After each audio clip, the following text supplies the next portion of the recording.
8 minutes past the hour. Welcome into the Rick and Bubba Show. We are rolling, and we thank you for being with us. 866 We Be Big, the number. Yes, sir. Yes, sir. Yes, sir. Here we go. The RBU this week going to be with Mike Pereira with the USFL. We're going to catch up with old Mike and see how things are going. I understand there's been some rule changes.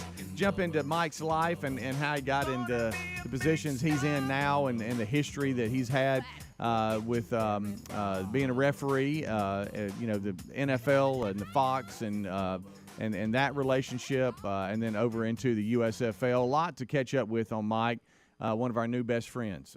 He did confirm he still thinks of us as one of his new best friends. So that's good. I thought maybe for a second he had moved on with his life and forgot about us, but he hasn't. So RBU this week with Mike Pereira. It's going to be a fun time with him. All right, so a lot out in the old world, some very tragic news, other entertainment news, and a whole lot of talk. So we'll bring the boys in and start this thing. Over to my left, Greg Burgess. Right to my right, it is Michael Helms. What's up, guys? How are y'all? I'm good. Y'all are good? It's funny you bring up Pereira. Yesterday I found myself in a situation where I had like a few minutes, and of course it was on the tennis court. And I look out, and there are the Stallions practicing.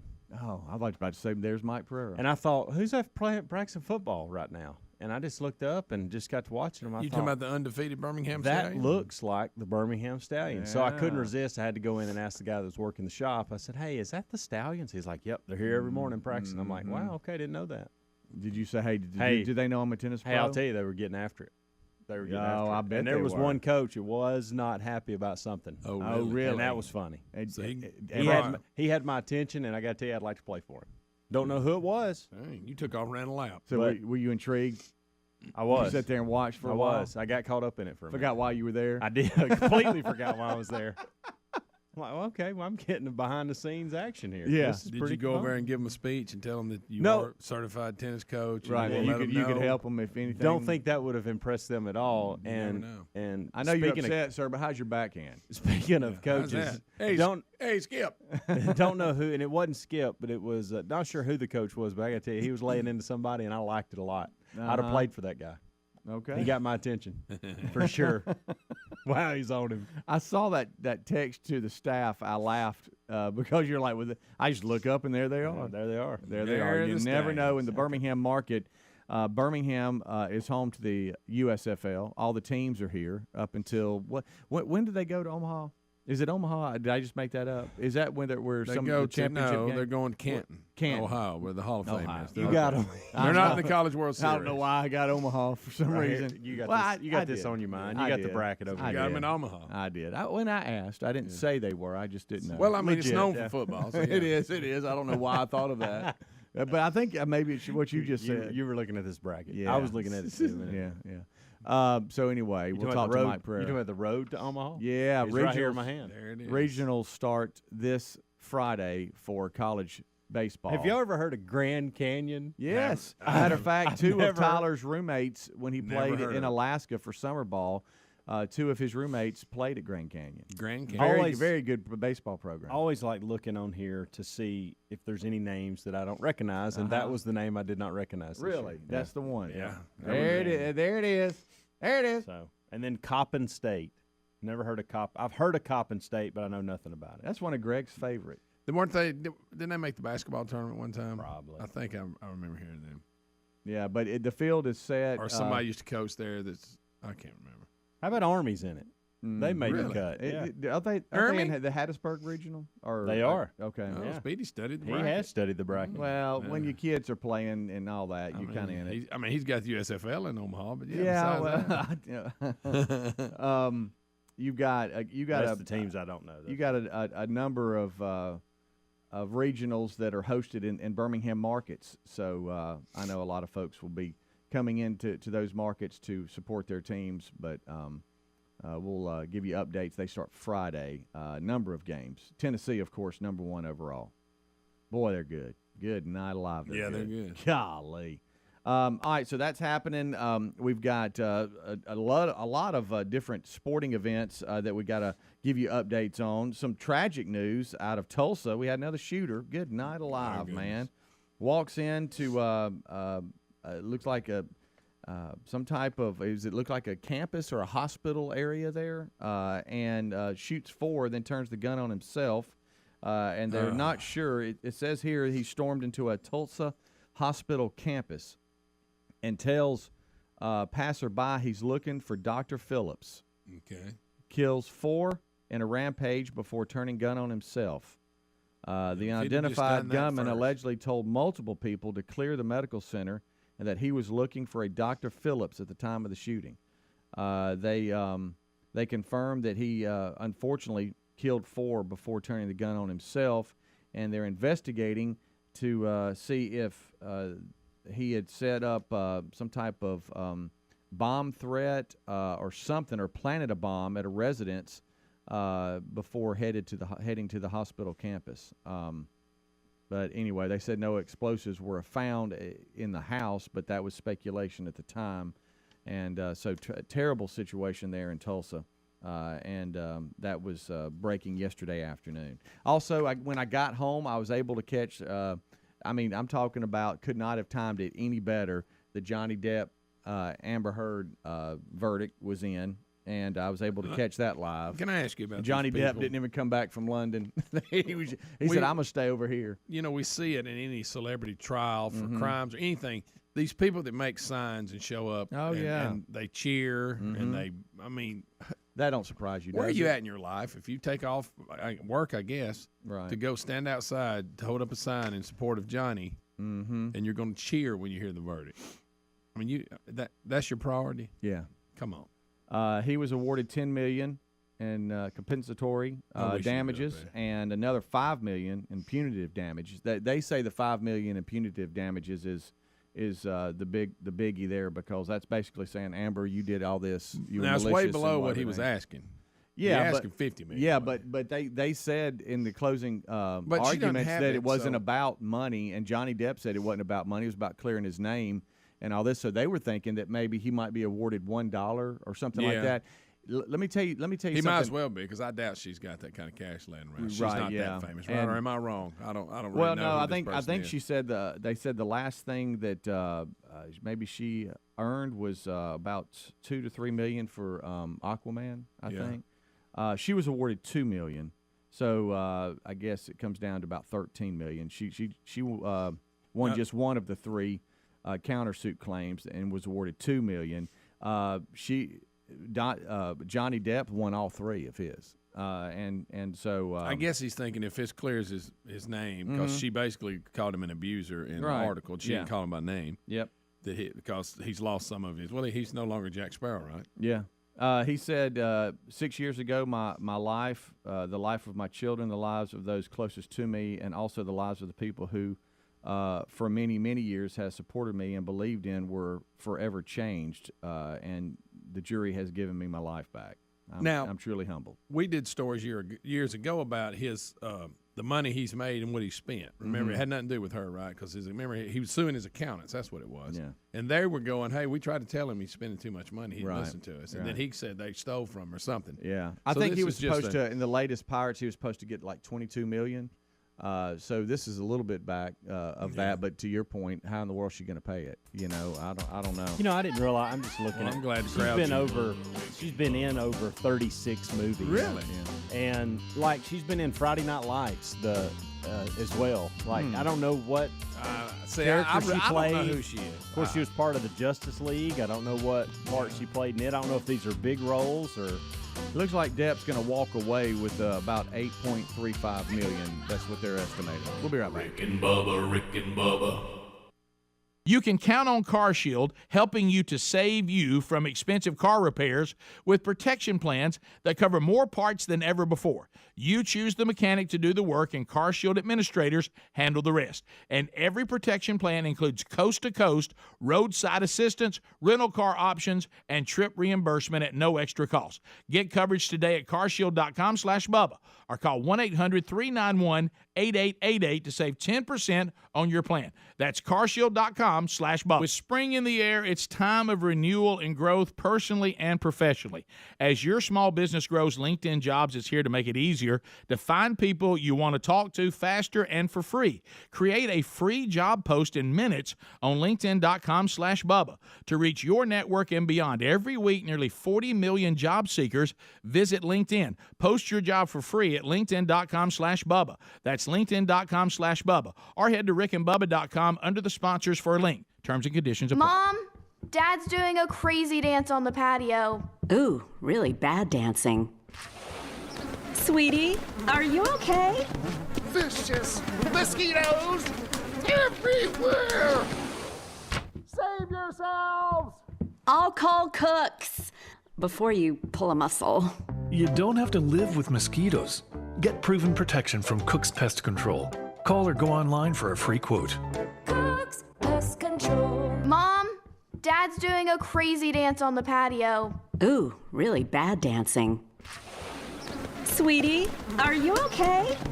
Vicious mosquitoes everywhere! Save yourselves! I'll call Cooks before you pull a muscle. You don't have to live with mosquitoes. Get proven protection from Cook's Pest Control. Call or go online for a free quote.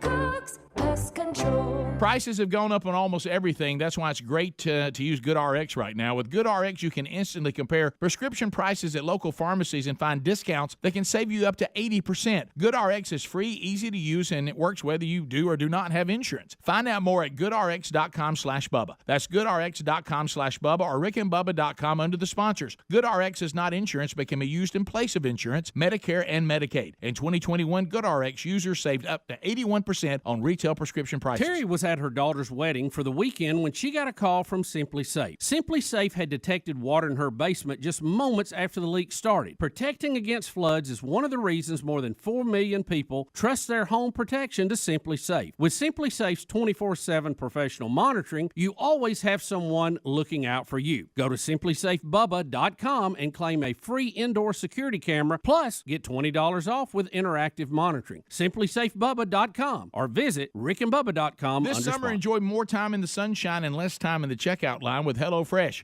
They deliver chef-crafted recipes featuring farm-fresh produce directly to your front door. With over 55 options each week, you'll never get bored. Plus, you can customize meals by swapping your proteins and sides. Sign up during the Memorial Day flash sale for $125 off with the code BUBBA125 at HelloFresh.com/BUBBA125. That's code BUBBA125 at HelloFresh.com/BUBBA125. Have you tried the innovative Helix Sleep mattress yet? Well, we love it. If you need a new mattress, go to HelixSleep.com/Bubba. Take the quiz, you order the mattress that you're matched to, and the mattress comes right to your door shipped for free. For a limited time, Helix is offering up to $350 off all mattress orders for our listeners at HelixSleep.com/Bubba. That's HelixSleep.com/Bubba for $350 off your mattress order. Or you can visit rickandbubba.com. Rob tried to manage his constipation with belly pain, discomfort, and bloating day after day. After realizing it was irritable bowel syndrome with constipation or IBS-C, he found another way and finally said yes to adding Linzess. Linzess, or linaclotide, is a prescription medicine that treats IBS-C in adults. Linzess works differently than laxatives. It lets you have more frequent and complete bowel movements and helps relieve overall abdominal symptoms, belly pain, discomfort, and bloating. These symptoms were studied in combination, not individually. Do not give Linzess to children less than 2 years old. It may harm them. Do not take Linzess if you have a bowel blockage. Get immediate help if you develop unusual or severe stomach pain, especially with bloody or black stools. The most common side effect is diarrhea, sometimes severe. If it's severe, stop taking Linzess and call your doctor right away. Other side effects include gas, stomach area pain, and swelling. There could be more to your story with IBS-C. Talk to a doctor today. Say yes to Linzess. Learn more at linzess.com or call 1-800-LINZESS. Sponsored by AbbVie and Ironwood Pharmaceuticals. Rick and Bubba's in Ohio! Rick and Bubba. Pass the gravy, please. Rick and Bubba. Ooh, it brings me to my knees. Rick and Bubba. I can't start another Rick and Bubba. day without him, brother. Rick and Bubba. Ooh, there is no other Rick and Bubba. waking on their blubber. Rick and right, it's 23 minutes past the hour. Thank you so much for tuning in to the Rick and Bubba Show. 866-WE-BE-BIG is our number. We were just discussing the jury that ruled that Johnny Depp and really Amber Heard defamed each other. But Johnny was awarded $10 million, and they gave Amber $2 million. So Johnny kind of won. He's telling everybody that the jury gave him his life back. He said it's been a tough 6 years. Amber said that she was heartbroken by the verdict, and it was a step backwards for all women. But also Johnny won $5 million in punitive damages. But the case was tried in Virginia, so it gets even more complicated because punitive damages are capped at $350,000. So Johnny only gets 10.3, so he'll probably walk away with 8 and some change. We're talking about millions, so there's your update there. It wasn't a step back for all women because that attorney on Johnny's side cleaned up. She did. She made quite the name for herself and collected a nice little payroll. Yeah. It was it was something to see, and the spectacle of like Greg said, all the fans outside cheering and having a good old time. I think he stepped out of a pub because he stayed in London. Yeah. He stepped out of a pub. He's with Jeff Beck, and was it Sam Fender? I think UK rock star. I don't keep up. And waved to everybody and all that. But I know there was footage of him playing on stage with Jeff Beck. Yeah, like yesterday or something. Right. So he's over. I'm on Bubba watch here because here's a story out today that he's not going to like, and I'm just going to give you the headline, and then we're going to move on and get back to it during the main show. But I know this is going to bother him, and he is going to rant today. Attempted Reagan assassin John Hinckley to get unconditional release. Judge confirms. Is he still playing his music? That's right. Unconditional. Got a few, concerts lined up. Yep. Remember? He'll stroke the guitar. Oh yeah, he was goody. He was. The year was 1981. Yeah, I was 2. I was. He attempted to assassinate 15. President Reagan. And he's now going to receive unconditional release from prison. A federal judge has confirmed. So there you go. I remember they played it through the school intercom system, the news report when it came out. Yeah. And if you'll remember, like in September, the judge announced that he was going to be released so long that he remained in good behavior, which he has, they say. Yeah, didn't they release him to his mother, who was like 90? Yeah. I think she's since passed, but. So there you go. Anyway, so Bubba, well, we'll get back to that. That music career going. Yeah, I know. Good thing. I didn't catch any of Capital One's The Match, but I'm kind of mad because I'm seeing highlights of it now. And this is where Tom Brady and Aaron Rodgers played Patrick Mahomes and Josh Allen in a golf event. It was on, I believe, TNT. And I'm kind of mad because you had Charles Barkley involved and all that. It was just fun. They were all wearing what looked to be AirPods, talking throughout the match. That would have been kind of fun to watch. I missed the entire thing. Didn't know it was even on. Didn't know it was coming up. Either I'm just living under a rock, or you were it too was busy following the Johnny Depp trial. Badly promoted. I don't know, but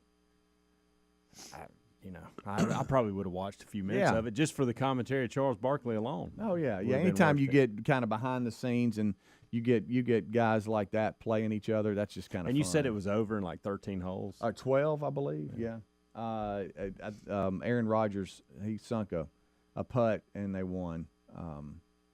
But anyway, I missed that. So I'm going to try to catch some of it. But I saw some of the highlights on Twitter, and it looked pretty funny, especially, anytime Charles is involved. Y'all, I got yesterday on related links, I got off on TNT, their coverage where Shaq and all them are sitting there, and their bloopers. Yes. Guys. I've been there. This our show. I know. Is what it is. Because most of it is they can't talk or they misspeak, Charles especially. And Shaq is owned by Charles. Yeah.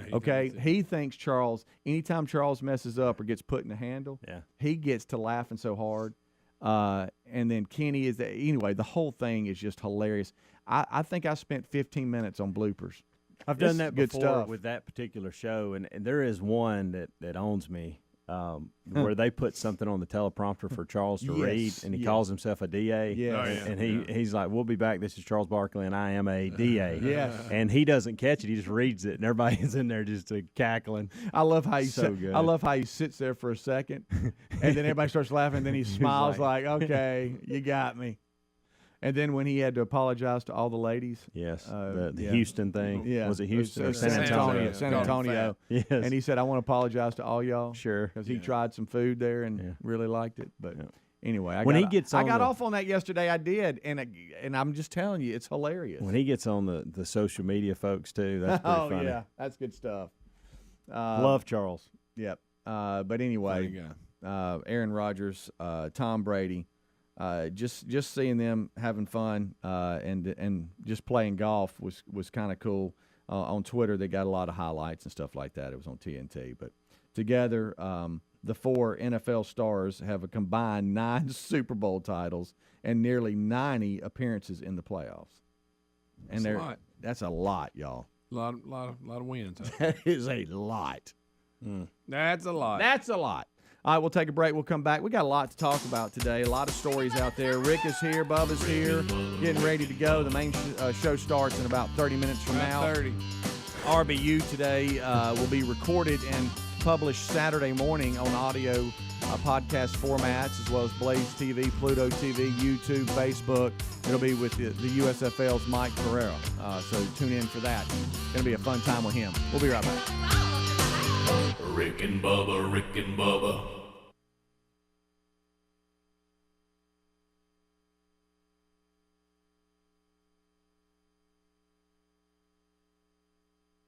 In life, you can count on 3 things: death, taxes, and your car breaking down. We can't do anything about the first 2. Now, as for your car breaking down, well, that's why there's CarShield.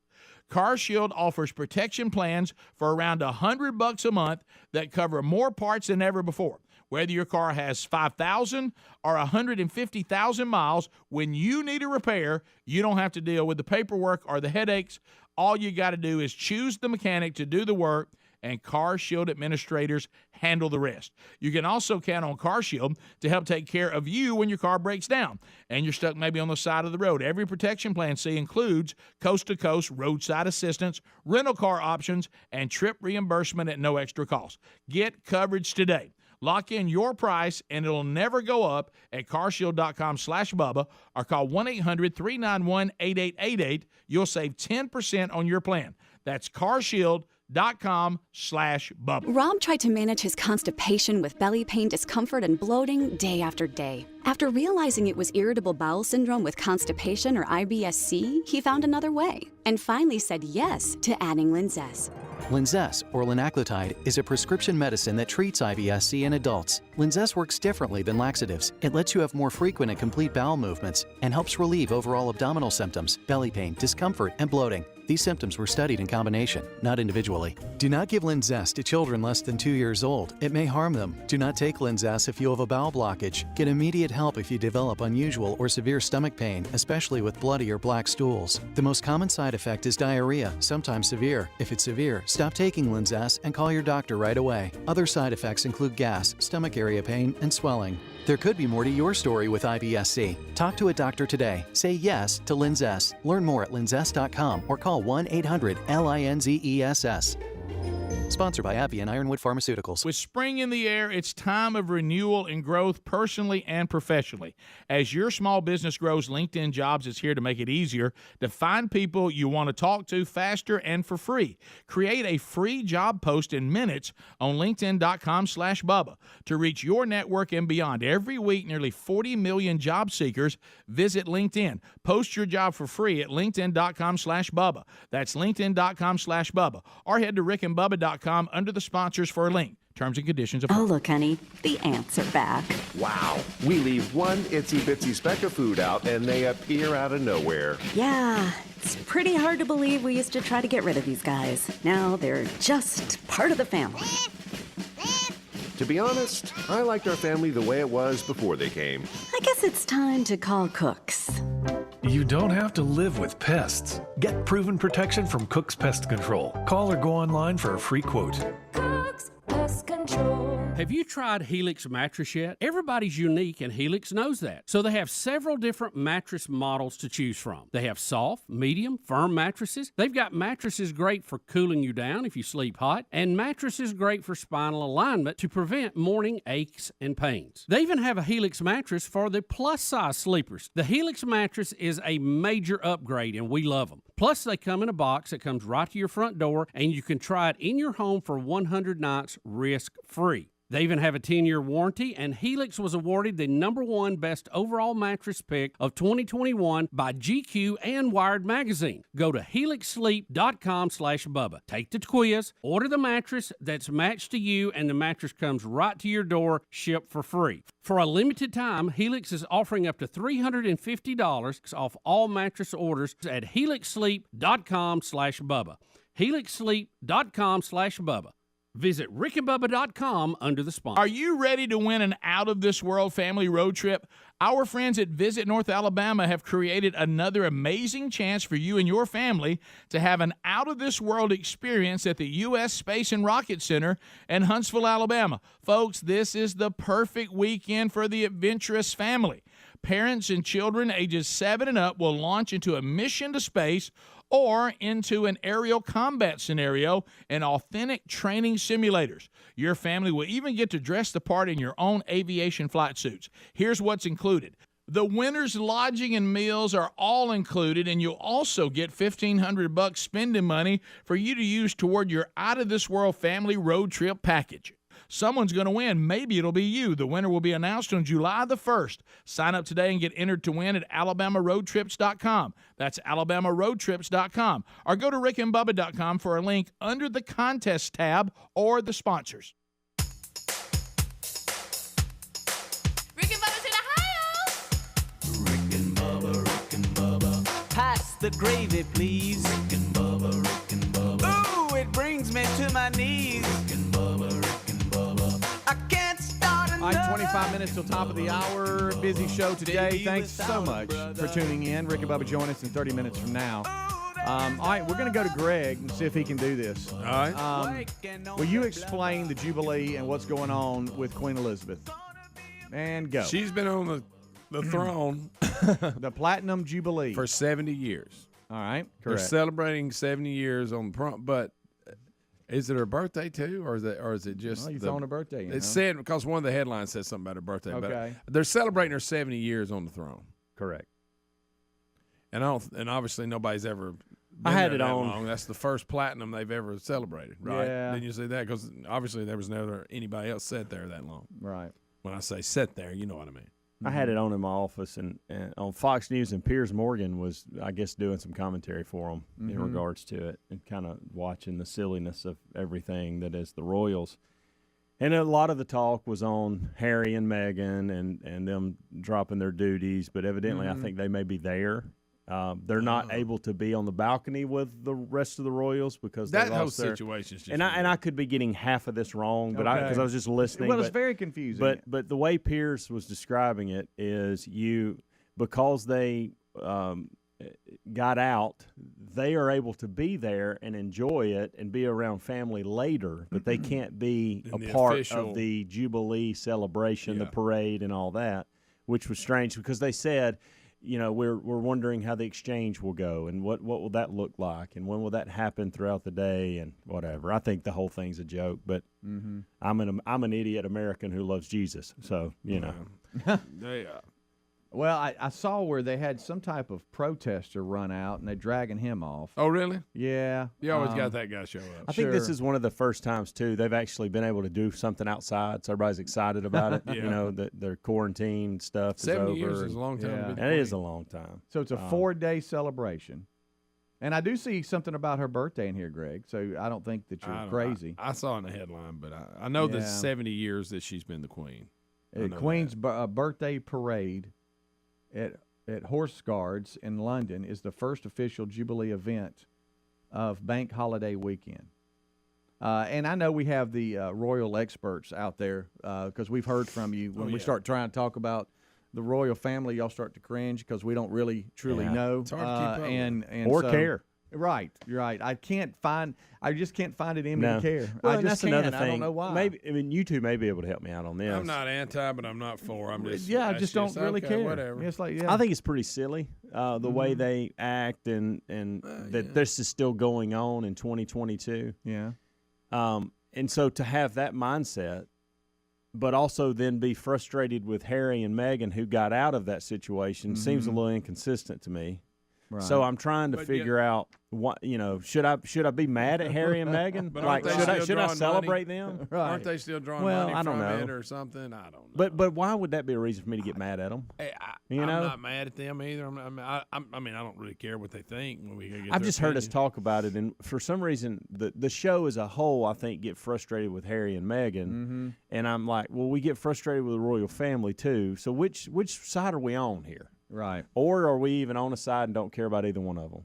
Yeah. For some reason, I feel like if I'm gonna make fun of the royal family and all that goes with the Jubilee parade for 4 freaking days, okay, then I think I'd probably be pro Meghan and Harry. Not line up with them political. I think all that's silly that they're doing, whatever. But the fact that they got up out from under that and kind of doing their own thing, and anybody that says they wouldn't collect a check if they could is lying.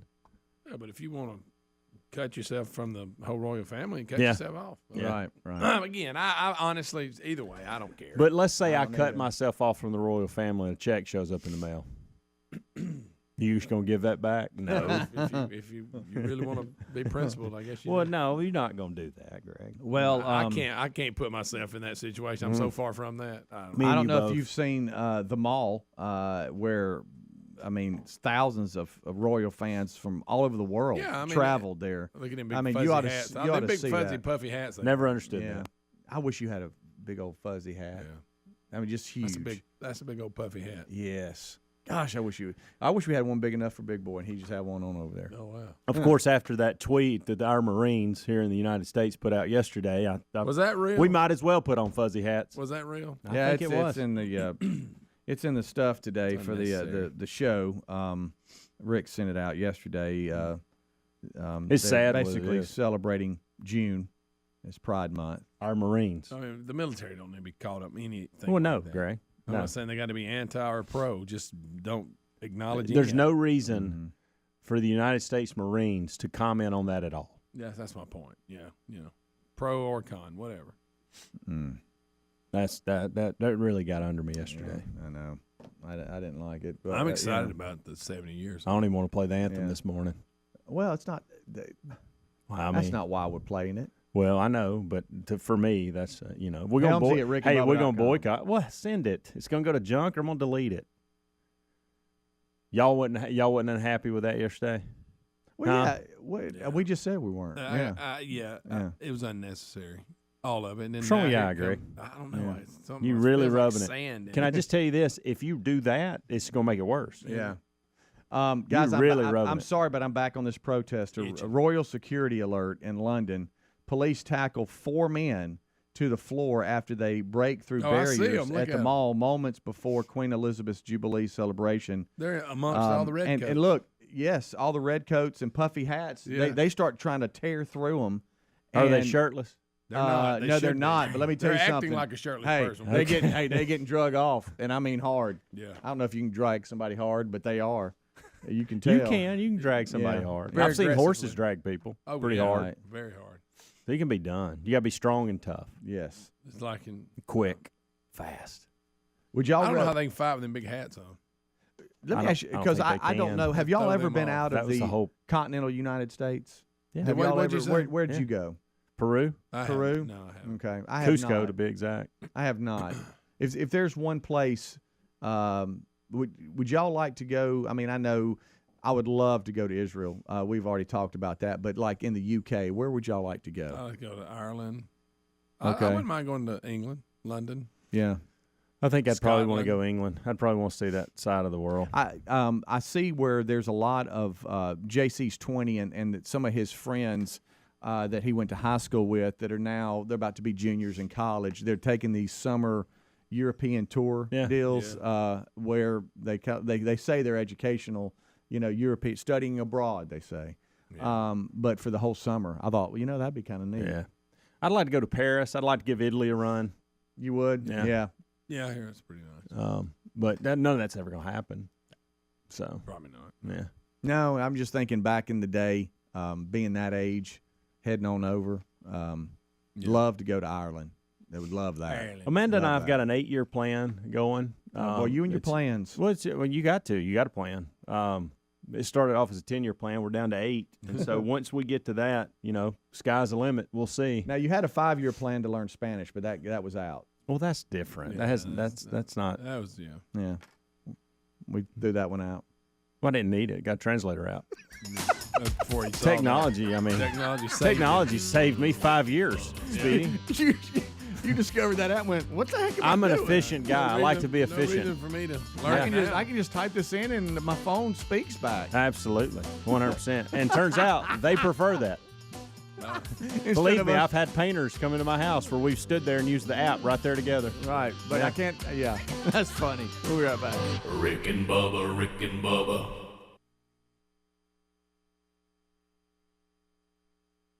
Paid for by Christian Care Ministry. You ever make a change and then think, why didn't I do this years ago? Well, that's how people feel about switching to MediShare for their health care, especially now with inflation the way it is. People are very happy with the savings. Most families save about $500 a month when they switch. It's a huge help when prices are going up so fast in so many other areas. And MediShare's customer satisfaction rate is double that of health insurance. It's just a different experience, and people really like that. MediShare is an alternative to health insurance. It's a community of Christians who share each other's healthcare bills, and it's been going strong for over 25 years. It really is the gold standard, the most trusted name in healthcare sharing. Find out why people love it, find out why they rave about the customer service, and find out how good it feels to save some money right now. They're super easy to talk to. Here's the number.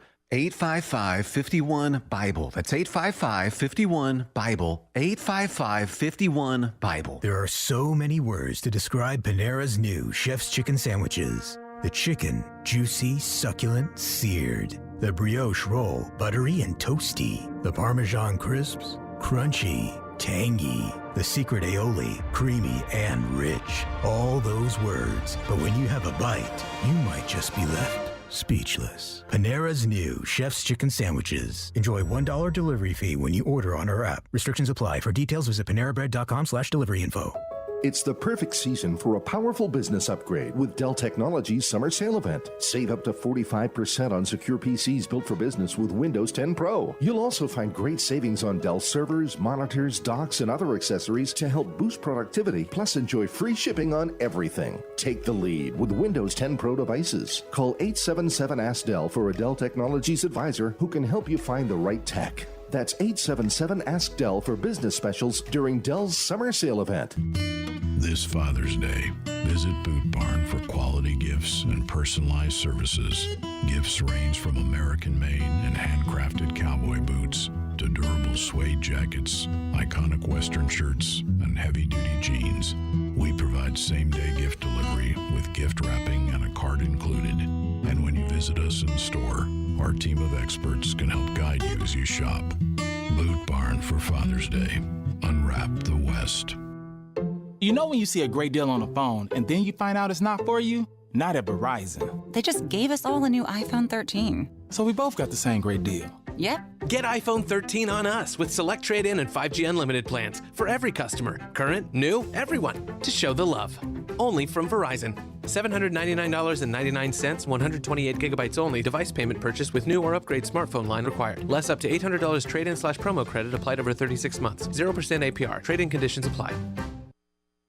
Okay, folks, listen up. It's buy one, get one free time at MyPillow. The MyPillow team is offering a huge BOGO extravaganza, and that means buy one, get one free on a bunch of their great products. Now's the time to join millions of Americans who've changed the quality of their sleep with the MyPillow pillows and sheets and improved their lives with other amazing products. Right now, you get buy one, get one free pricing on bed sheets, Giza Elegance MyPillows, 6-piece towel sets, roll and go anywhere MyPillows, and so much more. Great products start with a great company. MyPillow delivers style and comfort with the good old American products from a great American company. And remember, all MyPillow products come with a 60-day money-back guarantee and a warranty. They even have dog beds for your pets. So what are you waiting for? Go today to mypillow.com/Bubba for all of our special show savings and discounts. And don't miss the buy one, get one free specials. Once again, mypillow.com/Bubba. Terry was away for the weekend for her daughter's wedding. The morning of the big day, she got a call from Simply Safe's 24/7 professional monitoring center. Simply Safe had detected water in her basement just moments after the leak started. In moments like this, time is critical because even an inch of flooding can cause more than $25,000 in damages. After talking to Simply Safe, Terry called her neighbor, who quickly turned the water off before the flooding got bad. Protecting against floods is just one of the reasons more than 4 million people trust their home protection to Simply Safe. With a comprehensive Simply Safe system and 24/7 professional monitoring, you can have someone always looking out for you. Plans cost under $1 a day with no long-term contracts or hidden fees ever. You can customize the perfect system for your home in just a few minutes at simplysafebubba.com. Go today and claim a free indoor security camera plus 20% off with interactive monitoring at simplysafebubba.com.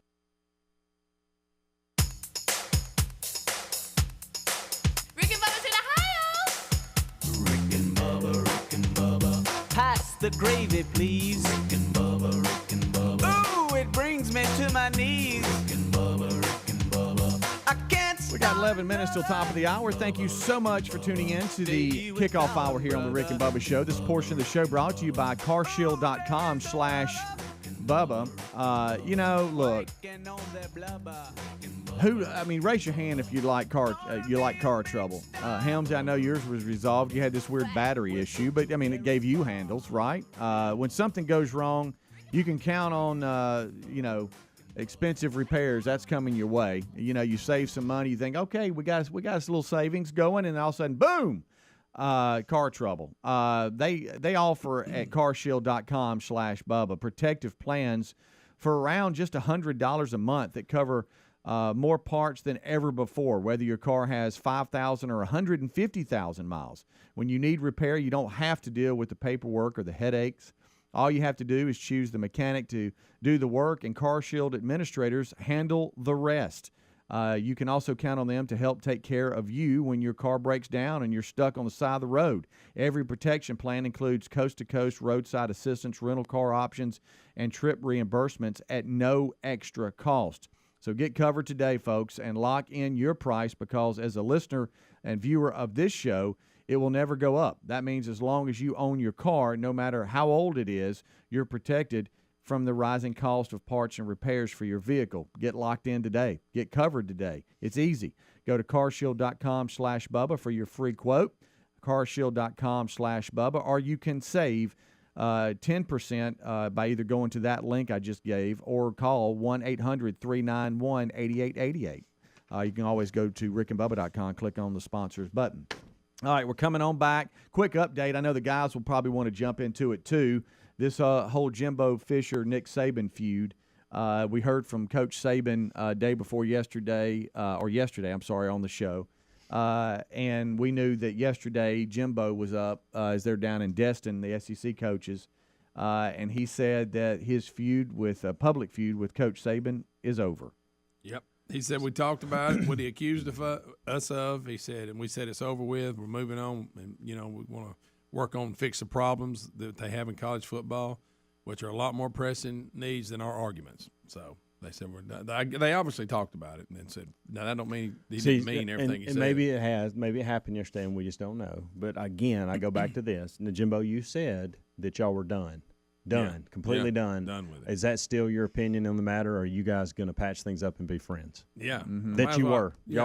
Y'all had a respectful relationship, and how's that? I know you can't talk about what was said, and the SEC has shut you down on all that, and your public feud is over. And look, but how's the friendship? And because if you look, and again, I'm sure the SEC, like we said earlier, come in and said y'all need to make a statement. Let's move on. But now, don't forget what Jimbo insinuated about Coach Saban.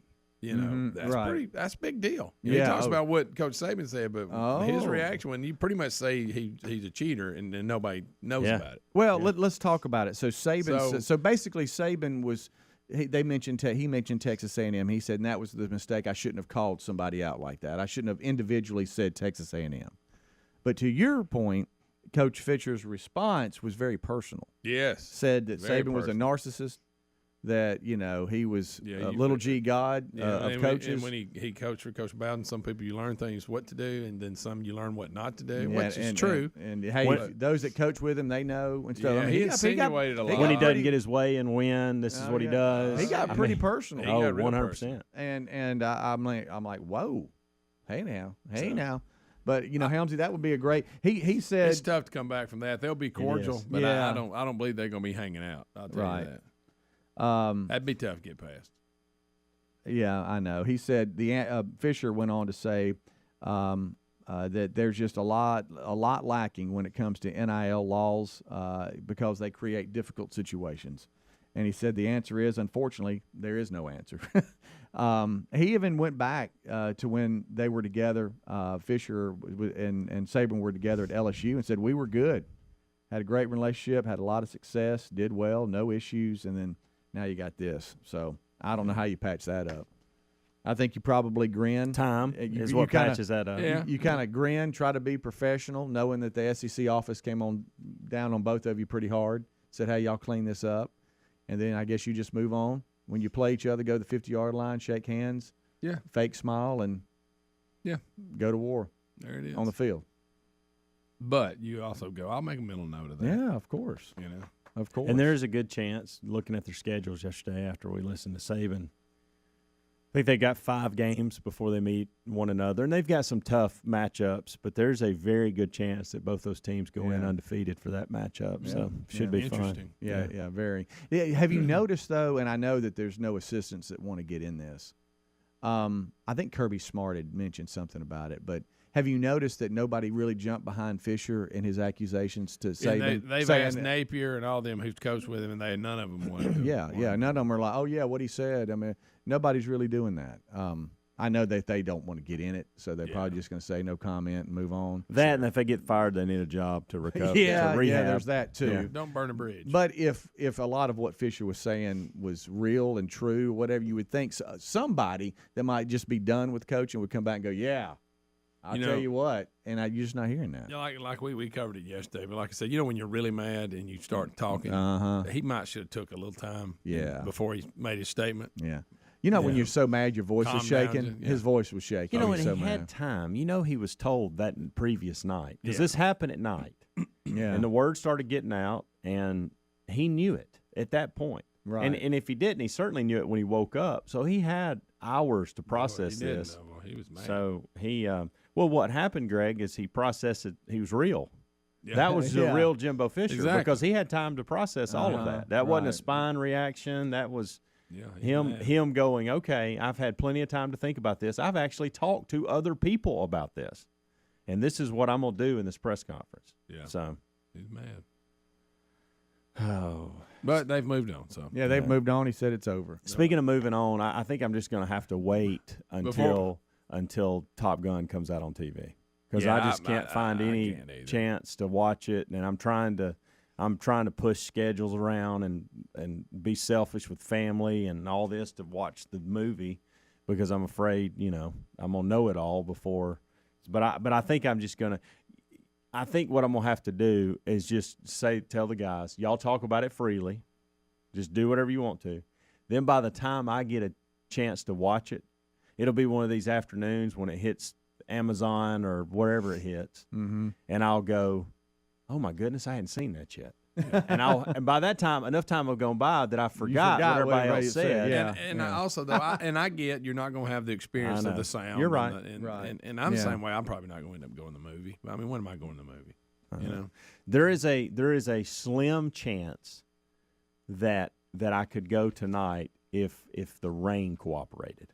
Now, if there's no rain or storms or anything like that pop up this afternoon, that is a chance. No way that this happened. But if that happens, if there's some rain in the forecast this afternoon, watch out. There is a slight chance, but that's it. I used to love I mean, before the pandemic, we kind of all stopped doing. I wasn't one of those that, and really because we were so busy with 3 boys, we never really just ran to the movies every week. But that's something I enjoy doing. I mean, going to the movies is fun. Forever. But. Yeah.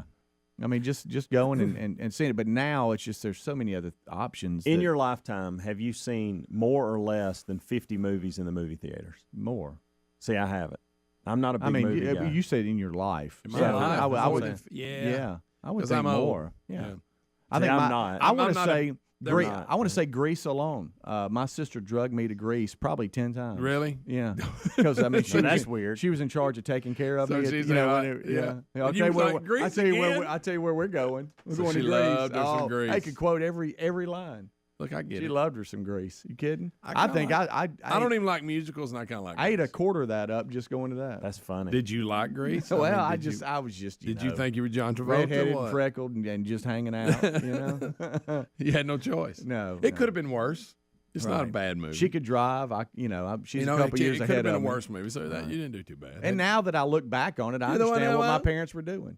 Calvin's taken care of. Lynn's got him. Now he's going to have to watch Grease again. Yeah, now they're going to Grease again. But doggone it. But, I'll never forget when I saw I'm talking about original, the Rocky. I'm one. Oh, me too. We were literally in the theater standing up in the seats cheering. I couldn't believe how it was the best thing I'd ever seen. Ever. I was screaming. Ah! I mean, who does that now? Think about being in a theater and up in your seats, jumping up and down. One time, the only movie I ever watched twice in one day at a theater, which was twice in one day. Twice in one day. Went the early show and went back to the late. Was the 7th Voyage of Sinbad. I thought you were going to say Porky's. No, I was just a kid. Okay. That was later. We had to sneak into that. Yeah, that's funny. But yeah, 7th Voyage of Sinbad. For some reason, we loved it. Had the Cyclops and all that. Oh, yeah. He'd fight some skeletons. It's pretty good. Twice in one day, huh? Twice in one day. Rick and Bubba. Years, and I think she's been there every year I've been there. Yeah, and I think we were going a year or two before that, I think. So the original, and it was really great. We used to go to at least 9. We used to go to Dream Ranch, and we would take our kids. And it was a father-son thing, and we would guide our kids hunting, which was fun. It was great. I loved the facility. We had some of you in the audience. We had hunts. We did Rick and Bubba hunts. We had some great things happen, even from a spiritual standpoint, and then things kind of changed and schedules and all that. So I really have never been to Dream Ranch except last year was the first time, and it was still kind of gray. You've got your boys with you. They hunt on their own now.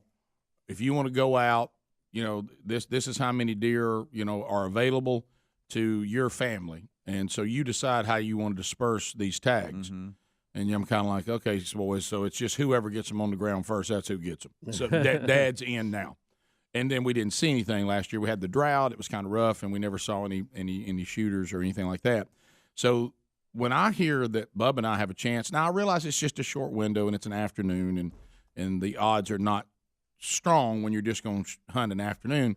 But Dream Ranch is where dreams come true. Well, that's the name. Yeah, and so I thought an afternoon at Dream Ranch is like spending 4 days at a subpar place. Mm-hmm. You know what I mean? At least if something comes out, there's a chance it could be something great. Yeah. So it's real cold too. I mean, hey.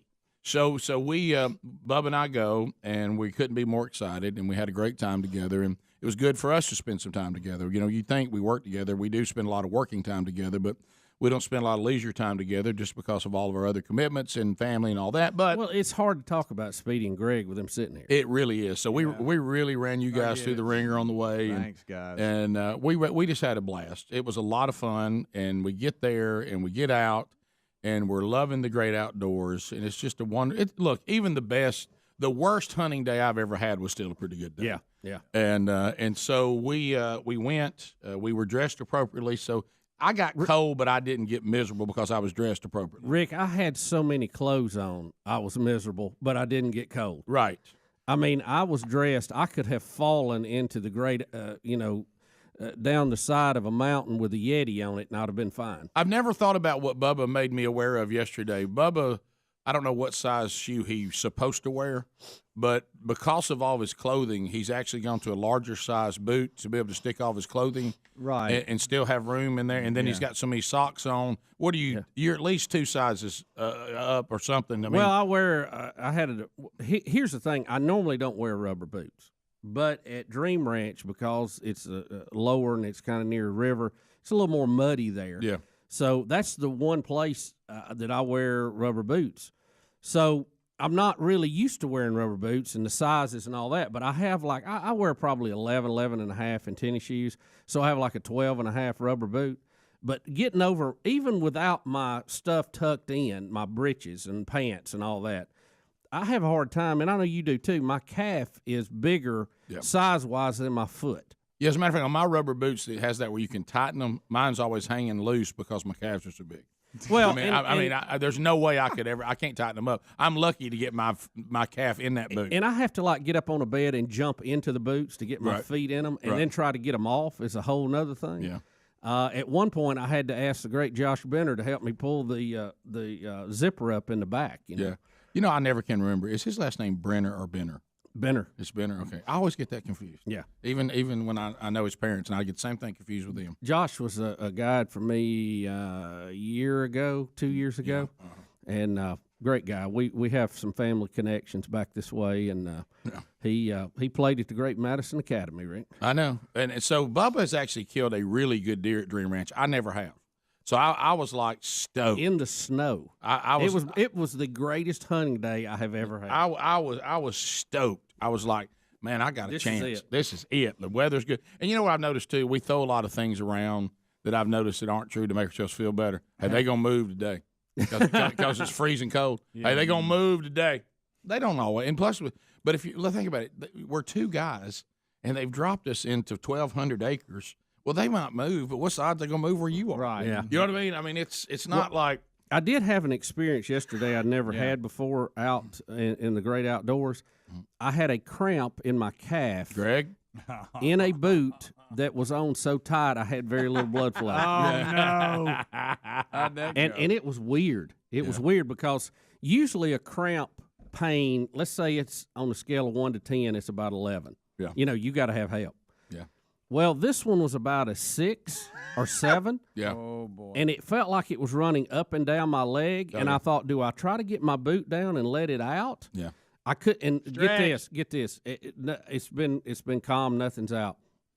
The moment that cramp hit, I had 7 does walk on the field about 75 yards from me. Sure. And I'm like, Rick, I am doing like ballet. Stop, where's your packets of mustard, Bubba? Pickle juice. Pickle juice. Pickle juice. And I went, it was probably the most agonizing 7-8 minutes before it finally let go. I think I peed on myself once. You know, I mean, it was just so painful. I mean, it was awful. It was awful. Well, I couldn't stand up. Yeah. I couldn't get it stretched out, and where I had placed my chair, I couldn't get a good angle to get it up against the wall in there.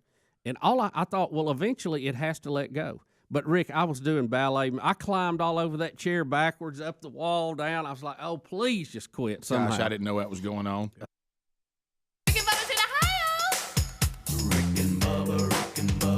Pass the gravy, please. Rick and Bubba. Ooh, it brings me to my knees. Rick and Bubba. I can't start another. Rick and Bubba. 6 minutes past the hour. The Rick and Bubba Show. 866 We Be Big is our number. Thank you for being with us. And welcome. We start this hour with the national anthem.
3.5 minutes past the hour.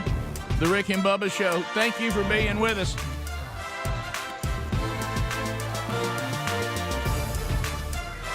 All right, so we'll unpack another day in this wacky world in which we all live. Speedy, the real Greg Burgess, Helmsy have rocked a kickoff hour for you. Eddie Van Adler settles in to his seat, driving his YouTube bus, producing content like a maniac. And you can grab all that on our YouTube channel. Have you subscribed to our YouTube channel? You should. That way you get alerts when new things are there. Speaking of new things, yesterday's Bible study is there. We unpack one of the most discussed chapters in the Bible.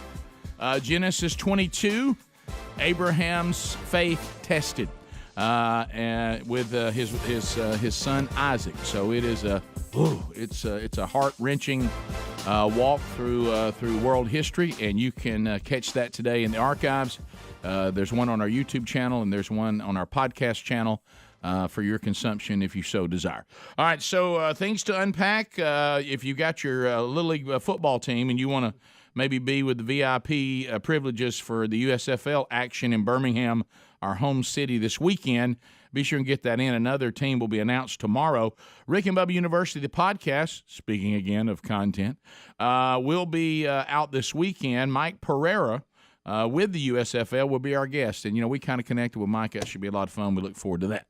Let's bring him in here, the pride of Cedar Springs, Alabama. Most of you probably know him best as the Silver-Tongue one, the man with a golden voice, Professional Lunch Eaters Man of the Year, the inventor of pizza and a cup, Shakespeare's worst nightmare, and the master of the King's English. Ladies and gentlemen, put your hands together for Bill Bubba Bussey!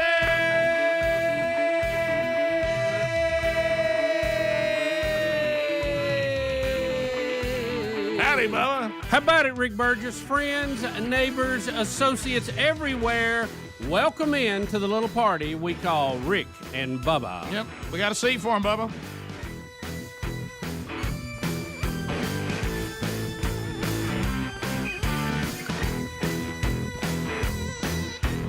Sign said, long-haired freaky people need not apply. So I took my hair up under my hat and I went in to ask him why.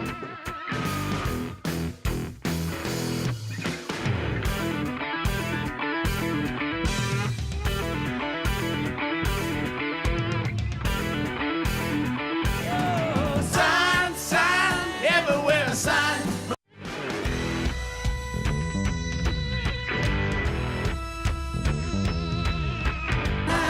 There it is. Bubba, can you give me that artist? Well, Rick, goodness, I was about to say something about Johnny Depp.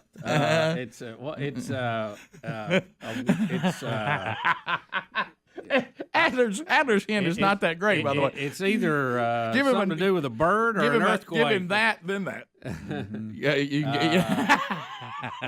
ELO? No, what was that? I don't. It's the 5-man electric band. There you go. That wasn't a great hint. I mean, he's got electricity going. Look, I remember the song. I didn't remember the artist. I don't think I ever got to spin that one. That was a little before my time. The 5-man electrical band, and then it went on to be covered by the supergroup Tesla. So they gave a little cover up in the live version with Tesla's all it's available. I remember that version right there. Yeah. Oh yeah. Played. You see, it came out in '70, and so I vividly remember listening to AM radio, and when that would come on, I would think to myself, well, and here's the thing: one of those little things in music history, it was actually a B-side of a song that they put out, and the DJs found it on the B-side and said, "Well, this is better than what y'all trying to make us play." What was on the A-side? I don't remember. So it was not memorable. So the B-side became so popular, the record company released it as an A-side, and it went to number 5. I'll be. How about that? That is cool. You know how I know that? Greg told you? No. Sherry and I discussed it yesterday. Oh, really? By the way, there is a very little appreciated Sherry Burgess history that we don't appreciate enough, and it owns me when we talk about it. Sherry Burgess, when she was Sherry Bodine, was trying to get into this business. She wanted to just do news and ultimately one day maybe even anchor the news and did that locally for a little while. And then she had babies and decided she didn't care about that anymore. And but anyway, but that was her pursuit before she knew that, whatever. And so, but, to get into business, you're just trying to find. And did you know and we don't talk about this enough. And I said, if I could find some recordings, she was a hot rocking DJ in Arab, Alabama. And she said that she would get the albums out because she said that, deep down I was a reporter. I was investigative. Right. So I would get the albums out and I would get all the factoids I could off the albums and talk about them as I was playing the music. And I said, if I could find some of that. And so she comes in. She was actually taking. I think we're on that station now. Well, we were. But yeah, boy. We'll talk in the break. we were on that station. Right. But anyway, so so last night Sherry said she's putting together something for the Sunday school class we're teaching this Sunday and what we're going to be teaching, and she's using some of the lyrics. And she goes, do you know the history of the song Signs? I said, well, yeah, I'm pretty familiar with it.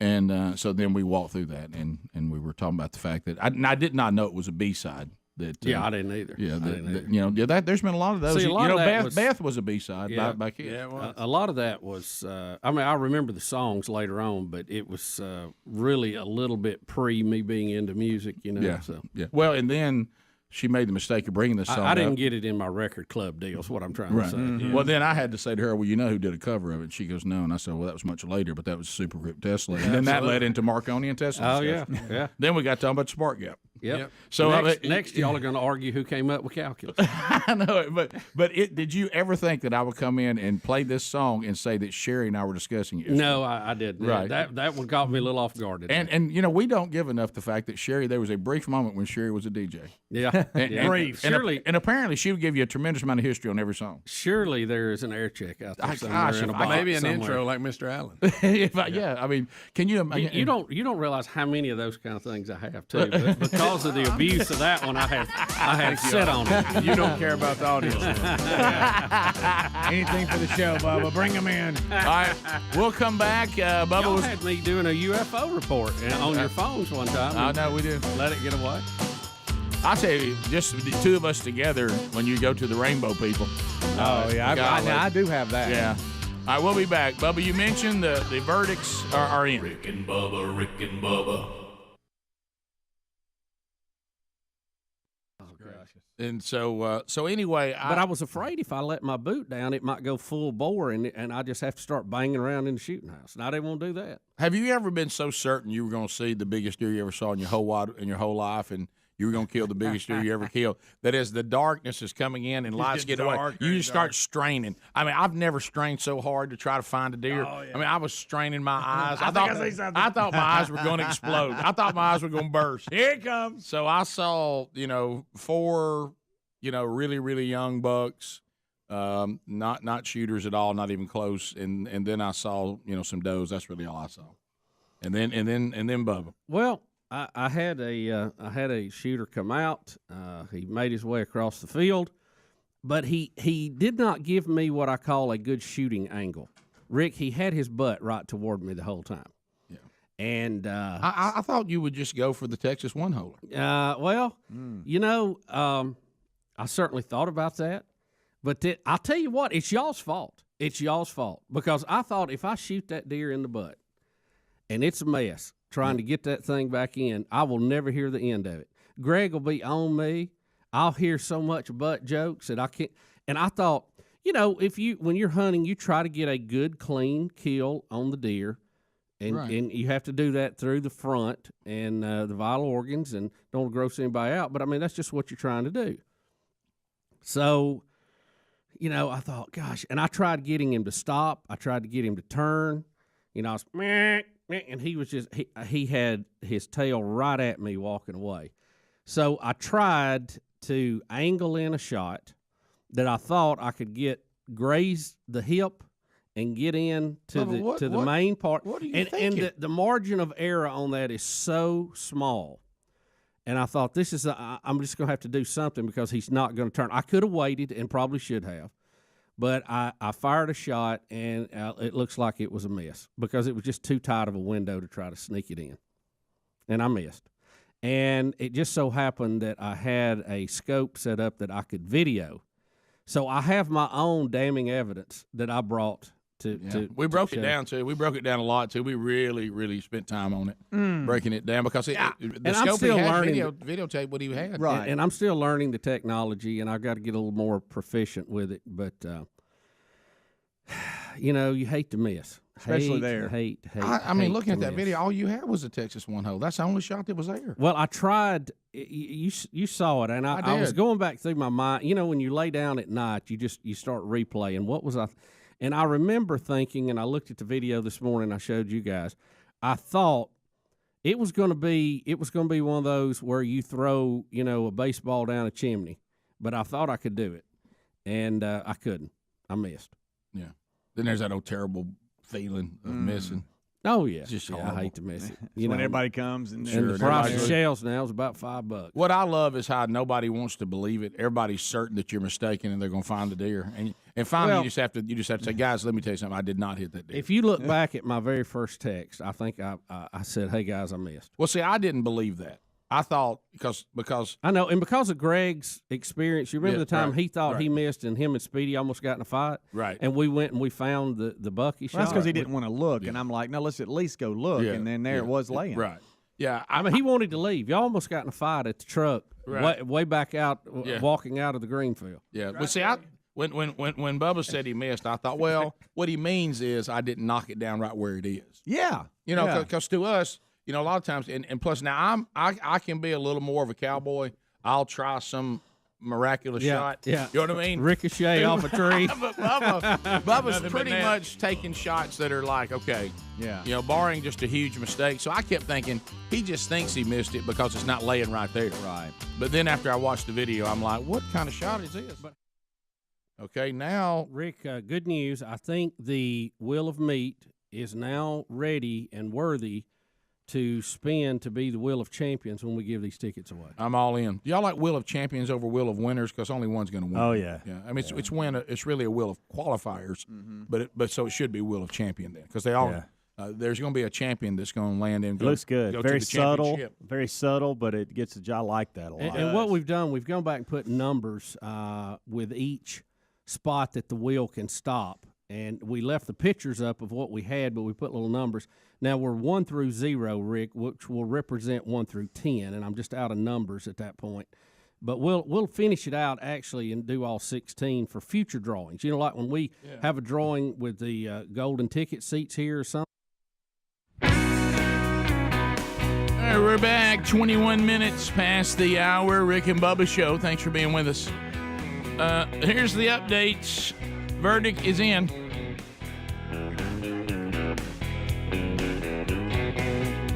News update. So Johnny is saying the jury gave me my life back. Here is the jury handing down the verdict in the Johnny Depp, Amber Heard ongoing circus that was the defamation trial. Here we go. CL 2019-2911. Mr. Depp's claim against Ms. Heard. 1. As to the statement appearing in the online op-ed entitled, Amber Heard, I spoke up against sexual violence and faced our culture's wrath. That has to change. In the Washington Post online edition, quote, I spoke up against sexual violence and faced our culture's wrath. That has to change, end quote. Do you find that Mr. Depp has proven all the elements of defamation? Answer, yes. Has Mr. Depp proven by a greater weight of the evidence that, question, the statement was made or published by Ms. Heard? Answer, yes. Question, the statement was about Mr. Depp? Answer, yes. Question, the statement was false? Answer, yes. So there you go, and it goes on, but the bottom line is Johnny Depp was awarded the yes verdict. Did she defame his name unfairly? And the answer the jury said is yes, and they awarded him a total of $15 million, but they don't think he's going to walk away with all that.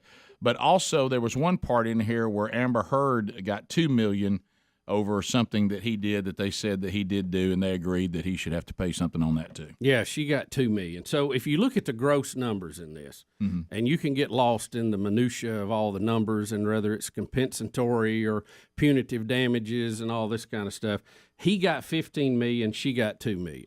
That's the bottom line. And the hardest hitting part, and Speedy, I heard you mention this in the kickoff hour, and that's correct. When you get the ruling on the punitive, that means, hey, I was damaged. Yeah. You know, so that even though that's a smaller number, it speaks louder to the verdict. It sure does. And because it was in Virginia, the judge reduced the punitive damages to a maximum of $350,000, leaving Depp with $10.35 million. They think that he'll probably get about 8.35. So Virginia has a cap on that, and he had to say, look, we got a cap. You can't get that much. And the lawyers will get half, and the IRS will get half. So, you know, it won't be near that once all said and done. But I think for him, it at least proves that he was not an abuser. Now, if you followed any of this testimony, neither one of these people are very good people, okay? No. If you deal with either one of them, you're asking for trouble. But, of course, this thing has gone on. It was 5 weeks of bloody testimony in the courtroom. And, of course, Amber Heard is appealing this immediately. So it will continue. I think if they were wise, they would settle this and everybody go away, but I doubt it will ever happen because it seems like there's too much drama and too much passion in this. They'll probably keep suing each other till there's nothing left between them. That's true, but I will say things that in this, you know, this whole thing was such a circus anyway. And but isn't it interesting that the reason that he wasn't there for the ruling is that he's touring with guitar legend Jeff Beck? Yeah, I mean, and in London, he was already on stage, Rick, when all this went on. So, you know what? If I'd have been on the jury, I think I would have ruled for him and said, look, here's the deal. He has to go back and play the pirate in the Pirate of the Caribbean. So as long as he can do that, I'm good with that, and we'll move on. Which leads to the great meme that you showed me this morning, which was really funny. This is the day that you remember you almost got Captain Jack Sparrow. Captain Jack Sparrow, which is a great quote. That is funny. So yeah, there's going to be appeals and all this. People think maybe when it's all said and done, he might be owed $8.3 million. But I have to ask y'all, where is Amber Heard going to get $8.3 million to give him? Well, she got $7 million out of their divorce proceedings that she gave to charity. Oh, wait a minute, she didn't. She said she would give to charity, never did. That came out in the court. No, the court proceedings. She's got $2 coming to her here, which I'm sure you'll just net out from what you know. Well, they're saying that he's going to get 10.35 minus the 2. So that's how they got the 8.35 that he'll probably. And so she got $3 million for doing Aquaman. So, you know, if you just look at the numbers, you know, she would have enough with all the divorce and that to pay it. If it'll ever be paid, who knows? That'll be a whole nother court proceeding, I'm sure. Well, but you guys have all hit on it. First of all, Helmsy hit this earlier today.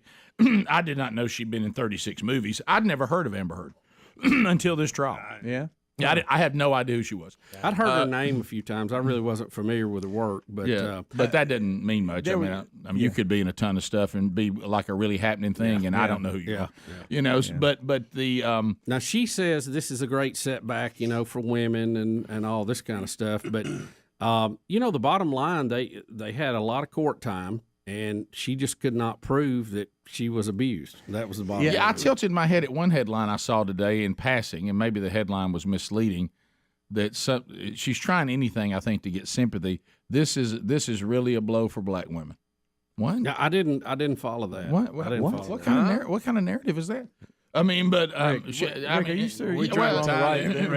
She'll try anything. Burgess. Well, I think she's trying to say I stand up, but I don't know whether she's now identifies as a black woman. I don't know what happened, but anyway. Could I tell you one funny?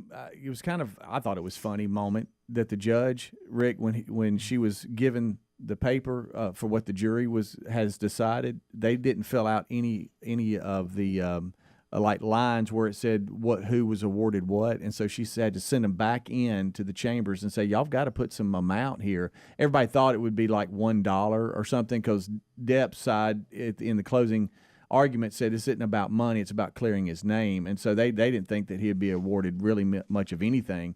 So when they came out with the $15 million, it was a big deal, but she had to send them back in. So all the news agencies went to them live, and she opens up the envelope, and it's like, hey, y'all didn't put any money amount here. Y'all got to go back in there. Well, but to the point, and that's the point that I think in the Johnny Depp camp, and I think he's right, because just how entertainment works. I mean, let's face it, the Johnny Depps of the world don't get paid by the most wonderful people on the planet. Right. All they need is some excuse where they can tell the mob, well, he was clear to that. Yeah. So he's going to start getting checks again because people can justify it now. What about that? What about that accusation? Well, he was found innocent of that. He can be Jack Sparrow. Right. I mean, and the clearing of his name is really the biggie that gets him back to where maybe he can, because that like Greg, you said, I heard you earlier, we did those stories a few years ago about his spending habits. Good gracious. Oh, well, there's a story how he's blown through $600 million. Nice. Remember, he was suing his accountants, and they were coming back going, no, we were trying to tell him. Yeah, what he was doing. right. He wasn't listening. Yeah, well, again, probably not the sharpest tack. But He spent a lot of money on wine. Captain Jack is living out probably closer to his character in real life. Have you noticed a lot of these actors, it seems like in real life, it really comes through in their characters, the good and the bad sometimes. Watch how it does it. You throw back into world history where at one time you wouldn't even tell anybody that your kid was an actor. Yeah. So what's your kid doing now? Somebody said he was acting. Oh, no, I don't know. I mean, they basically, it was almost like if you couldn't find anything else to do, you could try that and entertain the people who really work. Bottom of the hour. We'll be right back. Rick and Bubba, Rick and Bubba.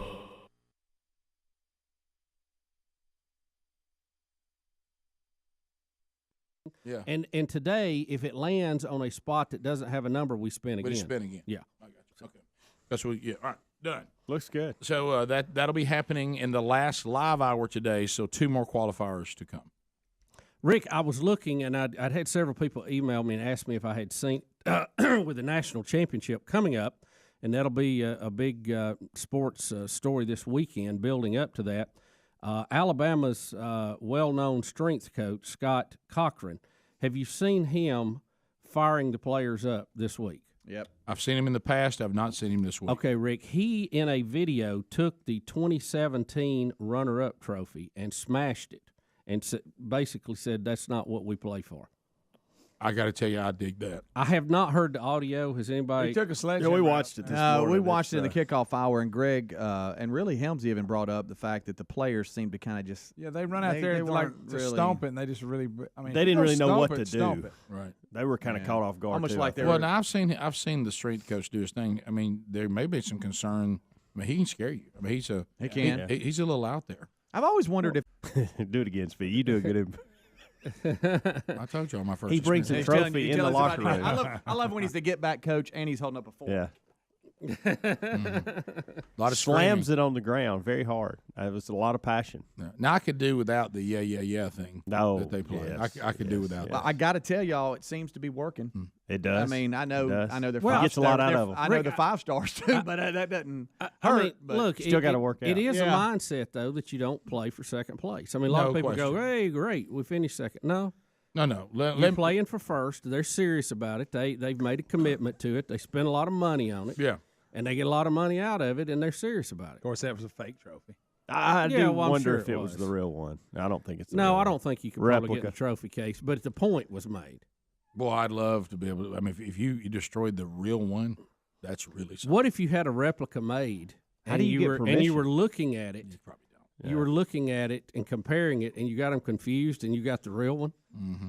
And you noticed because you went back to the case and looked, and you saw that one, made by Ed's Trophies on the bottom of it. And you went, Mm-hmm. If it is the you real confuse things, you destroy. And I know Helms is familiar with that. We got anything here in language? We don't know. If it is real, is he in trouble today? There's no way. Well, I doubt he took it on his own. Well, I don't know. Now watch it then, Rick. Talking. Oh my gosh, guys! Did you get that? I potted it down. Okay. You could see. I've noticed he's been. I know from people who. Why are they going up kicking it? Because they don't have any shoes on. Kicking it. They don't have any shoes on either. Yeah, I have heard that he is not afraid of F-bombs. Well, he just as we just heard. Wow. Yeah. As we just heard. Boy, good night. Wow. Thanks, Greg. Well, I mean, what did I do? I asked if there was language. Y'all said you didn't know. Yeah. And I went up there and see, and I found out pretty quick there is language. Yeah. But we got rid of it. But no, I've heard the language with Mr. Cochran can be speedy too out there. Just because he's bald doesn't mean that he's me. He's a good strength coach. Seriously. He no gets doubt after about it. Yeah. Y'all do. I don't think he. By the way, resemble Greg, each he other. doesn't look as bad as you claimed. He with don't have bald both. hair. He very should have went physical. completely bald though. Bubba. It doesn't look as bad though. I was expecting the guy, the NBA commissioner. He's got no. Oh God! See, I was Don't even expecting bring that up. He's got a little alien head. But yeah, I'm with y'all. I don't understand this soft stomping and kicking. It looks like to me the guy they didn't afraid it's have gonna any. cut him. Yeah, didn't have any shoes on. Well, don't even go up there then. Yeah. You have to be careful. Get your eye put out slamming that. That's down what like I that. said. No eyewear. Good night. I'm just saying. Of course, when you're OSHA, I talking have like to he deal is, with you it. don't If a really snake care. run in and bit him. Helmsy will do this next time his kids finish second in tennis. That'd I got the point, wouldn't it? All right, so I wish I could listen to it, but it's got F-bombs. Oh, it does. It does. Something about some whooping some, you know. Rick, they're serious.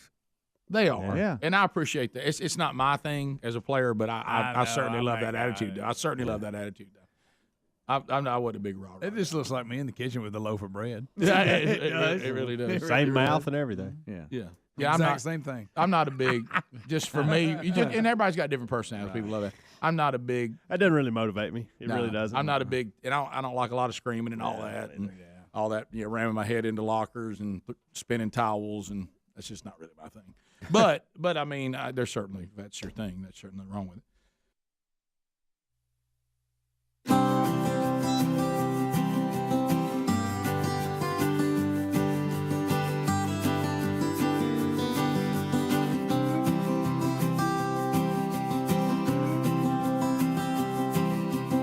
It is 35 minutes past the hour, Rick and Bubba. Oh, sugar. All right, we're ready for a little phone action today. If you want to respond to the verdict on the big celebrity trial, or really anything on your mind. On the trial, did you see any highlights or testimony? Look, this thing went on for 5 weeks. Yeah, it did. And it was like people beating each other with boards the whole time. So there was a lot of highlights, Rick, and I don't think anybody saw them all. Do you find yourself maybe missing it because it was programming for you every day? Right. Yeah, what are you going to do now? So lines are available. If you want to reach us, you can get in now at 866-WE-BE-BIG, the real Greg Burgess on the phones, and we'll chat with you. And later today, Rick, I don't know if you saw it, The View's out after us. Did you know that? The View? Yeah. Uh-oh. They're mad at us. They're after Christian nationalists. Oh, that makes him a lot like Nero. All right, so Relief Factor, as your calls are coming in. Yeah, let's do that story. Yeah. You remember when Nero burned the city and claimed the Christians did it, so he could then start burning them? How about this? Relief Factor. I love getting these emails. This is coming to us from Diane in Missouri. I'm the daughter of a nearly 90-year-old man. He takes no medications prescribed by a doctor, but struggles with arthritis pain. He used to take large dosages of aspirin, which, by the way, that's not good, to control his pain with limited relief. I worried about the toxic, it being toxic. The toxicity? That's a tough word, isn't it? Remind me not to name any of our albums that. And you do get side effects by daily large doses of aspirin. They didn't design aspirin for us to do that. So after 2 weeks of taking Relief Factor, my dad is so much more comfortable and is able to sleep through the night. That's good news. The product worked quickly and with no side effects, and I was really, really impressed with that. It exceeded my expectations. Well, Diane, you know what? Sounds like you're a good daughter, and I'm glad you heard about it here on the show. Thanks for turning me on to it, Rick and Bubba. You're welcome, Diane. Relief Factor is all natural, contains just 4 ingredients. You can get a 3-week supply and try it for only $19.95. Get yours now by going to relieffactor.com. In about 3 weeks, you'll know whether it's working, and we certainly hope, like the majority of people who order it, it works for you. Get that quick start pack now, $19.95 at relieffactor.com or rickandbubba.com under the sponsors button. The lines are open, and the people are standing by. You can get in right now. Tom, Birmingham, Alabama, listening to us on 104.7 WZZK. Tom, welcome to Rick and Bubba. Go ahead. Good morning, guys. Hey, I seen this morning on the news about the verdict and outside the courthouse, and just the span of people out there. They asked some lady what she felt about it. She said, I can finally get back with my life now. My life has been on hold for all these weeks, and I'm thinking people are starving for something. Well, what do you guys think about that? Well, it goes back to how we were created. I don't want to get overly spiritual about this, but we are designed, whether you may not believe in what we believe, but one thing you can't argue, and you just made the point, Tom, is that these human beings, wherever you think they came from, they are designed to worship. Absolutely. They are absolutely designed to worship. And, hey, we're going to worship something. Yeah. And if we don't know the proper thing to worship, then we'll just look for something else. Yeah. And what's the problem you saw God having with his people throughout biblical history? Plugging in the wrong thing. They drifted off into idol worship over and over and over and over. And so we are designed to worship something. Now, people worshiping, being obsessed with what's going on with celebrities has always been odd to me. I do understand that they're interesting. Yeah, they are. Yeah, and but to make it part of your life is a little odd for me. Like I've never understood this, and I guess back to worship again. And I know this is strange. I've never understood it, and I watched a documentary last night, and I saw it again. I don't understand if I'm an actor or I'm a singer, a musician, whatever has given me my celebrity, and you end up actually seeing me, even from a distance, like across this room, and you start emotionally crying and can't contain yourself. That's weird. That's really weird to me.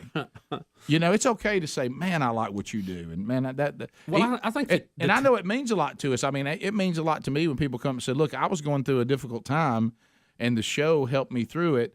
I've gone through difficult times, and music help. I've seen movies that move me. I've read books that help me tremendously. There's nothing wrong with that, but when it gets to the point that you're the word fan comes from fanatic, that you're worshiping it's that's a weird response to me to another human being. Well, let's not be totally against it, Rick, if it's in the right place. But and I know when people see us, they cry, but it's a different reason. It's completely different. I think television has had a lot to do with that because, we see people, and then when you see them in person, you hear this a lot. You look just like you do on TV. And that I think that's something that you have to deal with. Yeah. That is as a fairly in human evolution a new factor, Well, let me go back to this. Let me tell you how I guess intriguing that is. This was half kidding, half not kidding. Right. So when the pandemic hit, people started doing things remotely. Right. Which put a lot of people on computers and on screens. Right. Okay. Well, where I go to do a little better, there's a huge screen in there, and they would allow people to do the workout vicariously, not vicariously, but streaming from their homes. I was hoping you would say they would stream the show. Yeah, no. Well, anyway, there's a friend of mine that has just now walked back into the gym live for the first time in like 2 years. Right. And so people all they knew him of is this guy on the screen. Right. And he walked in, and the guy looked at me and says, "Wow, he's a real person." Yeah, it's kind of weird. And I was like, "Wow!" So it even grabs you if you're watching somebody on a. Let's go to Larry. Larry, welcome to the Rick and Bubba Show. How are you? I'm great. How are y'all? Fine. We're great. I got a couple things. One thing, it was a big. Oh boy. I was hoping you were going to start that with, I just got a new cell phone. All right, hey, Larry, start over. Larry, all over. All over. It dropped out, and we didn't hear anything, so start over. Go ahead. All right. I'm just going to say the trial was a big joke. I had two things to talk about, but the first thing was the trial was a big joke. All the flirts going on inside the trial, the passing gas, all the facial expressions, you know what I mean? Another thing was the Casey White and Dickie White thing, how people got involved with that and talked about it. Get a life, people. Get a life. Thank you. Okay, thank you. His phone was so bad it's hard to make out. If you're a cell phone salesman, you might want to contact that man today. do you think? I think he's just talking about what we were just talking about. People obsess over these things, Yeah, he was. and how they got caught up in. Now, look, I'm sorry that Casey White, Jessica White, was that her name? Casey White and that was. God, what was the other name? I can't remember now. What was it? What was it, Adler? Casey and Vicky. Thank you. It wasn't Jessica. Well, we were running the list of whites. We knew that's what it was. Jessica. There you go. Yeah. In Alabama. Go ahead, Jessica. Hey, talking about things that people will worship these days. Yeah. Have y'all seen the billboard that's in downtown Birmingham right now about bacon is our God? I haven't seen that one. There is legit. It's praisebacon.com. It is the United Church of Bacon. Go check that. You got to be kidding me. Let me tell you something, though. I'm not. I'll be honest with you. Having people be negative about bacon is going to be hard for me to join in. Yeah, it's not really following that one. What that's about. I'm going to guess that is an attempt to blaspheme those of us that have a faith, like making fun of it. This is the spaghetti monster kind of stuff. Yeah, maybe so. I'm going to bet it's there. Now, look, is bacon good? It is. Yes. Brian in Mississippi, I don't think Bubba's ready for you yet, but I may get to you before it's over. But I just don't think he's ready for that conversation yet. Joel in Albertville. Joel, go ahead. Hey, guys. Hey, buddy. So is Disney going to reverse their ban on Pirates of the Caribbean since Johnny didn't do it?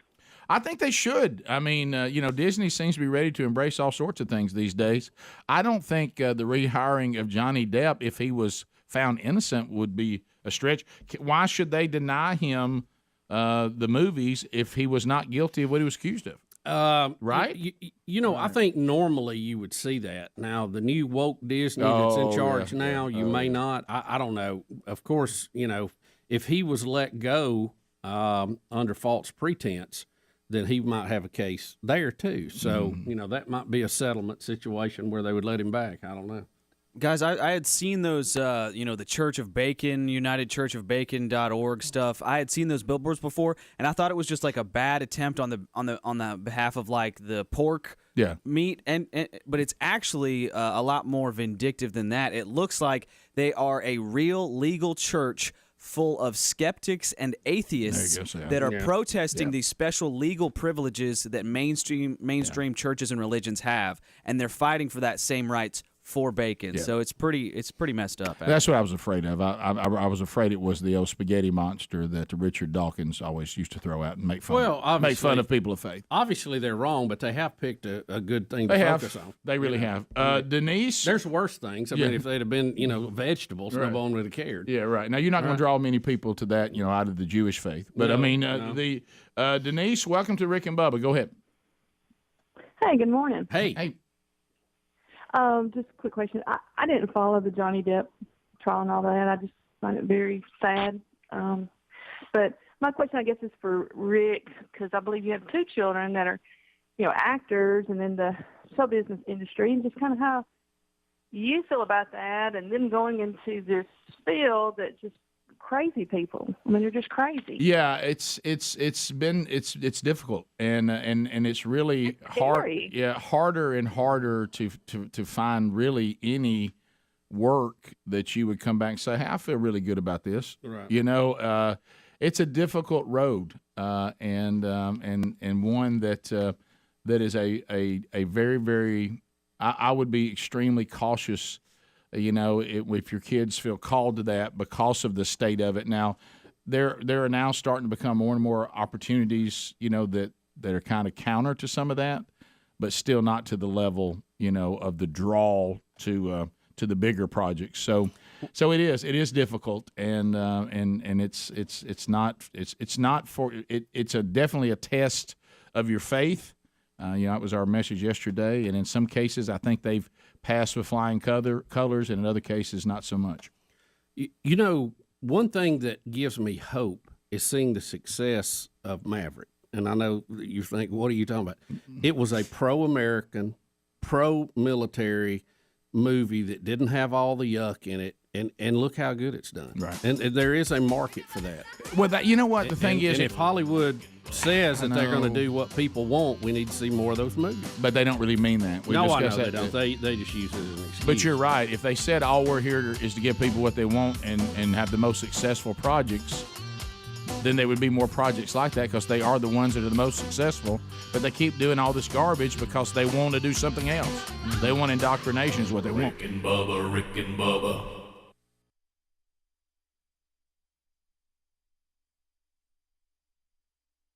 It's just not my thing. That's Speedy's thing. How does that after them travel ball tournaments? Because the reason why we didn't have a guy throw one out the window. and we all know this. Because you can have all that hollering and yelling or towels spinning if it's other teams or whatever. Sure. You can have all that. But if you don't get stronger in the strength program, it's not going to help you. You know what I mean? So it's the strength program that makes you a better player, and what you actually do. All the rah-rah and stuff. You could have somebody that puts together the best workout program, the best workout system, the best conditioning, and put them on the field without the rah-rah, and there's still benefit from it. Yeah. You know what I mean? Yeah. So the rah-rah really doesn't do anything as far as, especially after the first snap of a game. Or if you're on the kickoff team after you got jacked on the kickoff. You know what I mean? As soon as that ends, all this stuff, as a player, you don't even hear it. Yeah. I mean, it gets down to if I can whip you physically or not, and can I execute the game plan we have on offense and defense?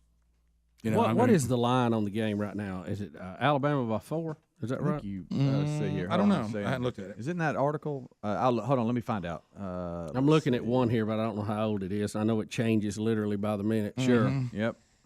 Let's see. I'm showing Alabama by 4, over and under 44.5. Oh, there you go. Well, look at there. No bookie. Well, I don't know all those betting terms. I still don't understand all this minus 4 plus 4 stuff. That'd be somebody.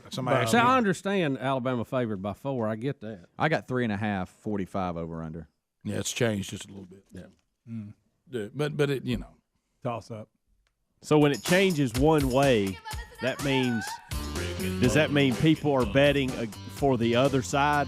Yeah, just that. Yeah, it moves in the way the bets are correct. Going. That's what I'm getting at. So if it's a closer line, that means that more people think it's going to be a closer game, right? Yeah, right. I mean, didn't really answer my question, but yes. Next, we cut Bubba's turtleneck. Rick and Bubba. Well, we talked about it a little bit last hour, but let's jump on in now. Grand Rapids, Michigan. Teresa Rowley is now turning 104 years old. Oh, God love her. We have a package, Bubba. Oh, I want to see that includes her talking. Yes, and I hope anchors. She eats M&Ms every day. And of course, local TV news anchors. Being overzealous and faking that it's that big a deal to them. Exactly. All right, here we go. All right. Diet Coke and potato salad.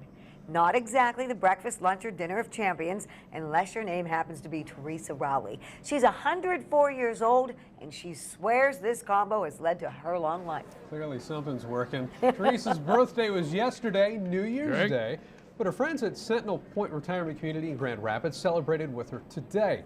Teresa says she doesn't remember the years she moved with her family from North Dakota to GR, but she's been a Grand Rapidian for decades. When her father passed away at 102, she remembers being shocked at how long he lived. Little did she know that she would eventually outlive him. When I was 100, I thought, well, I'd never be 104. I thought, I'd pass on by that time, but it just didn't happen. Then first thing I'm 101 and nothing happens then. Here I'm 104 and still nothing happens. And you know why? That's because Teresa still has lots of things to do, like go shopping, which she is doing tomorrow. And she has 1 can of Diet Coke left. She says she's having that with dinner tonight. So her top priority on her shopping spree tomorrow, buy more Diet Coke. See, I love potato salad and Diet Coke, so I think that's a great secret. Whatever, something's working. If you're a baseball player and superstitious, keep wearing the same socks. Happy Do whatever you got to do. birthday, Teresa. I'll tell you what I've noticed, Thank too. you, At buddy. 104, you couldn't give a rip what your haircut looks like. Rick Burgess. Most 104 go back to the Mo haircut. That's right. I'm 104. Do whatever you want. Maybe Rick, I'm putting a bowl on my head and you're cutting around it. Only we can make fun of 104. I'm 104. Give me the Three Stooges thing. You know, she didn't look 104. She didn't. She didn't speak that way. Well, maybe while she's out I'm gonna go with Mo. while she's out shopping for more Diet Coke, she can hit the old beauty parlor on the way by. Well, she don't have to fool with all that. No, she don't care. It. Bubba, you think you care what your hair looks like if you're 104? You don't care. No. I don't even care. And I'm not even. I'm 53. I was gonna say I don't care now. Well, I know. Yeah, y'all laugh it up. I No. don't.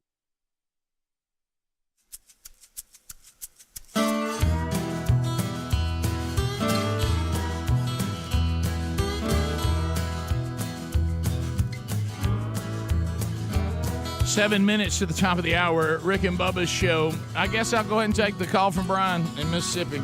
Sorry, Bubba. I wanted to give you more time. I wanted the show to get our legs under us a little more before we went here. Because, are you emotionally ready for this call? I'm good. Okay, so all right, Brian. Go ahead, Brian in Mississippi. Welcome to the show, buddy. Go ahead and say it. Go ahead, Brian. Bubba, Bubba, Bubba, Bubba. Good gracious almighty. They done freed Hank.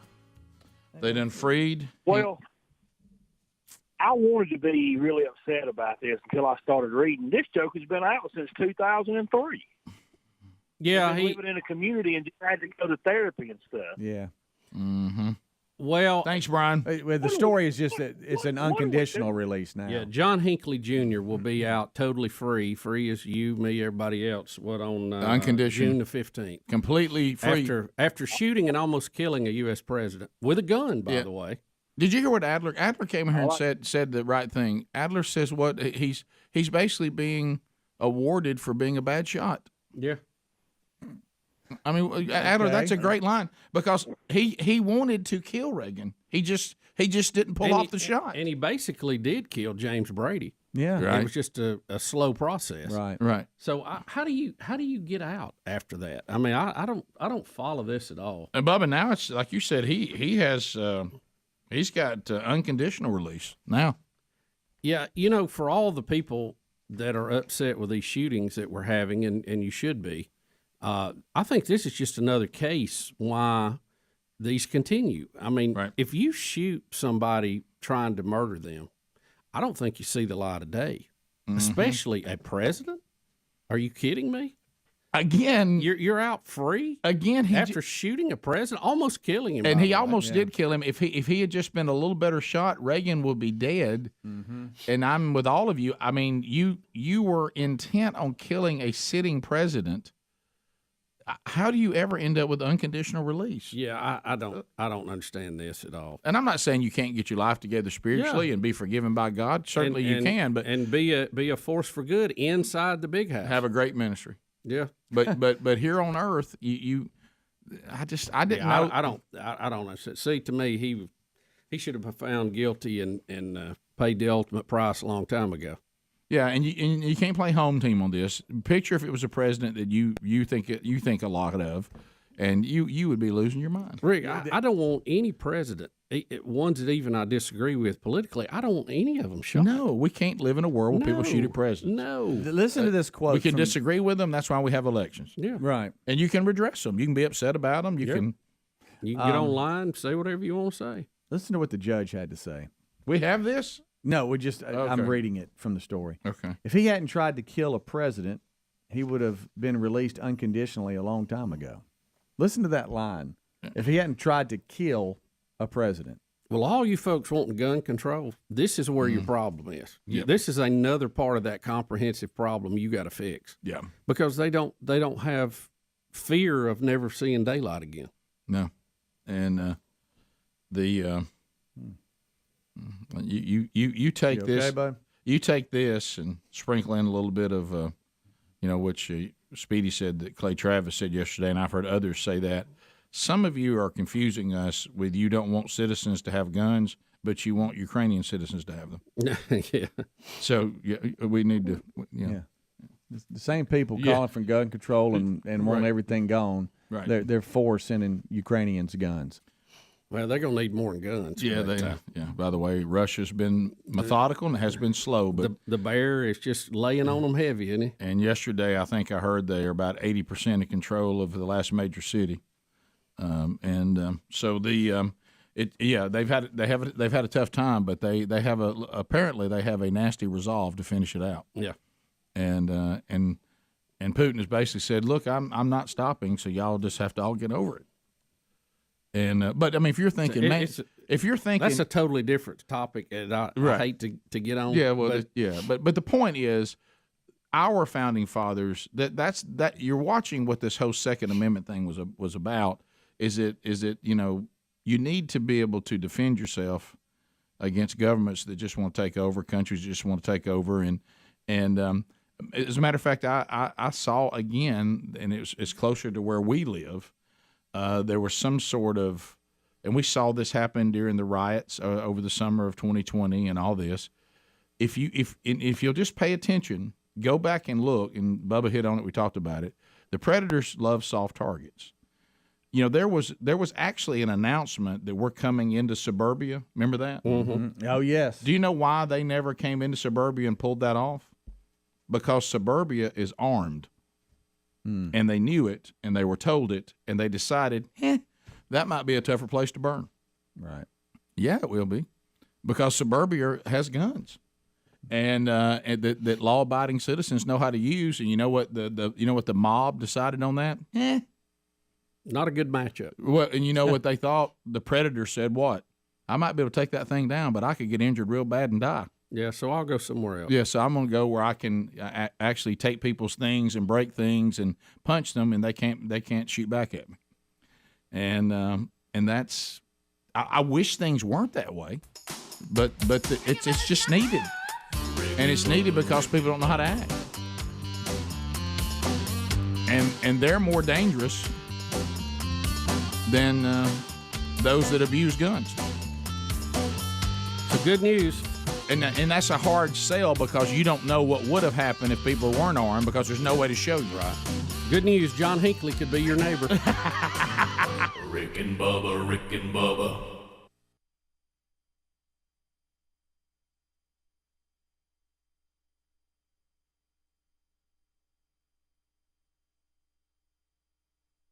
We've been talking about real estate agents itrust.com, and apparently, a lot of you, like us, and to me, and Bubba, you and I discussed this, I love this idea because it really is us using the platform that we have here to vet out real estate agents for you. And then you can say, well, hey, if I'm going to go and buy my home here, I'm going to sell my home here, and I'm looking online, I see all these real estate agents. I don't know who's who, what's what. Don't you love that feeling when somebody says, now, let me tell you who you need to talk to? A heads up, Rick. Hey, nothing better than a heads up. Let me tell you who you need to talk to. I love that feeling. When hey, I got that covered. Let me tell you who you need to call. So that's what you can do. And it's set up right now, realestateagentsitrust.com. Give us some basic information. Our team's going to contact you, make an introduction to our preferred agent in your town. And just about everywhere this show is seen and heard, there is a vetted real estate agent ready to say, I'm the preferred agent. I'll take this. You'll get the most for your house, and I'll get you the best deal on the house you're buying. So go there now, realestateagentsitrust.com. There'll be no part-timers there. Okay, that's not even considered. None. Realestateagentsitrust.com. Take all the anxiety out of this buying and selling of your home, and just rest at ease. You got somebody working for you that's been vetted out and shares the same values that we do here. realestateagentsitrust.com.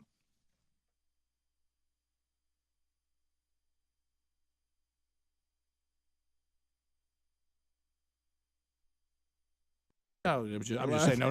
6 and a 2. There's no, move on. You just said something that wasn't necessary. That's Helmsley sits down and says, I'm down today. Helmsley sits down and says, I'll take the prisoner of war. Give me the gym coach. I'll take gym coach with a little prisoner of war in there. A lot of maturity. I'd have flipped you off 5 years ago. I know, it's good. But and just a touch of Ho Chi Minh Trail. Greg, if you can give me just a sprinkle of Menley Challenge. But anyway, just a little bit of I play a little rough. Just a little bit of I'm that kid who plays too hard. Boo might. But anyway, loves the cat right to death. Petted its head right off. Stop it, guys! Y'all can't. That's there are people. That's a real name, real person. Yeah, well, I know, but I mean, there's not one person who can't see your haircut right now. No, I know. But I sorry, military. But I will go. You said it, and it's like they ignored the thing in the story about this woman that is the very first thing that was the most important. That was the most glaring. You talking about her hair? They think no. The second thing. I promise you, that's the first thing I know. I think the people around her should pledge. Wasn't even a neat mo. Rick, yeah, you should pledge. Look, she's made it 104 years. Do not torture her with that haircut. Right? Yeah. I understand she wants something easy to keep up with, but we could go with something. If you're 104 and you're at the retirement home, don't have your roommate cut your hair. Yeah, but especially when he's blind in one eye. I mean, see, I don't really think she cares. 101, right? But this is typical of these morning shows. Everybody's dialing in on potato salad and Diet Coke, and I certainly have. The key was her dad. Her dad lived to 101. It's genetics, you idiot. And guys, she said she drank one a day. That's not that big. She got 8. I drink 40 Diet Cokes a day. I'm 104. Tell you what, that's a story. Hey, Greg, how about this? I'm gonna start drinking. I got news for you. If all of your family's dying in their 60s, you can eat all the potato salad and drink Diet Coke you want to. You're probably gonna die in your 60s. Mm-hmm. I mean, it's it's kind of tough to beat that strongest part against you. She got his genetics and his haircut. Well, we're just not going to turn that loose. Sorry. She's at the age where she said, I've done my hair my whole life. Yeah, I don't doesn't care. I don't I'm going to be honest with you. I think she's had that haircut a long time. I wouldn't care. You do? Yeah. Well, it's funny. I wouldn't care. Well, there's other I don't want to fool with it haircuts you can go with. I mean, there's more than the mo out there. Well, or what we call this one, the messy mo. Yeah, at least Mo cut it. At least Mo cut it straight line. Let's get a bowl with a straight edge on it. It's that same haircut that lost Brazilian tribe has too. You know you're right. Oh, yeah. You're right. The ones with them reeds sticking through their lips. Yes, you're right. Those spirits you too. Yeah. And the ass end of the spirit. That's right. Wow. But anyway, so it's kind of got a mushroom look. Greg, it's real tight on Greg, the side. Greg, when we did this story, is that really the first thing you saw? First thing I saw. Good night. I have to admit it was me too. Was it really? Yeah. I thought it was Johnny Ramone. Full of Matter of fact, I'll go as far as saying I didn't hear what she was saying. I didn't either. My first thought was she don't look as old as I thought she did. No, the second thought was, dang, look at that hair. Good. Very spry. What if you went and did a story about it? See, that's where they ought to be studying. How's she keeping her mind so well at that age, you know? That's a big thing. It's going to affect everybody. Absolutely. Some of us more than others. Well, you know what? I think one of the things may be don't worry about half certain hour now. Bubba, go stand beside that TV real quick. You know why she's up there? My hair is parted on the side, or it was when I started today. Seriously, go stand right beside it right now. Hurry. Look at that ain't the same haircut. I love you. I love you.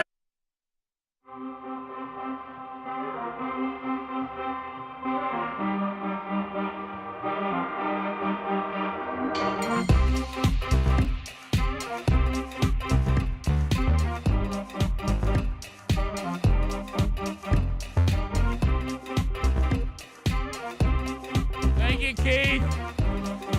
6 minutes past the hour. Rick and Bubba. We're here. Glad you're here. Hope you'll join us. Speedy, the real Greg Burgess, Helmsy, Eddie Van Adler, all here. Welcome back for a brand new hour. Bill Bubba Bussy. Rick, glad to be here. It's a party. Thank you for being part of it. And, wow, we still got a lot to talk about. The royal family and their 70-year anniversary of Jubilee, Queen's baby. rule is producing some comedy gold today. We'll get to that. Jubilee, baby. The protesters running through the band with the big black hats on. Oh, me. And Rick, oh, goodness. We'll see that in a minute. All right, so things we've already talked about. We gave you the verdict on the Amber Heard, Johnny Depp deal, and we unpacked that pretty good. We also, unfortunately for Bubba, had to walk through the John Hinckley Jr. thing. Bubba's dealt with that. We've moved past it. Can I tell you? There he is. Well, he's not. We're not past it. I know. He beat the charges basically with the insanity defense. The fact that he is free today is an insanity charge on all of us as a country, and I'm done with it. That's it. That's your closing statement. That's your closing statement. Drop the mic. We'll see you. All right. We were predicting yesterday, and it looks like our predictions were correct. What will happen in the ongoing saga of Jimbo Fisher and Nick Saban, a friendship gone bad? And so I think they were taken into the commissioner's office and probably talked to and say, hey guys, we can't have this. I mean, they got some fines. Yeah, and I'm going to have to fine you, and we can't have this kind of stuff going on. So Nick Saban, he got his chance. We let you know how that went. And he said he has nothing, no ill will toward Jimbo Fisher. He wasn't trying to suggest that Jimbo Fisher and A&M did anything illegal. He was just talking about that we got to get a handle on this NIL, and I shouldn't have singled anybody out. That was a mistake, and I have no issue with Jimbo Fisher. Now, Jimbo Fisher says that he and Nick Saban are done, and he would not be taking any calls from Saban. And but yesterday in Destin, Florida, he had his chance to talk, and he says that, as we predicted, we're not going to talk about this anymore. It's over with. I'm done talking about it. We're moving on and try to fix some problems of what we have in college football. There's a lot more pressing needs than our arguments. Of course, I would disagree. I want to know more about it. I mean, it's and he's going to be asked about it, another 1,000 times. And October 3rd is looming. Yes. But so, do you think we think this will be successful? Do you think that this will be the end of it? No. Oh, I don't. Mm-hmm. I think they had to put down their arms because they were in trouble with the conference, and you can keep getting in trouble to the point you can't coach anymore. So, yeah. I think they thought they both have pretty successful programs and make a lot of money, and I think they probably eventually thought, this is probably not a bridge I want to burn while I'm standing on it. Mm-hmm. So he also added that he and Saban did interact during the meetings yesterday and the day before, and he was asked about the verbal sparring between the coaches, and he smiled and said, you are to hear a headset, you are to hear a staff meeting. Yeah. So basically he went on to say, look, all coaches have frictions with each other, even when we're all coaching together. Of course, he broke the big rule. I remember this, Greg, our dad even had this same rule with his staff. We can get in here and really, really get after it in our meetings behind closed doors and strongly disagree and even get into arguments. But when we go out to the public, we present ourselves as a united front. Yep. And so he kind of broke the rule of, I'm mad at you privately, and I'm going to tell everybody I'm mad at you publicly. I'm sure there's some of the reporters that still want to ask Jimbo, what were you talking about Saban and how he's been doing all this? Yeah. And Saban, of course, said on this NIL thing, we're living in a land of no laws.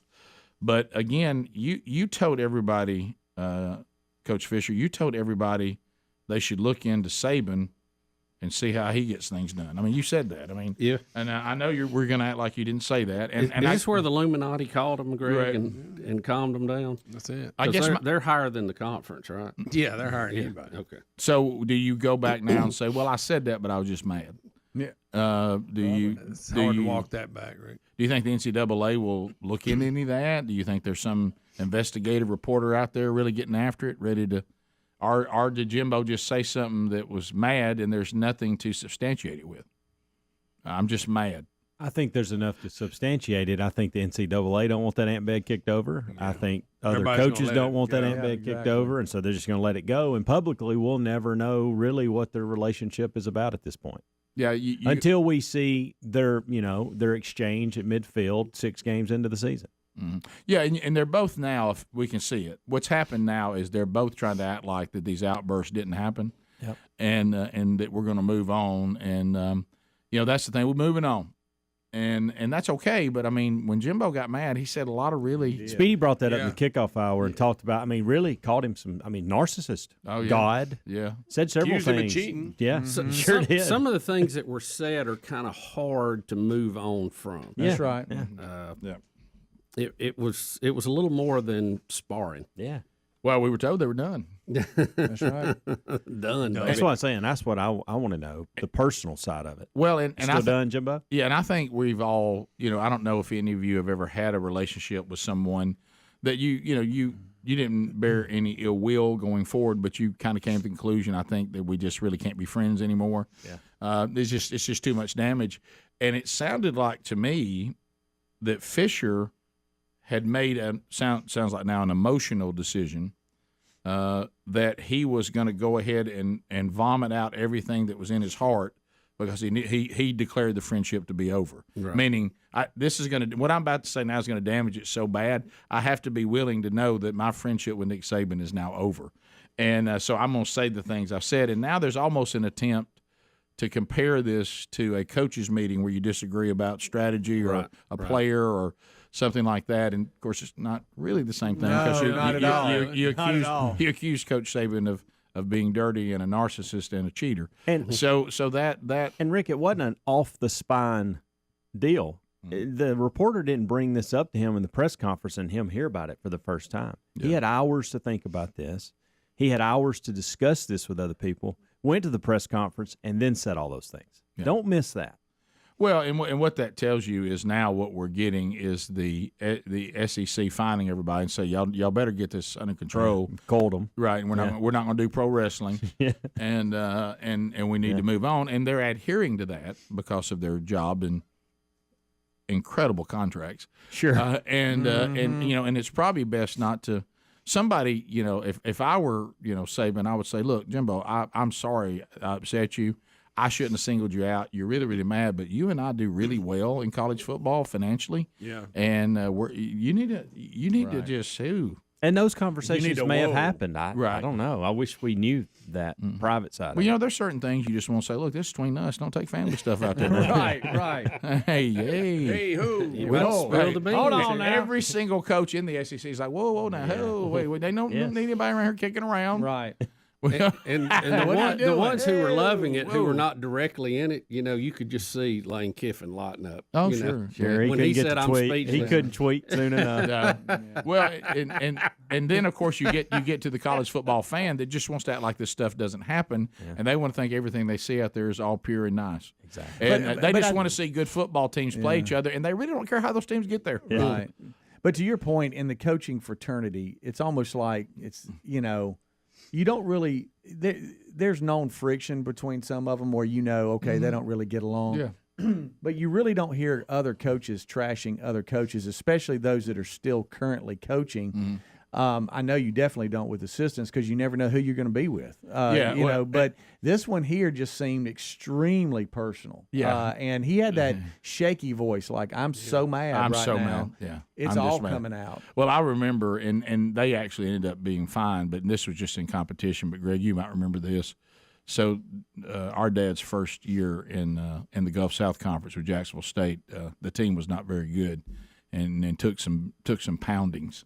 And so one of our rivals in the conference really put it on us really, really good and ran it up real nice and sweet on us. And basically he was trying to punish the new coaching staff for some things he felt like the old coaching staff did when they had the upper hand on him. And I remember Dad said he went out to the midfield and shook his hand, and he looked at me and said, he was an older guy, and he said, please don't retire. Promise me you won't retire. Because I'm gonna do everything I can to get this program back up to where it needs to be, and please don't rob me of the day that we'll beat you. Yeah, and thankfully the guy didn't retire, and that day did come. But you know what I mean? Hey, please don't retire. Right. Please don't walk away. Please hang around. How about when you get there and the coach before you has rung up some on him? Hey, thanks. Oh yeah. All right, we'll be back. So it looks like Fisher and Saban are all good. All right, we'll be back. More Rick and Bubba coming up right after this. Rick and Bubba, Rick and Bubba. Same haircut. Adler, I'll buy you lunch, I think. That ain't the same haircut. You ain't buying nobody lunch. It's the same color.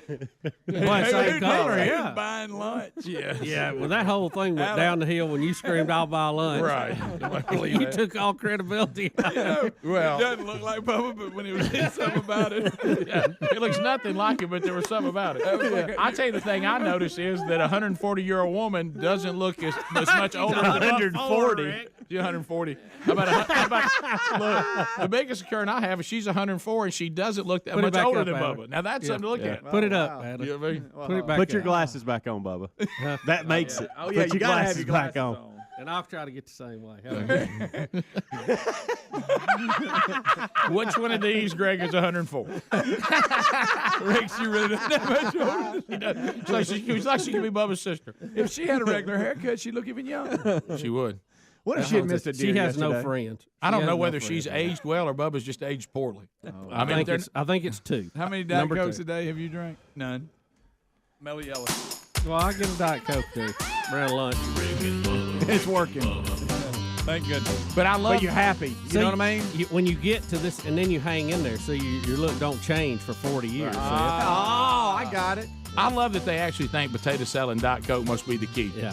And somehow he threw it to a baseball reference. Hey, Greg, the fact that her dad was 101 has nothing to do with it. No, genetics have anything. We'll be right back. Your phone calls are next. Rick and Bubba, Rick and Bubba. Because they say it's tied to a fault. Yeah, Really? Yeah. Hit that noggin. He hit his head. A fall he took back in October, and he's got a. Where'd he fall at? He had a home. hematoma. But and like that- in the bathroom or something? It doesn't say. Here's a video message from him on an update on how he's Straight doing. up, are you? Yeah, no, I'm good. Are you setting me up for something? I'm serious. It has that feel to it. I know. I give you Well, that. I feel like I'll Gomer give you that. Pyle's coming Some out of here. you may have heard by now that during the holiday break, I had a slight medical problem. Subdural What is falling? hematoma, blood clots on the brain caused by a fall I endured about 2 months ago. Surgery was performed. After 2 days in the hospital, I came home to start recovery. The prognosis is excellent, and I expect to be back in the studio taping more Jeopardy programs very, very soon. And I want to thank all of you for your concern. There it is. There it is. What is a tragedy? What is a scar? That's why he has the hat on. That. That's why he's got the hat Yeah, on. it is. Probably so. Wish I had that voice. Oh, if they go in the brain, they got. Yeah, he's smooth. isn't he? Trebek. He's always so calm. Would y'all have What if liked? he ever gets like? Would y'all really like mad? for him to have been a Try to little speak less loud. Jeopardy though on that update? I would have. Yeah, just talk normal. Open up a little bit to us. So let us see you. He's reading the teleprompter. I mean, you feel I like kind of want if to see a the- scar. If My the gosh, he house nearly was died. on Let me fire, see you. if the house was on fire, he would go, "Please exit the house through the marked Exactly. doors." It's on fire. Exactly. We have a fire. Somebody just asked a question. It is a great question. Does he ever get fired up about anything? Like he is so calm. Yeah. Right now, guys, listen. Somebody has timed down the Jeopardy theme and his message, and it times down perfectly. Oh yeah, well, that's been. Of course it does. Yes, it Well, is. you think Alex Trebek? Some of you was- may have heard by now that during the holiday break, I had a slight medical problem. Subdural hematoma, blood clots on the brain caused good. by a fall I endured about 2 months ago. Surgery was What is performed. bathroom? After 2 days in the hospital, I came home What to is start recovery. The prognosis is excellent, and I expect to be back in the studio taping more Jeopardy programs very, very soon. And I want to thank all of you for your concern. That's unbelievable. That's unbelievable. A number on the now Wheel of Champions, the former Wheel of Meat. Each number coincides with someone's name. Yes. Based on how you qualified 1 through 10. Yeah. Correct? Like number 1 is Tiffany, 2 is Clay, 3 is Steve, 4 is Stacy, 5 is Brandon, 6 is Josh, 7 is Ricky, 8 is John, 9 is Connie, and 10 is Patrick. That is in the order they qualified. So in the order you qualified, that assigns you your number. Right. Every number has the equal chance of being landed on. Yep. And so it's just going to be a random And if deal. we go to a spot that is above 10 or doesn't have a number on it, we spin again. All right, I want to throw this out there too. If it does land on Adler, since there's no number, I'd like to see Henry the Horse come out. Okay. Henry still has to come out. All right, and okay, let's. All right, so who's spinning first? Greg is the spinner. All right, the Greg. Wheel of Champions. And if he produces a no win, somebody else spins. Right. Yep. Okay. All right. And And then this is it, guys.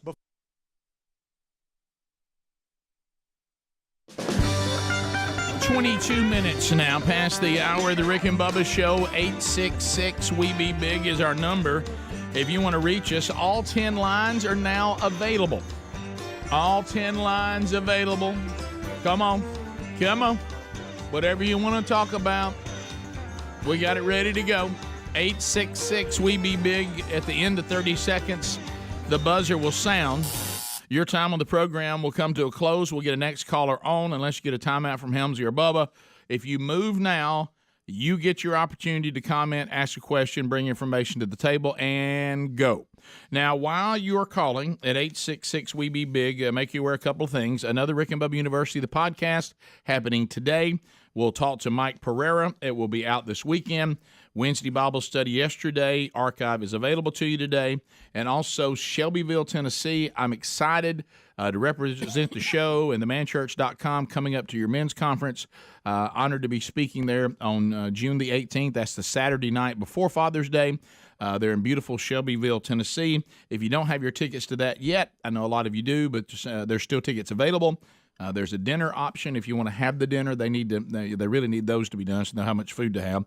But if you don't want the food with the dinner, then of course the ticket is less expensive, but you can just come to the conference. So if you would like to find out more about that, just go to rickandbubba.com under upcoming events, and you'll find that right there. Dalton in Huntsville is listening to us, Bubba, on 100.3 The River. Trolling. Keep them phones a-trolling. Here we come, phone trolling, phone troll. All right, Dalton, you're on the show. 30 seconds. Go right ahead. Hey, guys. I really don't have much to talk about. I'm just wondering, what is your favorite fast food restaurant? Favorite fast food restaurant? Well, it's it's according to what I'm in the mood for. You know, that's a tough one. Usually it's the closest one to me. Right. I have some that I frequent more than others. I definitely. I don't know if you have you're in Huntsville. Do you have Jack's anywhere near you there? Yeah, but Jack's. I like Jack's, especially their breakfast, and I tend to dig that bacon double cheeseburger a lot. Mm-hmm. So I like that. I tell you one that I'm a big Wendy's fan too. You know what? I like it, but it's like it's not back to what you said. I have nothing against it. I think they're great, and once my kids grew up, I haven't been to McDonald's as much as I once did. It's just because I really am trying to do a little better, so I don't eat fast food as much as I once did. So and I like Arby's. I've got some that I never frequent, but then I kind of got an all-star team of those that are my go-to. Yeah, I'm flexible. I think location has more to do with me than anything, because when I'm hungry, I'm ready. Yeah, right. Chick-fil-A is because I just like to get my Rick, food. I think I like all of them. Bubba, I don't think you and I are against any of them. I can't think of one that I wouldn't go to. That's right. I'll tell you one thing. I don't think we give Bojangles enough sometimes. Carrie in Florida. Carrie, go ahead. 30 seconds. Well, I have a way for Bubba to have another summer of Bubba. Okay, good. If Gene Hallman will promise him that he'll get to play in the Regions tournament next year with Bo Jackson, Charles Barkley, Mike Leach, and Nick Saban, wow, as the pro, or switch Mike Leach with Jimbo Fisher. Wow. Well, I've played with most all of those. Well, she said one big group. Right. Gene Hallman, whatever you want Bubba to do, Gene Hallman, if you can get Gene to want it, yeah, he owns Bubba. Yeah. I mean, Hallman is in Bubba's head. He owns him. We haven't tried that diet. Have Gene tell Bubba to get on one. That's just the way that sounds. Joseph in South Carolina. Hey, Joseph, go right ahead. 30 seconds. Good morning, gentlemen. Two things wrapped in one. The first thing, I'd just like to know what Rick and Bubba's opinion is on Russia suggesting we shouldn't give weapons to Ukraine missiles that can reach into their borders, why it's okay for them to shoot into Ukraine's borders. And the second thing is, Is Miss Beth Moen in the building that can give her opinion on Jimbo and Nick Saban? And I'll hang up the list. Well, I'm just kind of wanting Nick Saban and Jimbo Fisher to rekindle the friendship. Because I'll be living a call in that game, hopefully, on October 3rd in Bryant-Denny Stadium. I'd like to hear Beth Mowens, and I don't say this much. I know, that's shocking. Ask First time Jimbo ever. Fisher what he meant by some of his comments about the being dirty. Coach Fisher, Beth Mowens here. What did you mean narcissistic? Narcissistic. What'd you mean about dirty? Like dirty, like mama dirty. Despicable. Wasn't that used to? Can you say the word despicable? We sent it down to Rocky for despicable. You think he's despicable me? On the weapons purchase that we are sending missiles to the Ukraine. Yep. But they don't want long-range missiles sent that could bomb deep into Russia. And I think what they're trying to do is just keep it from escalating. Well, if they start an offensive in Russian territory, I think you'll see the Russians feel like they're justified to use nuclear weapons at that point. Yeah, and they're trying to keep that from that clique from happening. I hear some of our politicians going, well, we're going to give them some that will reach there, but they promise they won't shoot them. Yeah. They won't shoot them into Russia. Okay. That sounds a little volatile. Bobby. I think they're hoping the Russians will just get tired of this and quit. Yeah. You know. Bobby in Alabama. Bobby, go ahead. Hey, Biggins. I just wanted to ask y'all a quick question. I don't know if this has ever been asked or answered, but what's going to happen to Rick and Bubba show after y'all decide to up and retire? What's going to happen to the Rick and Bubba show? Well, if we up and retire, it won't exist anymore. Because that's our names. But I don't really know what will happen, and if I retire, obviously you see this. There's no plans for that, but you see that the guys, everybody here on the show, are capable people. I think that any group, a combination of this team, could continue on in this business doing their own version of something and be I agree. and be quite good at it. I agree. They could have left and done it already. Yeah, and so we've never held back on that. You hear the kickoff hour and all the different projects that there's a lot of freedom here for people to develop their own brand. And we certainly don't stand in the way of that. And according to my accountant and banker, I'm going to be here for another 15. So, I think I better not say that. Yeah, let's not do that. Yeah, bottom of the hour. Rick and Bubba, Rick and Bubba.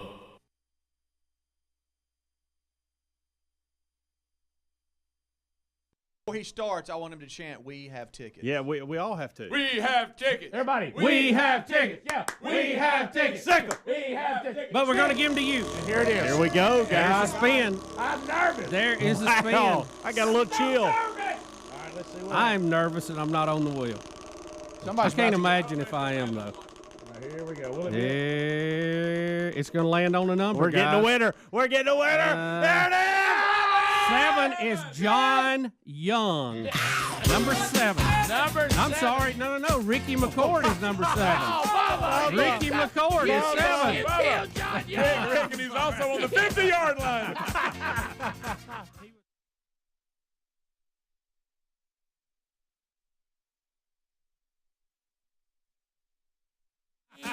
McCord. The other guy jumped up in there. You just killed him.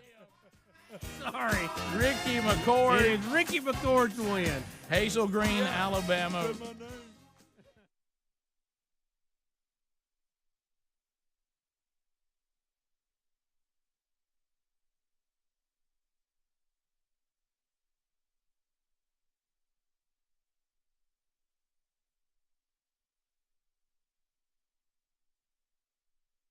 Let's focus on the winner. Yes. And not me misreading the numbers. I was wondering if he knew the number. Yeah, it's so much better to be Ricky, who heard his number and heard a different name, and then he got corrected, than to be the guy whose name was called out. And then Poor old John. Poor old John. I guess lunch is on me. Ricky, are you going to go to the game or sell them for profit? Undecided yet. Okay. Yeah. So who you pulling for? Who you pulling for in the game? Well, of course I'll pull for the Roll Tide. Well, I didn't In know. a Roll Tide. Georgia fans are everywhere. I didn't know. Yeah, so that's true. We got 'em here. All right. Well, Ricky, we are do we have the information to send that to Ricky, Speedy? Do we need anything else from Ricky?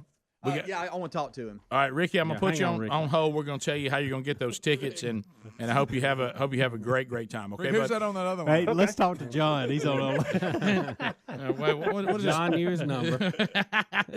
All right. Well, uncomfortably, John's on line one. No, I'm just kidding. All right. By the way, the text messages coming in from people that know us. Our friends. Yeah. I'm here for people I hadn't heard in years. Wait a minute. You're welcome. You are welcome.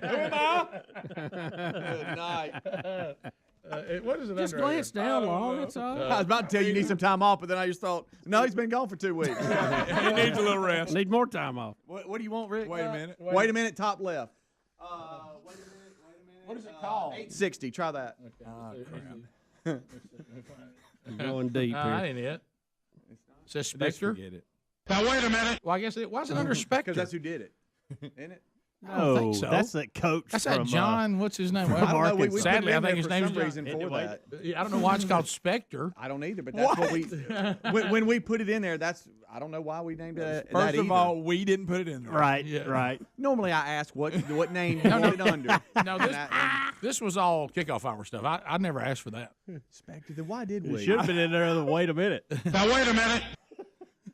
Rick, we have a winner. Now wait a minute. Is it Senator Spectre? It may be. Is it may Senator be a Spectre? senator. It may I be think a senator. I think it's not Senator that. It's Spectre. not. I thought it was the Nobody Arkansas knew coach, that. but it's not. It's not. I believe it You're is right. Senator Spectre. Oh, okay. Yeah, I Well, that think makes that's sense why. then. Okay. Yeah. Now wait a minute. I'm confusing I that gotta with go that. talk to this winner now. What's his name? Now wait a minute. I don't have the Ricky? list anymore. Is it It's Ricky. I don't have Hazel the Green. list. Now wait a minute. I don't have the list anymore. That's your list. The now. good news is Bubba has been booked for the Miss Universe package. That's right. The winner is. Look at the text message. And you'll have to sit on the edge of your seat the whole time. Oh my goodness.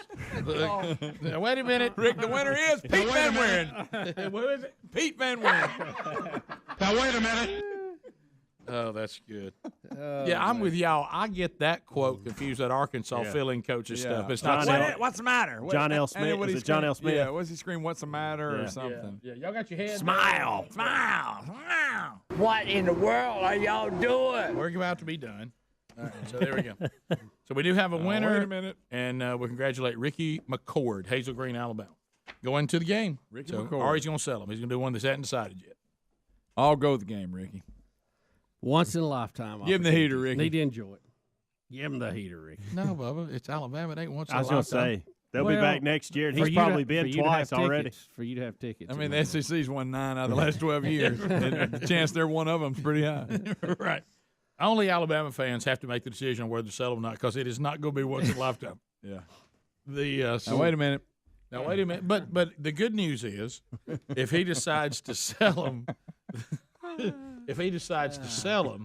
then the person who got to buy them is still thanks Chilling to effect. Still, Chilling. Now wait. It is 35 minutes past the hour. Talking to the people at 866 We Be Big, and some of you still there with some comments, and we'll take those at 866 We Be Big as we spend a little more time on the phones today, because you guys are doing a great job. You're bringing up some good questions and good comments and good topics, and we got other stuff to cover, but we like talking with you as well. LearBubba.com, runaway inflation. And we got some sound clips that Adler's got set up today. Once again, I mean, you're really seeing everybody, including your CNNs, going, look, we're tired of hearing the line about this inflation stuff. But the highest gas prices in history. We've got the war, we talked about that, going on in Europe. Supply chain and labor shortages surging. So now, my goodness, now somebody's throwing monkeypox out there. Look, it seems like there's something wrong that upsets the economy every day. The CEO of Wells Fargo recently commented that the worst is yet to come when discussing our economy. So this administration doesn't appear to understand, just like saying things like, well, there's nothing I can do to drive gas prices down. Yeah, there is. But anyway, well, there's nothing I can do about it. But anyway, so whenever inflation and unemployment hit the today's levels, you know what history screams, don't you, Bo? The R word. Yep. Recession. Remember the last one? That was a dandy. Remember what it did to your retirement? That looked good, didn't it? Thanks. So, look, number one, gold may be the answer. It can be a great hedge during a recession. Number two, the closer a recession gets, the more your gold could be worth. So why don't you make the move that so many are making now, and don't let your retirement take a hit like what happened in 2008 by owning precious metals for your savings and retirement accounts. And to make this extra important, right now you'll receive up to $10,000 in free bonus coins based on the value of the gold coins you purchase from our friends at LearBubba.com. They created that URL with us, LearBubba.com. Call 1-800-707-4575. You want to mention the Rick and Bubba Show and the code Bubba. That's 1-800-707-4575 or LearBubba.com. You find that link, too, at sponsors at rickandbubba.com. Just click it there. Let's go to James in Huntsville, 100.3 The River. James, go right ahead. Hey, good morning, guys. Hey, buddy. Hey, I just had an idea. I had an idea for a new movie. Okay. Okay. Picture this one. Picture this one. Okay. Just before Saban and Fisher go into the meeting with the commissioner and have dinner with him, they look outside on the beach and there's two beat up Hertz rental cars. Days of Thunder Part 2. Days of Thunder. That's so good. Well, you almost could even take that. it. You almost could even take it to Top Gun. You know, which one of them is the Maverick? Would it be? Was it Fisher right now? He's telling it like it is, and they bring Fisher and Saban in like Iceman and Maverick, and they get a harsh talking to. Yeah. But either one works. You are correct. Thanks for the call. Hey, they're good now though, guys. They're good. We're moving on. I know that I called Saban a narcissist and said thinks he's God and that he's dirty, but we're moving on. I went back and I wanted to actually hear Jimbo's tone. Yeah. And he said the company line about 4 or 5 times. Oh, sure. And it was in little Jimbo voice. He didn't sound as little and tiny as Saban did the day before. Yeah. But he had a company line that, buddy, he was sticking to. Little Nick and little Jimbo's out there now, aren't they? I'm little Jimbo. I'm little. None of them could have been as little as Scott Frost. No. Tiny Scott Frost. God, you own me with tiny Scott Frost. To Jerry in Piedmont. We're not going to play in a field. Jerry, go ahead. Good morning, fellas. Turn the radio down, Jerry. You're a veteran. Jerry, you got to turn the radio down. Listen turn it on down. the phone. If you don't turn that radio down, Jerry, I'm going to come and get it. Hey, I want to hear myself. The radio is turned down. Okay, go now. Go. Listen, y'all were talking about fanatical fans earlier. Yep. Rick, I just want to see if you could remember back when, hadn't been too long ago, Bubba was brought to tears and got all hysterical when we thought the Spice Girls was coming back. I didn't cry. I didn't cry. I just loaded up and went. Oh, that's good. In his defense, I think he had an echo. Yeah, it might have been. I'm sorry about that, Jerry. I think you just had an echo on the phone line there. We ate you up pretty good, didn't we? Tim in Montgomery. It is turned down. And I knew Jerry was a veteran. I knew better than that. Ain't nobody from Piedmont going to mess that up. No. Tim in Montgomery, I-92, WLWI. Timmy, go ahead. Hey, guys, how y'all doing? Good. Morning. I hope you're okay. First time calling. Wow, first timer. Monkey grass, buddy. What's on your mind? Question. So, Maverick, I haven't seen it yet. Then he dropped that movie. How do they get a nuclear-powered aircraft carrier and fighter jet that they film from? I mean, can you rent these from the U.S. government? They did. How do they film it? They did in this case. There was a story out about them paying, what was it, $11,000 an hour or day or something for it? It was a lot, yeah. For the Navy to fly them. So there was some financial consideration and cooperation. Yes. Yeah, so it did happen. That's you go. Tom Cruise was trying to get on the space station to film a movie, and they never got it worked out. But there was a crew from the Russian side that went up to film something. You remember that? Mm-hmm. So it'll be the first picture actually made in space. But Tom Cruise is wanting to still get to the space station to do something. Yeah, they struggled, because Cruise produces the Maverick. I don't know if you saw it on the credits. Yeah. Oh, yeah. And they struggled to finance what they needed, so he just got the Church of Scientology to foot the bill. Yeah, probably so. Right. Boy, don't you? All I could think about when I saw how much he's going to clear. Oh, I know. I thought Scientology did well on this one. Yep. I wonder, did the View comment on them and all, or just us? No, I'm not going to comment on we'll that. get to that. All right, let's go to Charlie in the great state of Alabama. Charlie, go ahead. Hey guys, how you doing? Good, Charlie. Hope you're okay, buddy. All right. Hey, I was wondering if you guys have heard about what some judges in California have decided about bees. Well, obviously bees are an important part of the ecosystem. Yes, they there are. are some bees in California that are endangered, Mm-hmm. and the problem is that there's no classification in the Endangered Species Act that covers bees. And to get around that, some judges have decided that bees are fish because fish is the only classification that includes invertebrates. Are you messing with me right now? True story. Oh, look, there it is. It is Speedy has pulled it up. Hey, Wow. Well, I think that speaks well for our court on the system. internet. It's got to be true. Yeah, of course. Yeah. Well, let's face it. If biological males and females can identify as any gender they want, a bee can be a fish.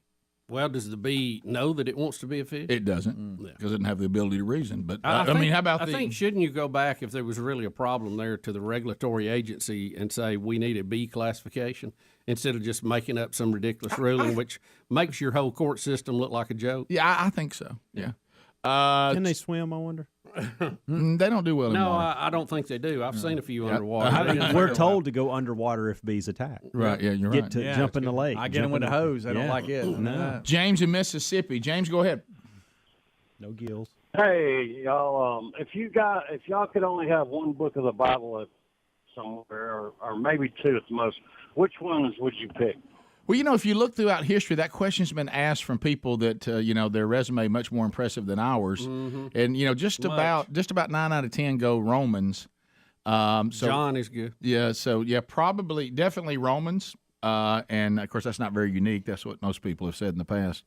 I'm glad we don't have to make that decision because you actually need it all. But I'm going to tell you that the walk through Genesis right now, I have fallen in love with the book of Genesis in a way that I really never have before.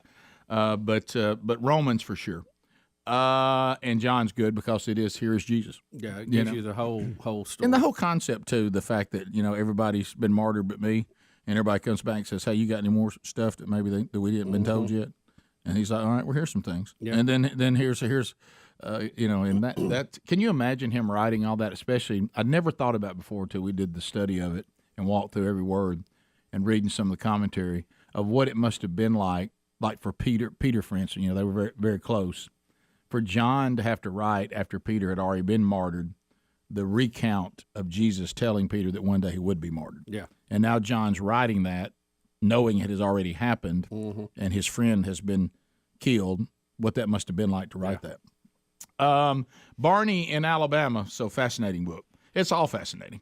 Barney, go ahead. Welcome to the show. Barney? How are y'all? We're good. Good. We got a work debate going on. Need help with? Okay, we'll try to help you if we can. Must be desperate calling this show. You got to cut one, start one, bench one. Derrick Henry, Reggie Bush, Ricky Williams. This is the work debate. Say it again. So you gotta start one, cut one, and what? Bench one. All right. Bench one. Give me my players again. Reggie Bush. Ricky Williams from Texas. Mm-hmm. Reggie Bush, Derrick Henry. All right, I'm going to start. This may shock you. I'm going to start Derrick Henry. I agree. I'm going to bench Ricky Williams, and I'm going to cut Reggie Bush. I'm going to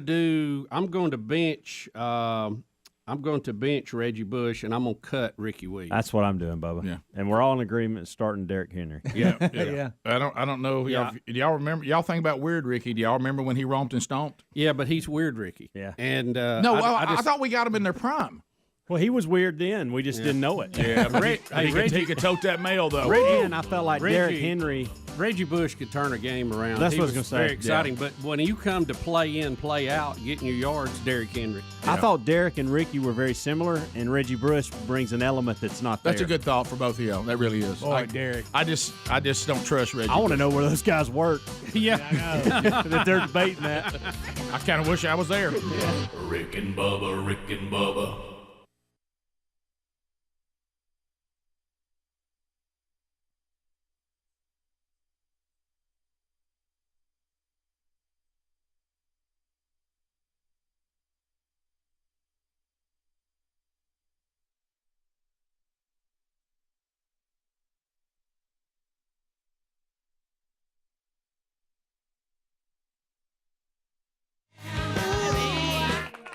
There it is.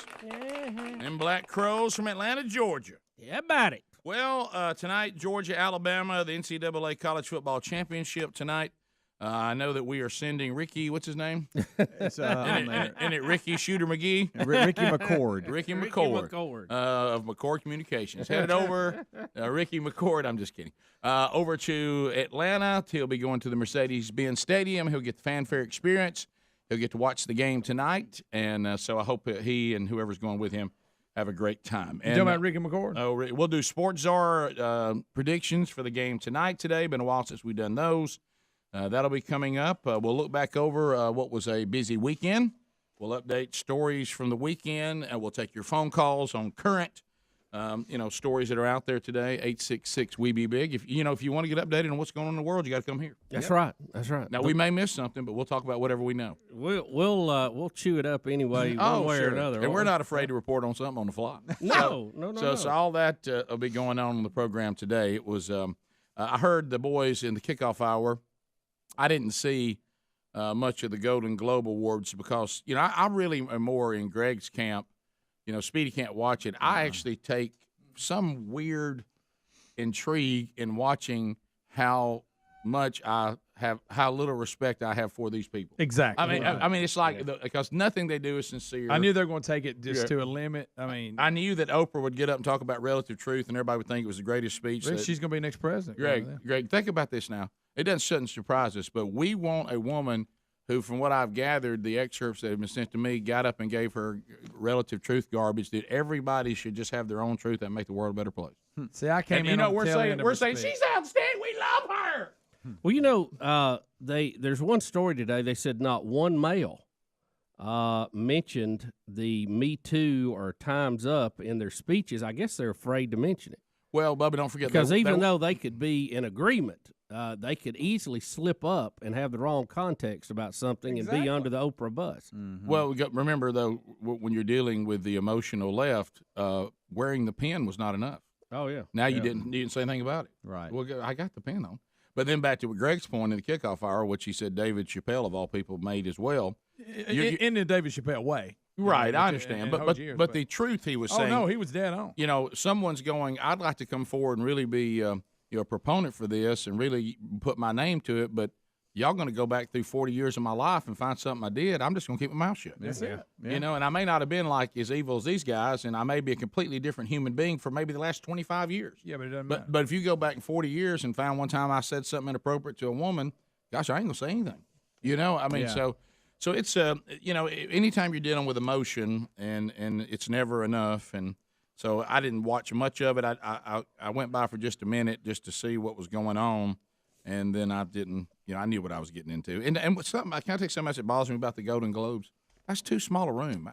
It feels it's almost like a luncheon, isn't it? It feels cheap to me. Yeah, that's it. It's like you're going to some. It's a Golden Globe luncheon. Somebody's invited you to Young Business Leaders luncheon or something. Yeah. It just feels cheap. It's so. I know it. So anyway, there's other than the Oprah speech. I mean, I don't know what all else happened, and Time's Up and all that. So, and there really is a problem there, but the problem is something that has been created by the very things that these people hold dear. Yeah. That's what's weird about it. Relative truth Y'all thing. caused A lot of the problem. How about this? Y'all caused all this. If we truly live in a world of relative truth, then what if I think it's okay to be doing what I'm doing? Exactly. Yeah, they're kind of hung in a circle equation. Yeah. They've got their feelings and their beliefs all doubling back on reality. Yeah, I mean, you go to somebody and you go, well, I understand that this woman was made to feel that if she would, be intimate with you, she'd have a better chance at the movie role. And you go, well, yeah. I didn't rape her, but I said that if she wanted to have sex with me, I'd probably have a better chance of giving her the role because that's my truth. I don't think anything wrong with that. Yeah. I'm in this position. It has perks, and I want women to, maybe be intimate with me, and then I see them differently when I'm taking about roles. That's my truth.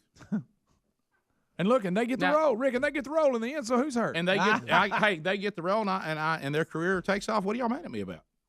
Well, that's just not right. But who says? But also think about their perspective. Right. They see them in these roles where they're in there rolling around with everybody for a paycheck, and they assume, well, they'll 866 We Be Big is the number.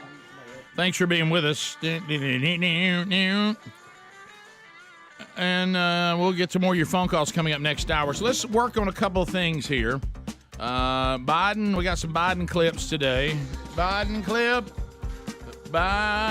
clips make you feel kind of scared that our country's run by him. Basement Joe. So let's here's something, and this is a comment, Bubba, that you and I have been a little perplexed by because it's not true.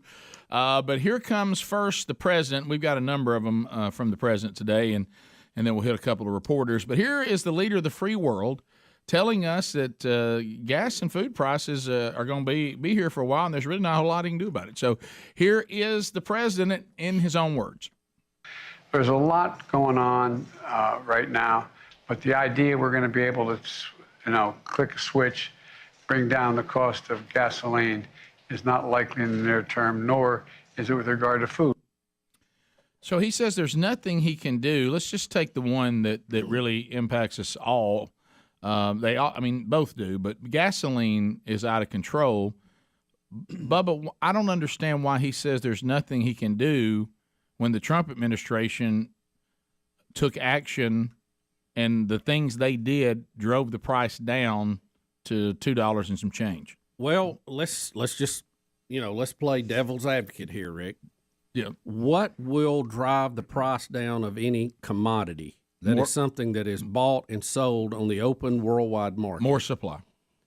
So you put in more supply. Mm-hmm. You actually allow more drilling, not just saying you're going to do it, and then put so many restrictions on it no one can do it. Right. You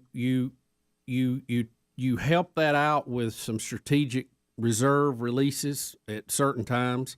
You promote the fact that we're going to be energy independent, and you mean it.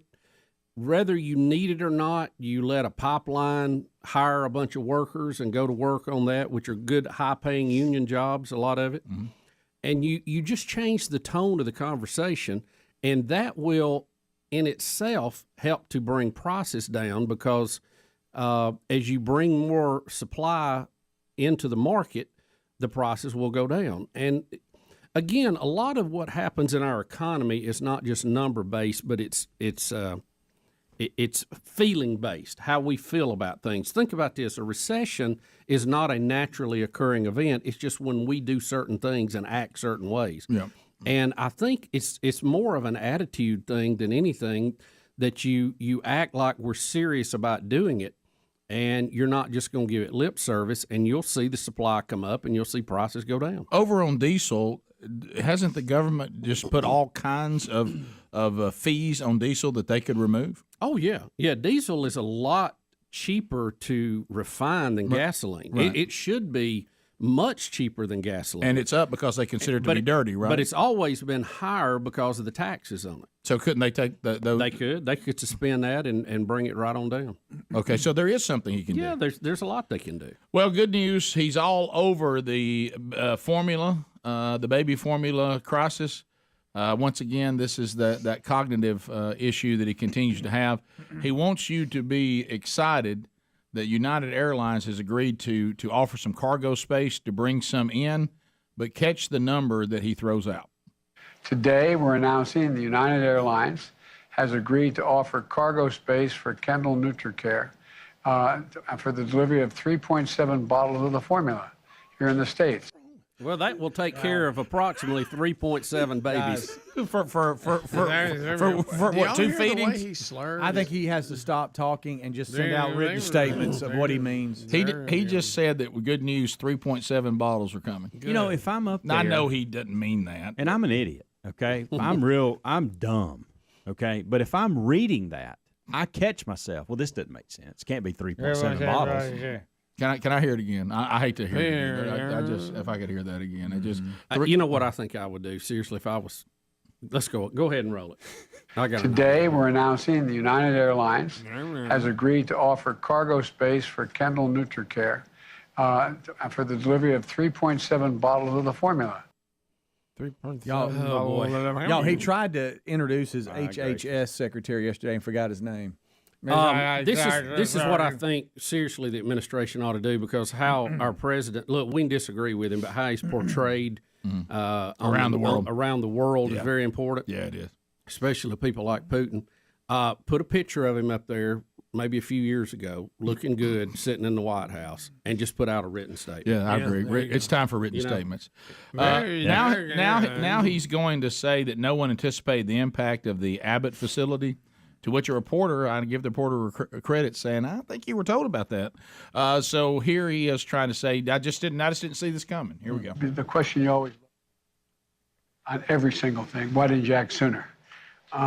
Well, I don't think anyone anticipated the impact of the shutdown of one facility in the Abbott facility. And it was accurately shut down because the formula was questioned in terms of its purity. And so once we learned of the extent of it and how broad it was, we kicked everything into gear.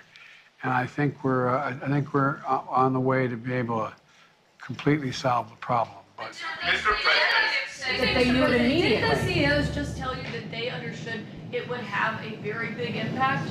They did, but I didn't. Oh boy! Don't admit that. Wow. He just said they told us that it was going to be a big impact, but I didn't believe him. Right. Or understand it. Yeah. They did say it'd have a big impact. They did say that. I just didn't. And what they're referring to, there was some infant deaths. It was like 3 or 4. Mm-hmm. But you're talking about a product used by millions. Mm-hmm. And there was a thought that there could be an overreaction to that, where they shut the whole plant down. I don't know. That's something that people smarter than me have to decide. Wasn't the investigation though the formula didn't cause those deaths? Well, or did it? See, that's the thing. There was so many other variables involved. Some of the critics of what they did said they acted it was a too big a step too soon, when they should have still been investigating it. And then even after they shut down and they were cleared of it, you remember there were days they were going, well, we need to get this factory going. The CEO's going, the FDA or whoever it was, their regulatory group, was not giving them the clearance to do it. But Biden was up saying, hey, we're about to do it. And they're going, we haven't got the paperwork we need. And it was several more days before they got that. And they had already said, once we have a shutdown, it's going to take X number of weeks before we can produce this again. So, again, it's your government at work. Yeah, even CNN's Jake Tapper gives Brian Deese and grills him about this. The National Economic Developer. We'll play that for you when we come back. Rick and Bubba, Rick and Bubba.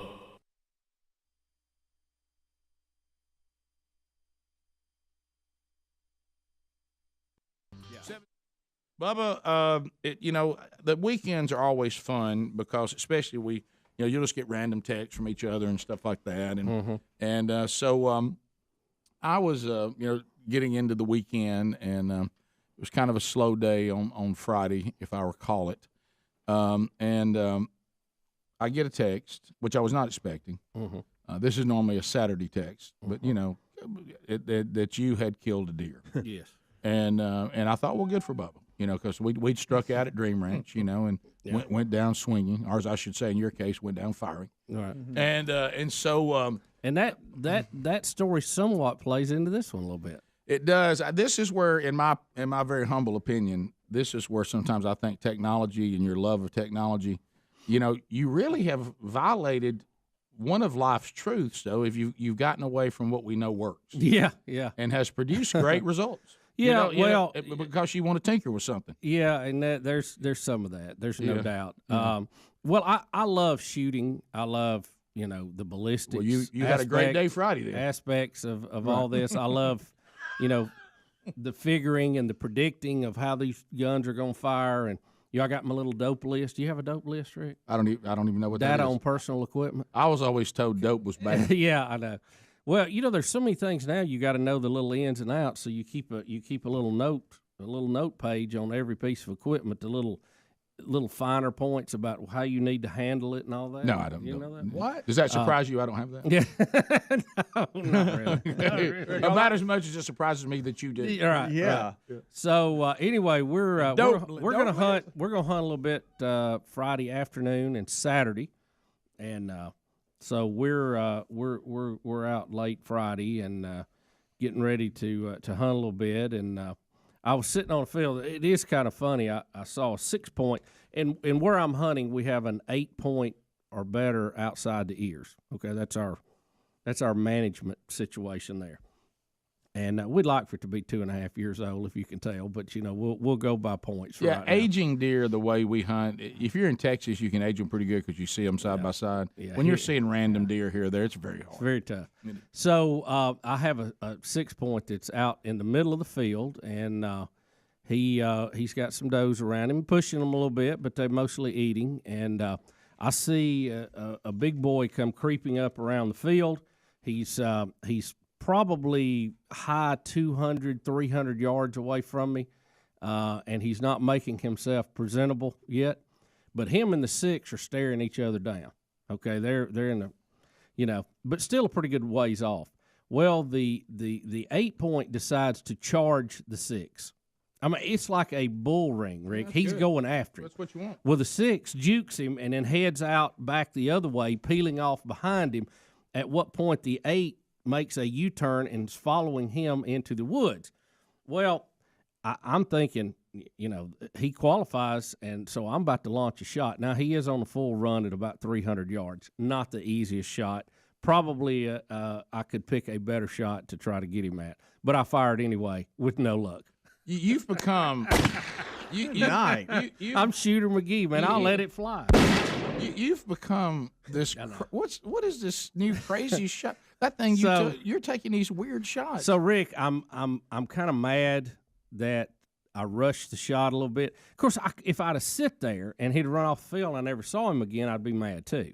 So you gotta balance. But McGee knows that if they're running and chasing, they might run back through there again. McGee knows that if there's a deer out there and you can see him, shoot. Right. I don't know how you could see him at 300 yards running. Well, it's not easy. It's not easy. And looking at that other spectrum helps a little bit for seeing him. But so I think that's what's messing you up. Well, this is a trial and error period for that gun and that scope. That scope is designed for a certain situation. Right. You're using it in the wrong situation. Yeah. Well, that's why I'm trying to verify. Put that on your dope list. I'm trying to verify if it is worth using for deer hunting or not. That's part of the proving the time we're in. So anyway, fire one at 300, runs off. I'm mad at myself. I think I won't see him anymore. My scope cover has broke and it has flopped over. It's one of these that has it's like a rubber when you peel on and off, and it's got two things holding it, two little bands. One of them broke, so it flips off. So it flipped off on the side of the gun. I am about to discharge a shell. So as I do that, it hits the scope cover and throws it back into the gun. And as I'm trying to get the other shell in, it gets it all jammed up. Golly. McGee, what are you doing? So I'm sitting there and I'm mad. I'm dogging myself. I'm kind of like Greg, when he gets mad about something. And the gun's jammed and I'm trying to get it. Well, sure enough, I look up and here comes the 8 point again, full bore trot coming across the field, coming at me this time. And you got rubber at an angle from 300 to about. And I'm working on that thing. I got my keys. I'm trying to get it out. Can't get it out. Comes all the way across the field. I'm mad again. I go, good night. All right, can I ask that deer just ran. He came from about 300 yards to about 100 yards. Come on. And I didn't even get the gun in the window. Oh, golly, McGee. It was wedged with your shooter, McGee. So I got too much jump. I finally get it. You need to simplify your situation. No, this was a real oddity.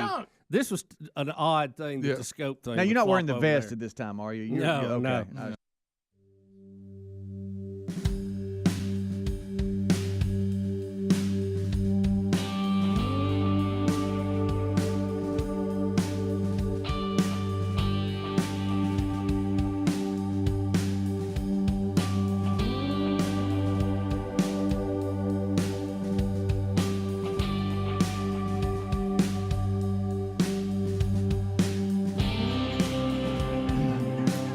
By the way, Brody, if you're listening, that's posting something like I taught you.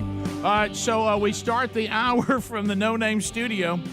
Another hour. Speedy, the real Greg Burgess, Helmsy, Eddie Van Adler, the gang, all here as we work our way through another day in this wacky world in which we all live. When we left you last hour, we still had some audio and video clips that we were catching up on. We've covered quite a bit. If you've just now joined us, say hello to Bill Bubba Bussy. Well, howdy back. Glad to be here, and thank all of you for joining us. When we left you last hour, the president took away all fear about a shortage in baby formula by letting us know that United Airlines had given up cargo space and that 3.7 bottles were on the way. Good news for 3.7 babies. So, believe it or not, CNN even getting kind of mad. Jake Tapper talking to Brian Deese, and director of the National Economic Council for the Biden administration. He's just not gonna. Tapper said, "Look, I don't need you guys investigating the FDA. I mean, it's obvious that you guys have fumbled this." President all but said that last hour.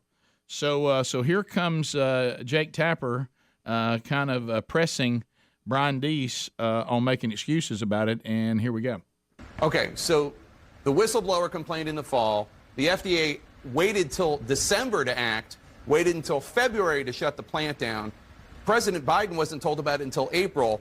You don't think any of that should have been done more quickly or sooner? You think everything just went exactly how it's supposed to? Look, the FDA commissioner has already said that he will conduct a thorough investigation to make sure that we understand fully the timeline, and I will leave that those evaluations with respect to the facility and making safety judgments, I will leave to the FDA. Once the facility was shut down, what was clear was that we were going to need to do two things. One, the FDA was going to have to work to reach a consent decree with Abbott to get that facility back going, and that other producers were going to need to ramp up their production.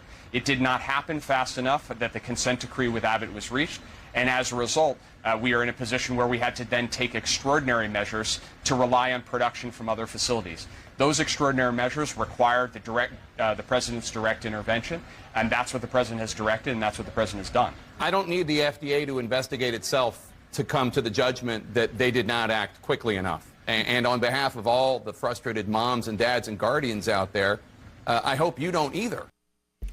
Jack. Attaboy, Tap. Wow, it's got so bad that CNN's a little and then snappy there with the administration. And then before we get to the next hilarious thing, Brian Deese is live and his camera falls over. Is this at the end of this interview? Yeah. This is the administration in a nutshell right here. All right, let's watch it.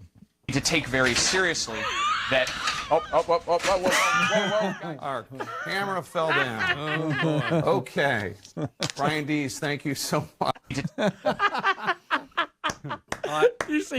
What question was he asked? He was trying to answer. Did they kick the camera down themselves? Probably so. That's another idea. Y'all said to put out written statements. What about kicking a camera over? We all remember. We all remember the fell down. The training in the movie Spies Like Brian Us. Deese, thank you so much. You're laughing about it. What'd you know? When'd you know? Well, I'll tell you what I want to know. And then Brian Deese. I guess we're just going back to the best of Brian Deese today. Yeah. This one and this. I remember this when this came out. I don't think this just happened unless it's happened again.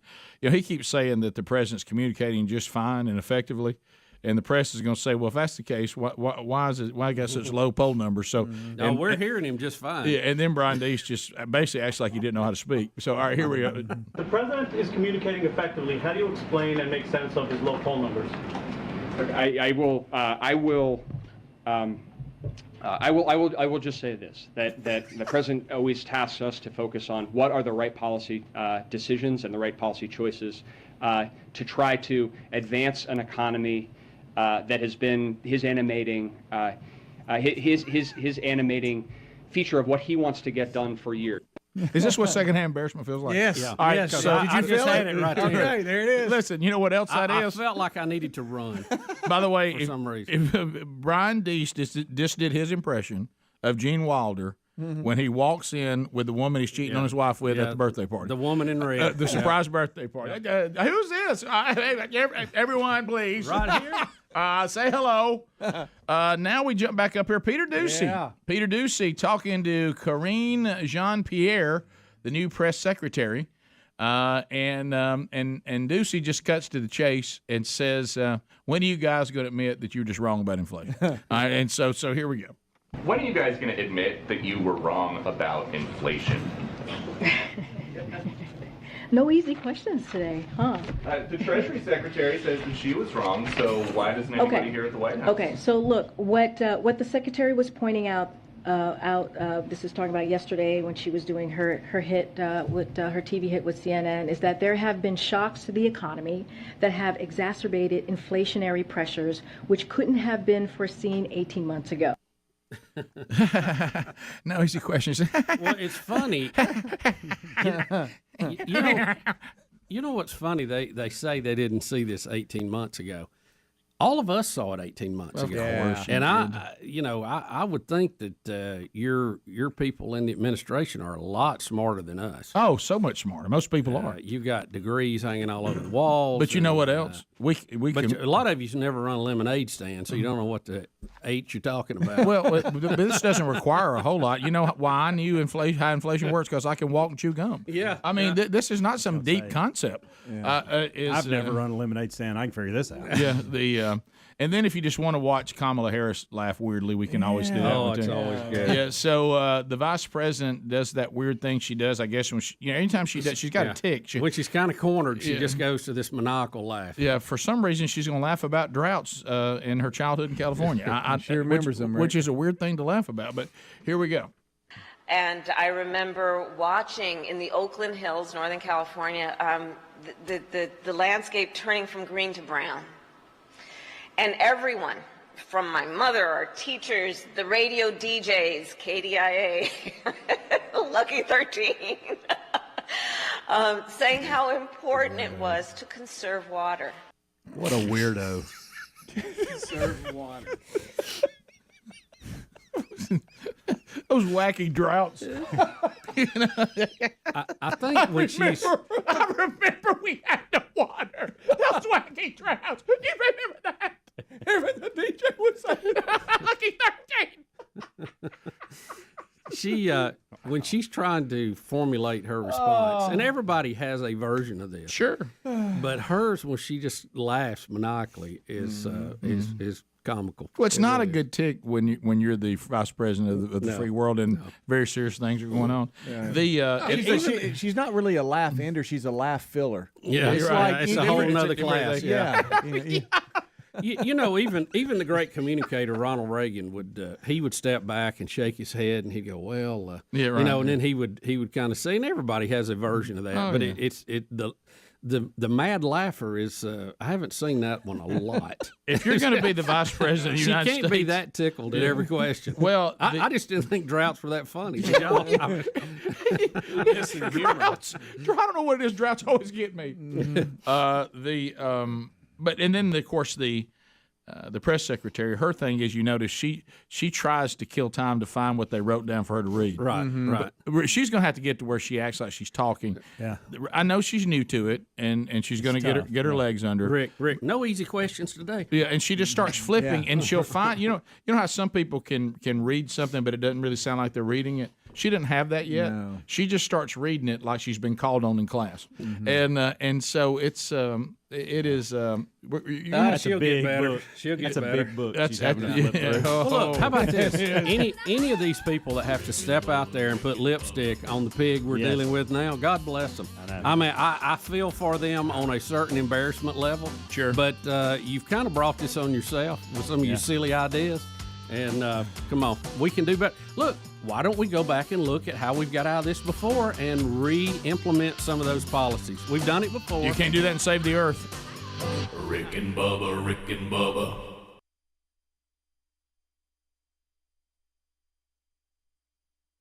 So I get that out, I get it fixed again, and I'm sitting there dogging myself. I can't believe I've seen that deer twice. Well, here he comes again. He comes out of the field at about 100, and is walking, guess what, Rick? Dead away from me again. Sure. Oh gosh, I know you'll take that one. And I'm like, I've already seen that one. Well, no, and see, I don't want to shoot. Here comes Shooter McGee. I don't want to shoot it and give it the old Pennsylvania, or Texas. What'd you call it? Texas. Oh, the Texas one. But that's twice you didn't want to do that. You might want to do that. Red, whatever you did other than that was the wrong thing to do. Right. McGee. So, well, look, I decided I'm going to take a shot at him, but Not at his butt again. Not another butt shot. Listen, but it doesn't give you a big target. No, it doesn't. That's why people don't do it. So he's running away from me. I shoot at him. You did it I again. I missed. That's two. That's 2 shots. Shooter McGee. Or if you're or $10, however you want to count it. Yeah. So now I'm really mad. I'm going, I cannot believe I have shot twice. And everybody's texting you. You got one down? Oh, listen. My phone. Hey, phones. Yeah. What's going on? You okay? It's like that time Coach you're not shot that answering extra me. one. You don't know what to say. I couldn't answer know how to because I answer was the trying to unjam the gun, right? So, and I'm like, Well, hey, every and then you want to put back, it's a war over here. Yeah, It's a war because I felt like I was at war. Well, now they may think you shooting people. Right. People shooting Oh, at they you. know. McGee's pinned down. So I think there is no way, Rick. I think there is no way I'm going to see these deer have to be 5 miles from here now, right? Yeah. So I'm sitting there, and it's we're getting close to the cutoff time, and I look, and here comes the 6 point, which has real dark fur on it, and so you can really pick him out. He comes out, and he's heading out in the middle of the field again. Well, I look behind him, and here comes a doe following him out on the field. They get right out in the middle of the field. I'm telling you. And I'm watching. I see something on the edge of the field again. And look, here comes 08 out again. You're kidding. He's coming out again. What's the death wish? But this he's deer begging had? you to kill I him. know. He's screaming, So, listen, McGee, come on. This even gets funnier. It even gets weirder Is now. he terminally ill? What is this? It gets weird now. He's really depressed. He goes Now? out and stands in the middle of the field with his 6 point and the doe, and they're almost in a triangle shape, right in the middle of the field. And it is a full-fledged Mexican standoff. Nobody's moving, nobody's flinching. And I thought, well, obviously this deer wants to be taken. I guess. So I get ready again. He's I had get enough. everything Here just comes right. Shooter McGee. I get everything just right. I shoot. I'm looking through the scope. Nobody's moving. Nothing is happening. You've missed again? Nothing. All right, hold up your 3. That's how many so far. And now I'm fully. The scope's off. Something's happened. Gun's off. Scope's off. I've lost it. I can't hit the broadside of a barn. Phone's blowing up. because when over somebody here, shoots, the whole place goes crazy. What happened? So Rick, That's the fun of it all. Rick, I have 1 bullet left, My gosh. and I am 2 minutes from cutoff time. I go, and they're still standing. I go, well, this is. I got to try one more time, and then this is it. I guess I'll Well, go down. if they're gonna stand there and not move, If nothing else, I'm gonna go down there and throw a rock at them after that, I guess.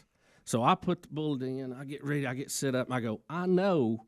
I'm doing my checklist here. What am I missing? What's happening here? So I get right on him. Through the scope, I see him fall. finally. 4 shots, 1 hit. He yelled, about time. Tom is almost there, and I text him. I said, hey, I got to have some help over here. Well, I'll tell you the rest of it. Oh, no. Believe it or not, it's not totally over yet. What? Not over yet. Shooter McGee in that picture smiling like it was just a normal situation. He's been at war. Look at it. I have. What are we gonna do with McGee? Rick and Bubba. All right, so Shooter McGee, better known as Bill Bubba Bussy, is having this bizarre situation hunting on Friday. Does end up getting a nice 8 point, but has shot at the deer 4 times.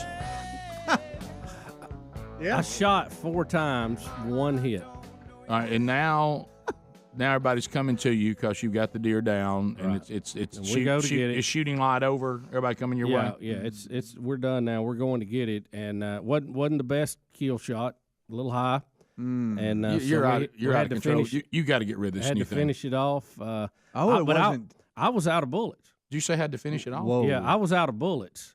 Wait, And, stop. Not a flopper. Stop. So wait a minute. So you mean the help comes, Tom, Yeah. and y'all go out to retrieve the deer. Right.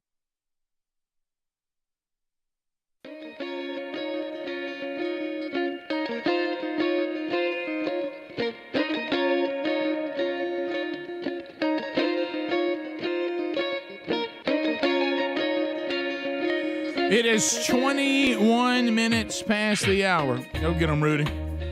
The gang's all here. Another show. Glad you're here.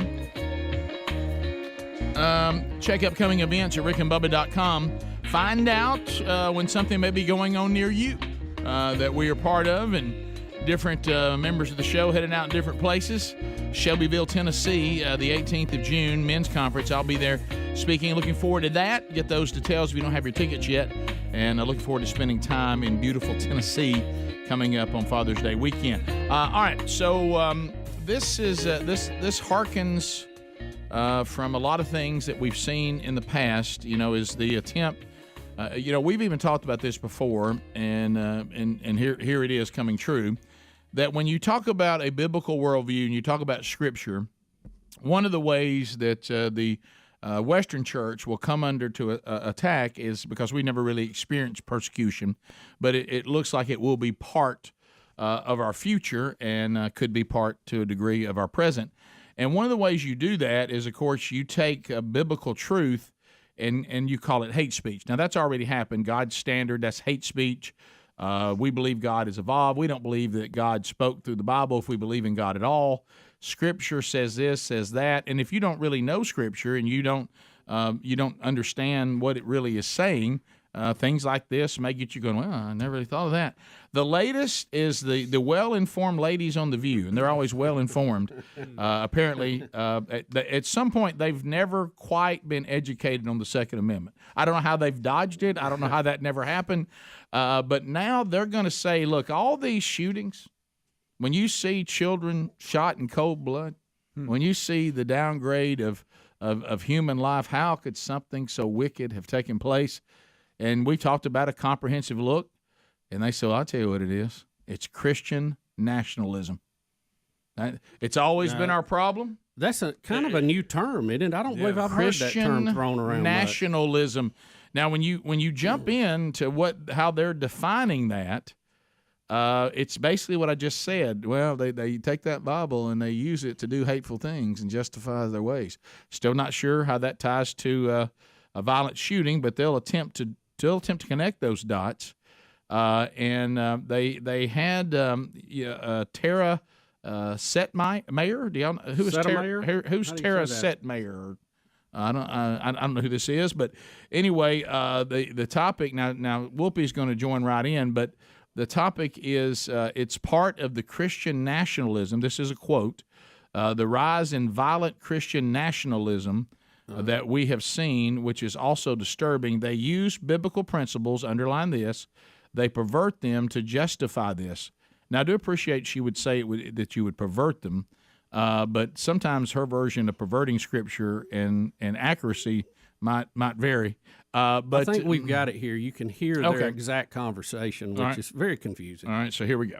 Christian nationalism, this rise in violent Christian nationalism that we have seen, which is also disturbing because they find it to be, they use biblical principles, they pervert them to justify this, which is another problem, particularly in Texas. This is a growing movement. It's God, guns, and Trump, or God, guns, or whatever. It's part of their ethos. This was the way it was down south. They used to use the Bible and say, you're not people, so God doesn't see you as people, so we don't see you as people. Listen, this AR-15's got to go. I'm sorry. It's gotta go.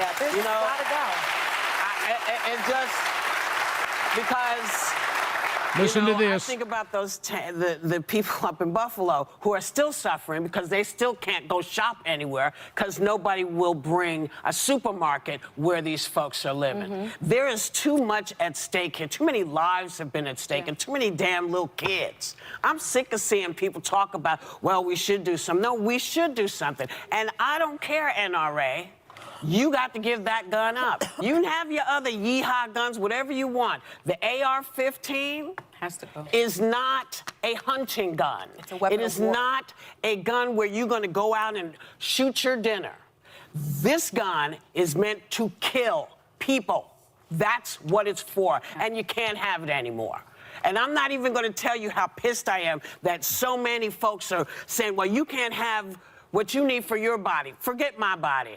You can't have this gun because it kills people and children, and I'm sick of it. And since this incident, by the way, that we're talking about, 11 other mass shootings have taken place. Over the weekend, yeah. I think that we should mention every day that a mass shooting has taken place. I can only listen to so many voices on that show at one time. Now, Speedy has a clarification from the special guest. She's trying to do a little bit of damage control here.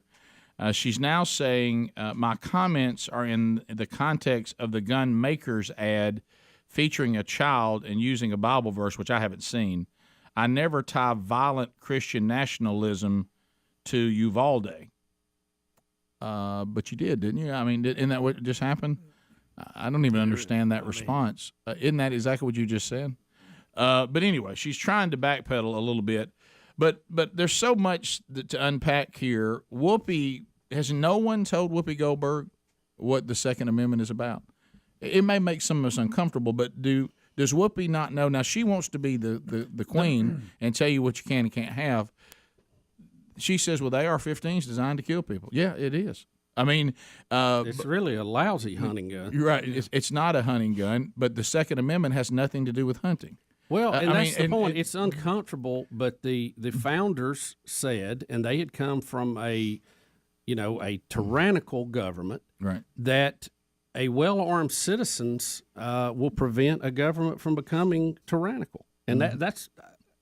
And it was I'm paraphrasing, but it's either in the Declaration or the Constitution. I can't remember which part because our buddy the pizza man did an ad with it one time.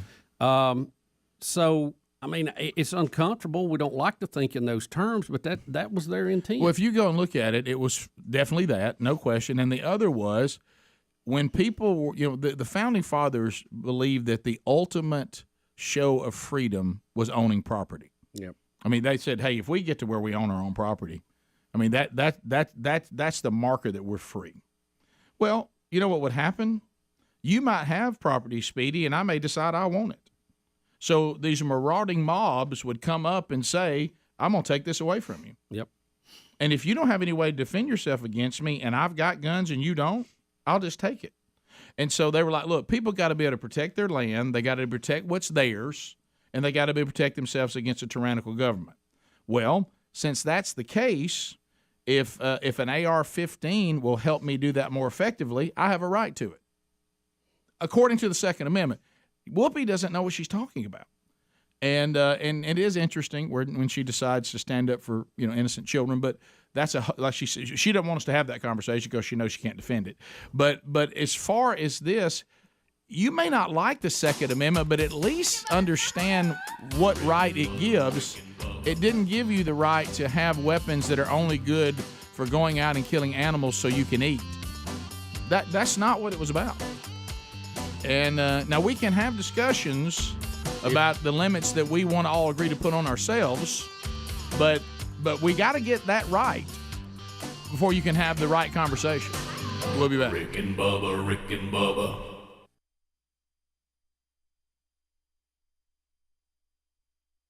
That's in the green field. Yeah, Tom has a pistol, but I don't. And you go to get it, and it's still alive. It's not ready to be picked up yet. No. Oh my goodness! So, Tom had to shoot it 4 times with his pistol. What? 4 times. What is this, Gary and the donkey? Yeah, I know. I don't know if we should. Well, it was. Should we be talking about this? Yeah. Well, no, that's standard. You got to finish them all. 8 times to kill a deer? Well, it was 8 shots. Technically, only 5. Hey. Shot him 5 times. It's standard for Shooter McGee. Yeah. Shooter McGee gonna shoot the place up now. You know that. Somebody said this deer when they make summer sausage out of it, it'll be Swiss summer sausage. Yes. Well, we let the so good. We let the processor know we might ought to check for lead before he runs that thing through the machine. I tell you what, we're gonna donate this one. So anyway, got our first buck of the year, and took a little work. Worked hard for it. Yeah. Look, that deer got up and said, "Today is my last day on earth." I'm done he tried so hard. I'm tired. It's cold. Yeah. Well, we may let that gun scope rest for a week or two, and please spend a little range time with it. It must be. I've seen this thing go out twice, and it ain't been nothing but chaos. Well, again, you got to take good shots. and hopefully in a position where you maximize your chances. Butt shots are not good. What is your deal with this? I've never really dealt with deer running away from me until this year, and it's happened last 2 times out. But why would you fire on that shot? That doesn't. I mean, it's not a good. Well, one. I didn't want to fire on it at Dream Ranch, right? And I got ridiculed for that, so I shot this time. Yeah. But it's a small target. Sure it is. And I need all I can get apparently. On McGee. Shooter McGee's gonna give it a shot. He don't mind. Yeah. And get rid of that rubber thing on your scope if it's going to jam up in your bowl. Yeah, really. I can't believe I'm that. gonna try to replace. Too much junk. Well, it wasn't that part that got in the gun. It's the shell that was coming out, bumped it, and went back in. I want you to. Okay. I want you to take. It knocked it back. I'm gonna do with your. Wouldn't hunt. let it fly out. Yeah, I'm gonna do with Bubba's hunting gear if he'll allow me the way people do with hoarders. I'm gonna go in there to start throwing stuff out. Yeah, we're gonna get down to the basics. Yeah. No, I'm gonna go back to old standard. I think for this week. So. Do you think? Yeah. I think he's going back to iron sights. I got to get some range time just to So, and I'm gonna go watch the movie Shooter today. Get fired up. Do you think again. the 6 point went back to the buddies and said, "Y'all don't know how tough he was"? No, I think he went back and said, "Y'all, I've he never did all he could do. Couldn't nobody kill him." Listen, I've seen Mexican standoffs by deer. I've never seen it after you shoot and they not even move. Don't even move. Well, there's a big lesson here. Keep in mind, I know some of you who don't know much about this hunting thing, but there's a huge lesson. If you have a teenage boy anywhere near, there's a great lesson here. I wish I'd have videoed it. The reason why that deer just ignored the fact that a high-powered rifle was firing all around him was because there was a doe there in heat and he wouldn't leave her. Yeah. That's why he's dead. I mean, really, that is the bottom line. That is the bottom line. Sad story. They get real stupid when that happens. They're very cunning up to that point. Oh, yeah, it's over then. That seemed to be something maybe you could preach on. That remind you of? Yeah. I kind of, you do see the similarities in deer and humans. No question. Especially in this particular behavior. Yes, very similar. Yeah. If you're going to take one of these. Rick, I mean, didn't even flinch, didn't move an ear, didn't twitch a head to see where it came from. Because I'm in standoff. Mm-hmm. Dominant. You would think even if you know how you see dogs will do that. Even if Shooter McGee had basically shot straight up in the air, right? The noise should have been enough. Yeah. Right. How about the noise? I know. Yeah. I know. But all's well that ends well. It's obvious McGee's shooting high.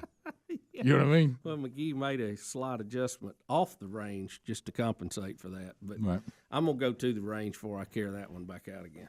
Mm-hmm. Look, there's some guns and setups that just work with you, and there's some that you struggle with. And this one has been the caliber you're using though is kind of made is the Primo deer rifle. Right. Well, it's look, it is if you hit the deer. Right. That's the key. What's the brand? It's Weatherby. Oh, well, you got the Pro scope. You got to get that. All that. It looked like something out of Star Wars. And when you pulled it, the first time I saw it, I thought to myself, it's augmented reality. I thought I saw that same gun. You know who was holding it? A stormtrooper. Yeah. Right. You know, you got to get rid of that thing. It's been a little learning curve. You know what you're trying to be sharp. Well, not just branch out. Right. Well, this is your version of the Notebook that you got. Absolutely. That's all this is. This might as well be a Colonel Littleton scope. You know, Bubba, do you have footage of this? No, I don't. This war you ran? I'm sad to say I was so put off that I quit playing with all the buttons and tried to just hit the deer.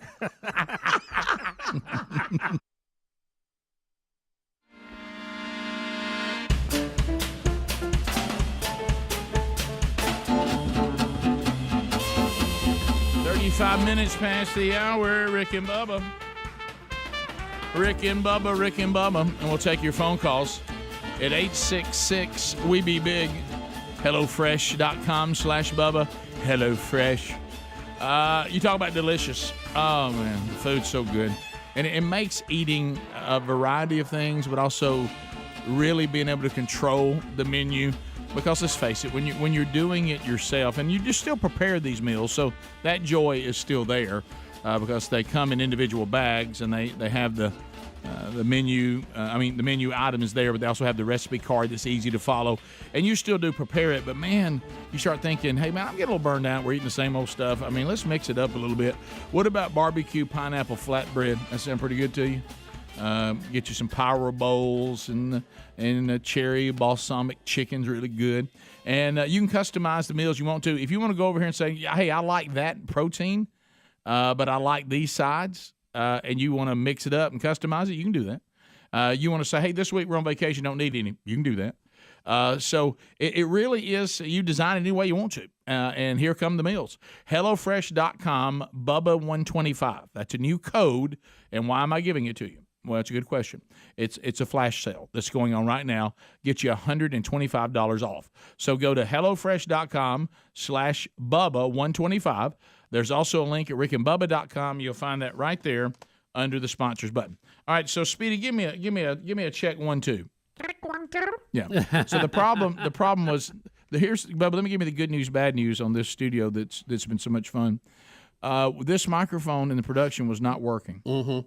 So it was addressed by the team. So today we tried to make sure it was working in Q, and we thought it wasn't working. Mm-hmm. Good news is the mic is working, but now Q's not working because we can't hear anything in Q.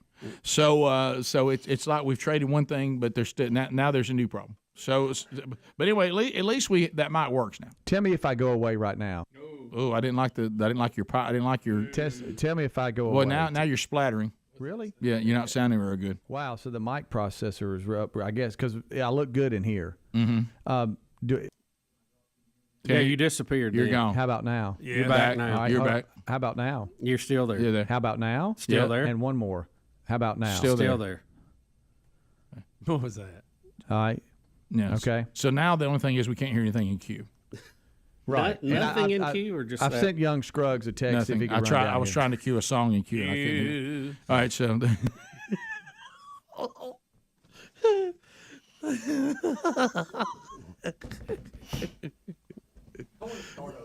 Just look, we were under the gun, and there was a short window, and the only thing is, that I don't want to.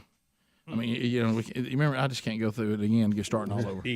But sometimes you feel like you just need to back everything out of here and just start bringing it back in, and just set it up. I feel like something's been touched on here that we don't know, and that's why we can't hear in Q. I don't know why. Well, it may be. I don't know why we can't hear Q, but we can't now. And you were telling me to play around with this program thing over for some reason. I didn't do it. Yeah, because if you take this out, it'll isolate Q to where you can hear and you're not having to. Well, I know what you were trying to do. You were trying for me not have anything in the other headphone. Yeah. But none of that worked. Yeah. So.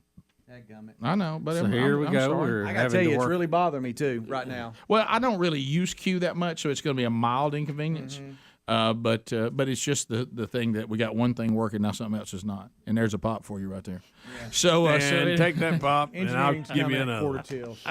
Oh, wow. Speedy's stirring the pot. But Speedy, you don't know. It's no, he's coming into breaks. If we fix it, we need Q. Yeah, yeah. I how about this? I can live with or without Q.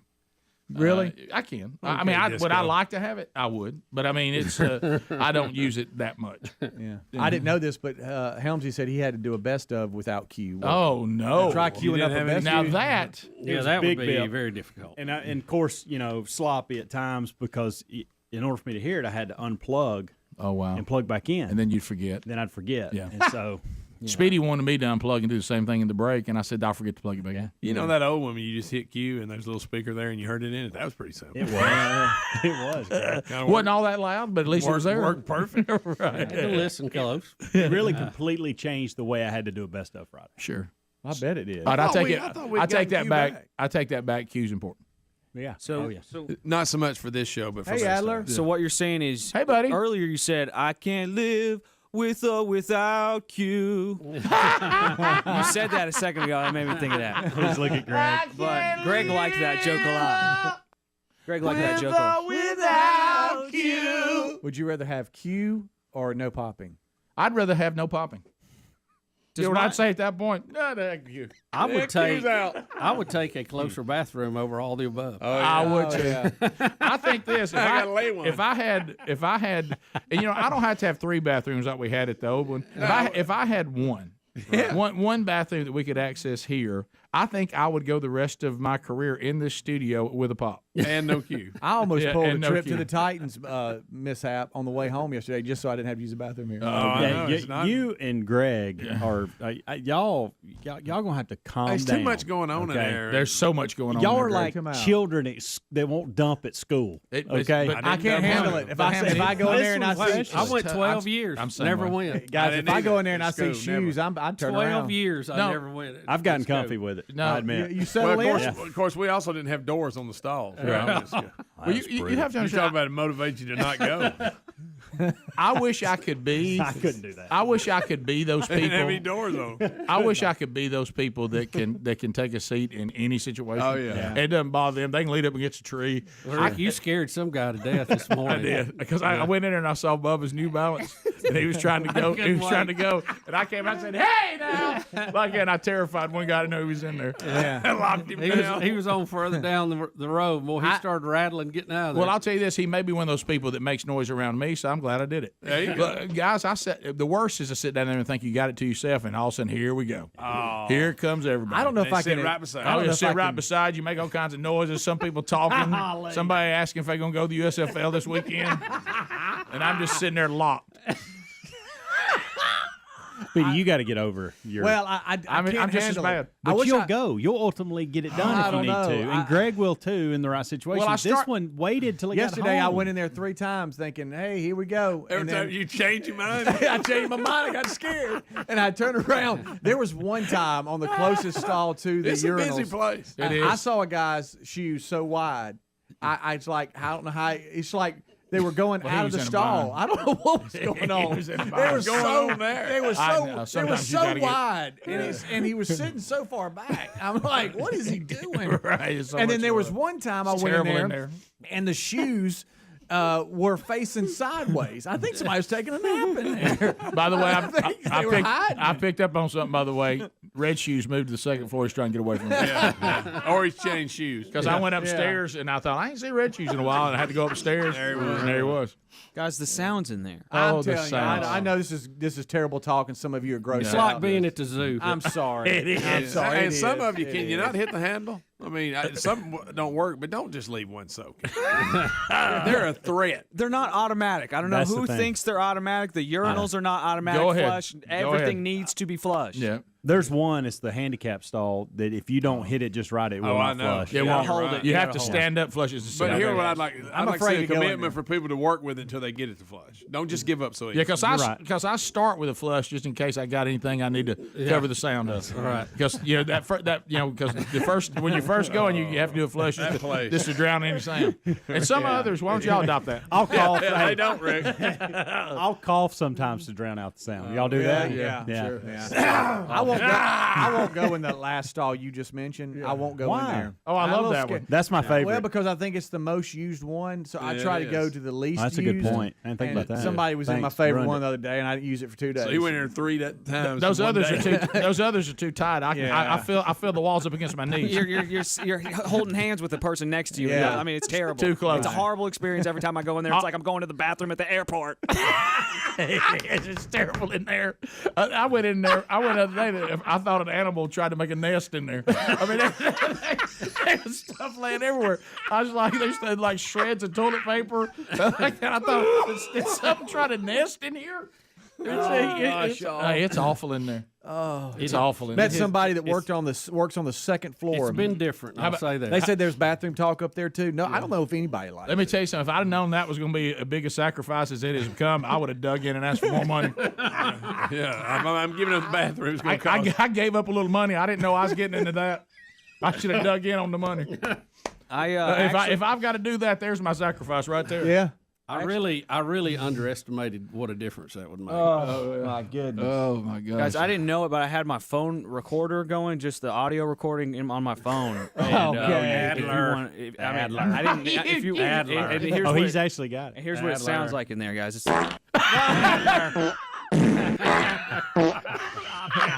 Bubba, I don't know what we're supposed to do.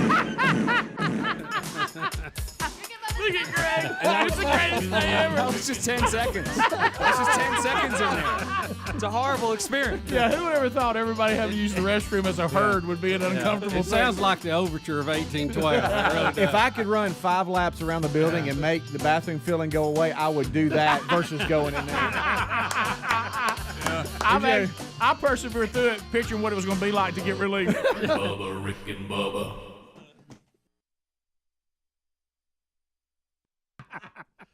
Y'all, this is horrible.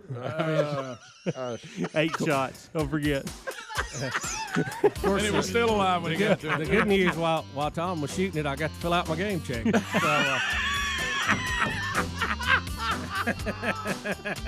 We laugh. Bubba, how about this? You did You did everything within the perfect way of handling. Unfortunately, you may be charged with animal cruelty. Right. We'll be back top of the hour. Rick and Bubba, Rick and Bubba. Bubba, how are you, sir? Glad to be here. Well, if you missed last hour, Bubba Headed gave to the us range. gave us the trials and tribulations of deer hunting this past weekend, but eventually it did bring in a nice 8-point buck. So congratulations on that. Yeah, he'll look good on the wall. You definitely took the long road there, but you got it done. Well, we'll always have a story when we got that one. Well, we will, So McGee. that one right there. No doubt about that. Shooter McGee had to work on that one.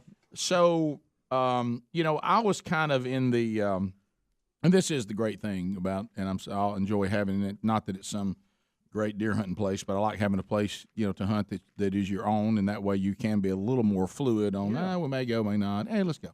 So anyway, and Speedy has documented this, and so have I, that if you have sons, they reach this age, it starts about 13, and it lasts till they get in their 20s, is this bizarre, they get to where they can't talk clearly, and they don't talk in full. It's just kind of like this. And, hey man, how's the team look? Good.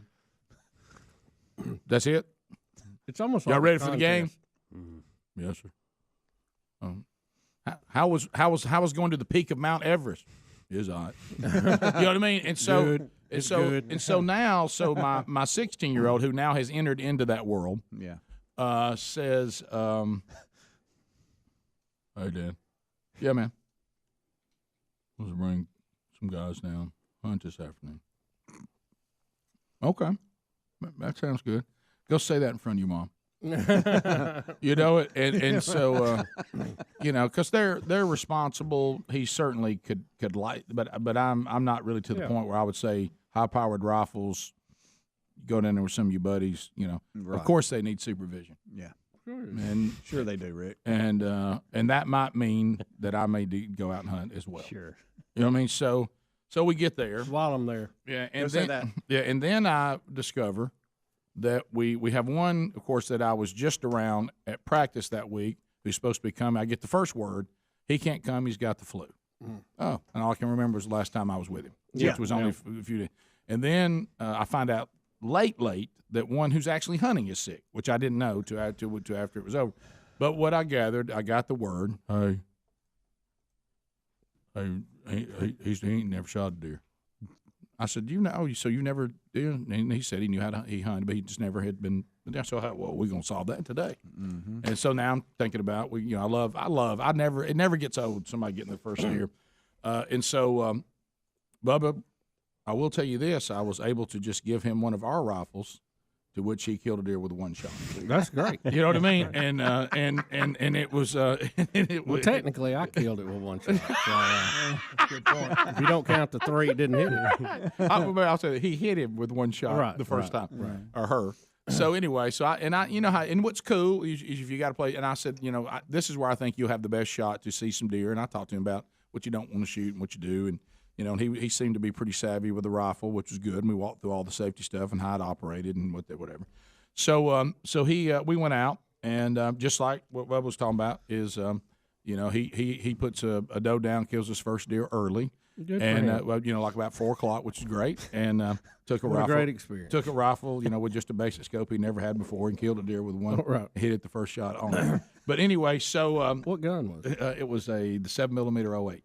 All right. And so good scope on it, but I mean, just didn't have any thermal stuff or any way to videotape, but it did knock it right down, or a plastic thing to get hung up in it. Right. But anyway, I'm gonna fix that part. So anyway, I'm gonna solve that. So then you're like, okay, tell me what happened. And he said, deer went down. Good job. Struggled, got up, obviously hit, but did leave the field. Okay, we'll remember where it went out, and then we'll come. I'm sure it's not far in there, but just remember where it went out. I said, no, really important. Remember where it went out. And but you know how it is. I've become more. We've talked about this before. Eyewitness things are the way we see things is just never like it really is. You know what I mean? I've never been so thankful for a fence that helped us realize that. Pass the gravy, please. Rick and Bubba. Ooh, it brings me to my knees. Rick and Bubba. I can't start another. 9 minutes to the top of the hour. The Rick and Bubba Show. 866. We be big as a number. All right, so moving on. We've another story that we said we were going to get to. We have not yet. Okay. Is if you had always fantasized about getting married in Las Vegas. Oh yeah. By Elvis. Yeah. Or an Elvis impersonator. Yeah. That is now. It can't happen. It can't happen. It's held up. So is it E's estate that has come back and said y'all can't? I think so. It's one of these companies that goes around and checks if people are using your kind of like we get thrown in on YouTube, and they've come up with it. But you want to get weird? Well, this is what I don't understand. Elvis impersonators are legal. All right, now talk to me why. They can sing and all, but you just can't perform. Wait a minute. So I can impersonate Elvis doing what he did. I just can't impersonate him doing something he didn't do. I guess. Well, think about this too, because I'm just trying to find reasoning. I just pulled up Las Vegas marriage chapels, and so many of them are named Las Vegas Elvis Wedding Chapel, the Elvis Wedding Chapel, Elvis Chapel. Not anymore. I mean, there's just a lot of them got their names in it. If I read the article right yesterday, it's like $2 billion a year industry, and a large majority were Elvis themed. So do you think, is this people who say I own the rights to Elvis and I'm not getting my cut? I think. Can they not set up a deal where they give them a little bit? It says that, and here's the title of the story that was out yesterday, Heartbreak Hotel. Las Vegas chapels told to stop using Elvis for weddings. The company managing Presley's estate has sent out cease and desist letters to prevent unlicensed use of his name and likeness. So is this like NIL in reverse? Yes. All right, well, let me ask you this. Can they come back and say that from going forward to be Elvis and to marry somebody, you must pay this fee for it to be sanctioned by us? You heard the numbers I said. So it would be great for the Elvis estate if they got a little of that action. Yeah. The wedding industry in Las Vegas generates, as Greg said, $2 billion a year. Wow. And Elvis-themed weddings represent a significant number of those ceremonies. I would like to get a number. Tell you the number I want. The number of marriages that actually made it. that were officiated by Elvis. I don't know if they're keeping track of that, but I'd like to know that number. Oh, it'd be good. Okay, here's you some more numbers. This is pretty good. We're having to kind of dig through this as we go. The Graceland Wedding Chapel in Las Vegas, which performs 6,400 Elvis-themed weddings a year, has not yet been served with a letter, according to its manager. Look at some crazy people that abuse their kids. That shows you, Rick. There's your answer. What do you mean crazy people? You remember they had their kids locked in the house and wouldn't let them out? Oh, that's one right. of the older ones escaped. Yeah. You know? And there they are. So how do you know that? Here are the things that are huge story. That was a big story. That's absolutely true. Here are the things that are trademarked. I do now. And that are protected by law. Elvis Presley, the king of rock and roll, all are registered trademarks. Or what? Registered trademarks. Registered? What's that? Registered trademarks. Well, that's one of those. My mouth won't form it. Registered. Bubba's thrown a D in. Yeah, well, just in case. Registered. Greg, you might need one. Yeah, who knows? Right. Better to have a D than not. Yeah. There it is. That's what Bruce Jr. said. Okay. Well, speaking of that, did he just say what I think he did. said? What? can't do that. By the way, is he still? Greg completely missed Yeah, that. so he was on Fox News yesterday. Okay. The licensing he's company. dogging the women. I mean, the guys competing with the You women. all right, buddy? Yeah, I'm lost for some reason. It says the licensing company that handles this also handles the estates of Marilyn Monroe and Muhammad Ali. Okay, so but who gets this money? Is this Scylla and Well, yeah, it goes back to Lisa their Marie? estate. Yeah, I guess so. How does Scylla, if she was divorced from E, end up with all this? I don't know. Was that because now Maybe Lisa he was- Marie you would see because I think it's more Lisa Marie than has to be. Yeah, has to be. Yeah, didn't we do a story on that? Nah, How it they had seems like we did. changed And Yeah. wasn't it going the estate going broke at one time? and I thought they credited Priscilla with coming up all these. I don't know. I don't remember. I thought Scylla got in there and got it all straightened out. Yeah, that's Lisa what I Marie kind of squandered it a little bit. Yeah. One Scylla of the had that naked owners, gun money. Yeah, one of the owners of the Elvis wedding said he had never run into this problem for 25 years. But I think they should be paid. I agree with you shouldn't be able to impersonate Elvis and not give the Elvis estate some sort of fee. But now the people who do impersonations are not under this. But do they already pay? I don't think if you do a parody, it falls under that. Understood. Probably different. That's your own take on it. I got you. But I think it looks to me like if you, and this story is a little difficult to completely follow, but it is. It looks like the ones that actually have it in their name is who they're going after right now. I got you. And it doesn't look like they've got around all of them. So I got what you're saying. I'm going to try something here, and I could be way off. Now, but the based people on this- arguing against this are saying that Elvis is embedded into the history of Las Vegas, and it goes beyond them owning the trademark. Sounds like the estate is saying when an Elvis impersonator comes up, they're saying, I'm impersonating Elvis. When you go to an Elvis chapel, they say, come let Elvis marry you. They're not clarifying that they're, even though they are. Well, it's they're just trying they've to, got the name. They right, can't use the name. Right, they can't use it. But an Elvis impersonator, doesn't he use the name, or does he call his name, use his own name or her name now? You know, I think when you see them Yeah. In the presentation, you know they're an Elvis impersonator. I don't think they have to say that. But don't I know that with the chaplain too? All right, Well, see, they got the letters up there. They Right. got a sign with it. Well, what about, I've seen Elvis impersonators have the big Elvis thing in the background. I don't know. All right, let me ask you this. Maybe they haven't enforced it in a long we time. would They're we would all not be about it now. we would not be married by Elvis because of the fact that we know that this is deemed holy. But if you were going to be married by Elvis, which Elvis would you prefer? What do you mean, which Elvis? Like which presentation? Young Elvis, Elvis with the big glasses, okay, so sunglasses on. Which ones are we talking about? We're talking about young Elvis, like Jailhouse Rock Elvis. Jailhouse Rock Elvis, and then you've got gold jacket Elvis. Well, we leather Elvis. You got black leather Elvis when he came back the first time after the war, which is my preference, by the way. Then you have later on, you've got Elvis that kind of looked like Elton John Elvis. Correct. And then Liberace you look. got karate way fat Elvis at the end, right? Yeah. Would that be a good breakdown? Yeah, that's of a all great the great- breakdown. Yeah. You know, young Elvis is the first one would probably. What about be Vegas possible. Elvis when he was at Vegas with the Well, big that, collars? I think that falls in between the Elton John Elvis and the fat karate Elvis. Yeah, right in there. Yeah. What about you, Gary? You want the Vegas Elvis? Yeah, because he's flamboyant. Rick, we've actually got a listener, huge listener, been in this studio. Well, not in this studio, but the old one.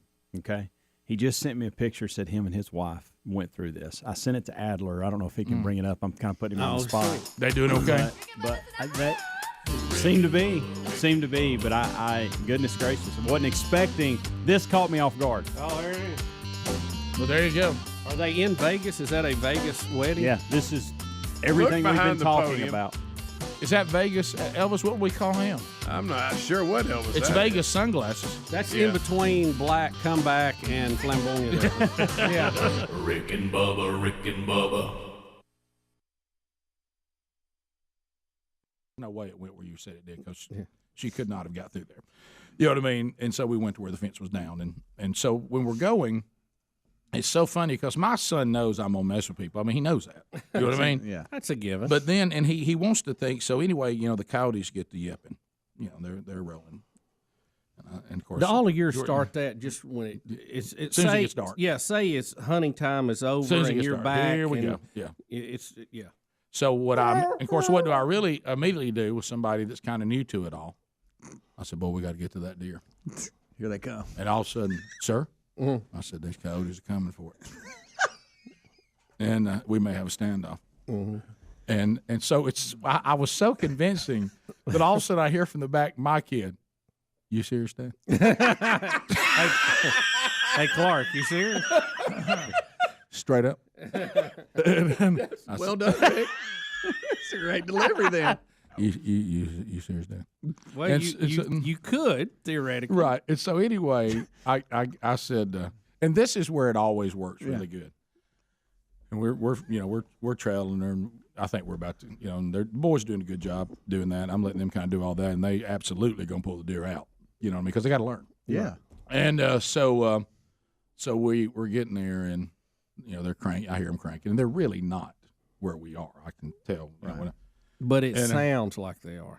And all of a sudden, I said, "Boy, here they come!" And so, bull, quick! So everybody's like, and I said, "They're not really dangerous, unless of course they're in a pack." And then you hear like that, and I said, "Boy, that sounds like a bunch of them." I said, "That's the only time they can be dangerous." Yep. I said, "Boys, if they get here, just let them have it." Let them have it. For in the darkness, I hear again. You serious, Dad? Because now he's over there where you can't really see him. It's just a voice out of the dark. Yeah. You just see that headlight. You serious, Dad? Boys, we better hurry. So anyway, but I tell you, it was good to, and so I felt bad for the dad of the kid because I knew that this kid's the same age and is in that mode. The dad's all fired up. I said, "Hey, let me put you on the phone with him." Yes, sir. Yeah, it's good. Very exciting. That was it. Yeah. And I thought, the dad, you hear the dad. Few Hey, words. man, I said, yeah. Congratulations. Hey, man, that's good. Get a picture. Hey, did you get my dad? Yes, sir. Mm-hmm. Yeah, it's pretty cool. That was it. Good. Like that. Oh, okay, well, let's get a few pictures and bloody face up, and then here we go. And I don't do the full blood face. I just do the Indian thing because that's my war paint. Yeah, and then make them eat the heart. So after that, it's, that's always, I enjoy that moment so much. All right, let's put a little on your face here and get a picture. All right, now let me cut that heart out and you consume it so you can be one with the deer. Sir? Yeah, well, you have to eat the heart right in front of us. Just hold it like an apple, take a bite. You serious, Dad? You gonna make him do that? Dad, you serious? Kirsten and Brody got up Sunday sick. So everybody, we all sick now. All right. Everybody's sick. We all gonna be sick. Uh, Now, speaking of this, talking about college football a little bit, obviously we have the national championship tonight, and we're going to talk about that a little more. But now, what time does that start? I've heard 7 our time, right? 7 our time? Yes. 7 Central, 8 Eastern. And adjust if you're out somewhere. That'll still be a little tough. So it'll go a little late tonight. But it will be. My fear, and this is the thing, we've all fallen asleep during games that were not that good. But my fear is that I could be sleepy, and because it's late and it's a work night, we're not going to get to have a group over and have a party to watch it like you normally would. Yeah, that get you to bind. And so, my fear is dozing off during a game I really want to be awake and watch. You ever do that? That's a legitimate fear. I've woke up and they're giving the trophy. Yeah, that's legit. What happened? That's legit. When you get up the time of day we do, it gets you. You just it's hard to hang in there. Yeah, and I'm already starting to think to myself, all right, they say 7. Does that mean we're going to kick at 7? Probably not. It'll probably be more like 7:15. 7:20. But if you're having a party or you're at a get together and you're shoveling cheese in, you can stay awake. Yeah. But if you bring people over, you can't go to sleep. You got to ride to the end. Worst case scenario is go to bed thinking it's over and wake up during the trophy presentation, and they're giving the trophy to the team that you had no idea was going to win. And that's the worst. Something miraculous happened. That's the They worst talk case. about a great comeback and you missed it. Yeah, you see the notification when you wake up 3 overtimes and blah, blah, and you're like, good night, I missed it all. You could have some overtime. There's tonight. no worse thing to go headlines of the day, get your phone to get started, and the first headline says, wow, what a game. Yeah. I'll tell you Our this. game of the century. I cannot believe they're letting Beth Moen do it. No, Greg, I doubt you dare. That's good, Greg. Chandler Cox. No. You better What not. she said. Welcome to Mercedes-Benz Stadium. Oh, my gosh. I don't look. I did that just for you. Rick. Thanks, Greg. welcome to Mercedes-Benz. Beth Mullins, I'm authoritative. I'm as good as any guy. I tell you what's going to have. George, you're going to have to get a few touches. So anyway, you want to go ahead and talk about, do predictions? Yeah, let's do. Let's just. All right, right now? So, let's go ahead. All right, so the wow. Sports Czar Tell me trophies. about I forgot. mine. What is? We always get confused. Where did the trophy go? By the way, it was in your office. It's in my your office. Yeah, You won it last. When I was cleaning up over the holiday, it was in here. Yeah. When I was cleaning up over the holidays, I put it in your office. Where is it in my office? I don't know. I put it on the floor with everything else. Okay. Oh, well, you know what? I'll I went in find there a it. minute ago. You can't see it. You got some scope covering it up. It's got all kinds of stuff on it. So anyway, the latest and greatest. All right, so we're going.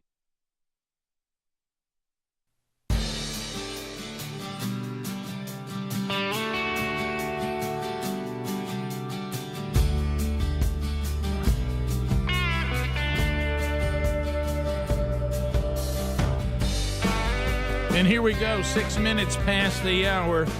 From the No Name Studio, another hour of the Rick and Bubba Show. Here we go.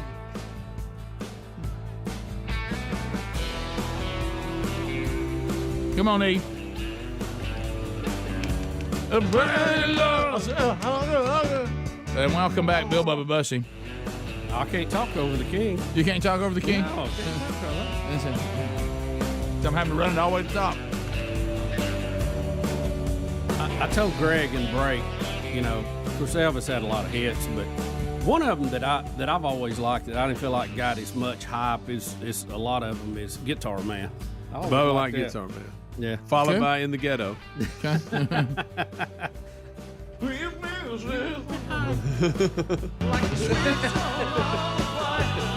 Go E. I like when he started putting karate moves in. Oh, yeah. What was that? You remember that? Isn't that great line? What about when he just goes? So anyway, Big E. All right, so we talked about that last hour. About looks like if Don't you play Guitar Man for bed music? you really? Yeah, Guitar Man. Okay.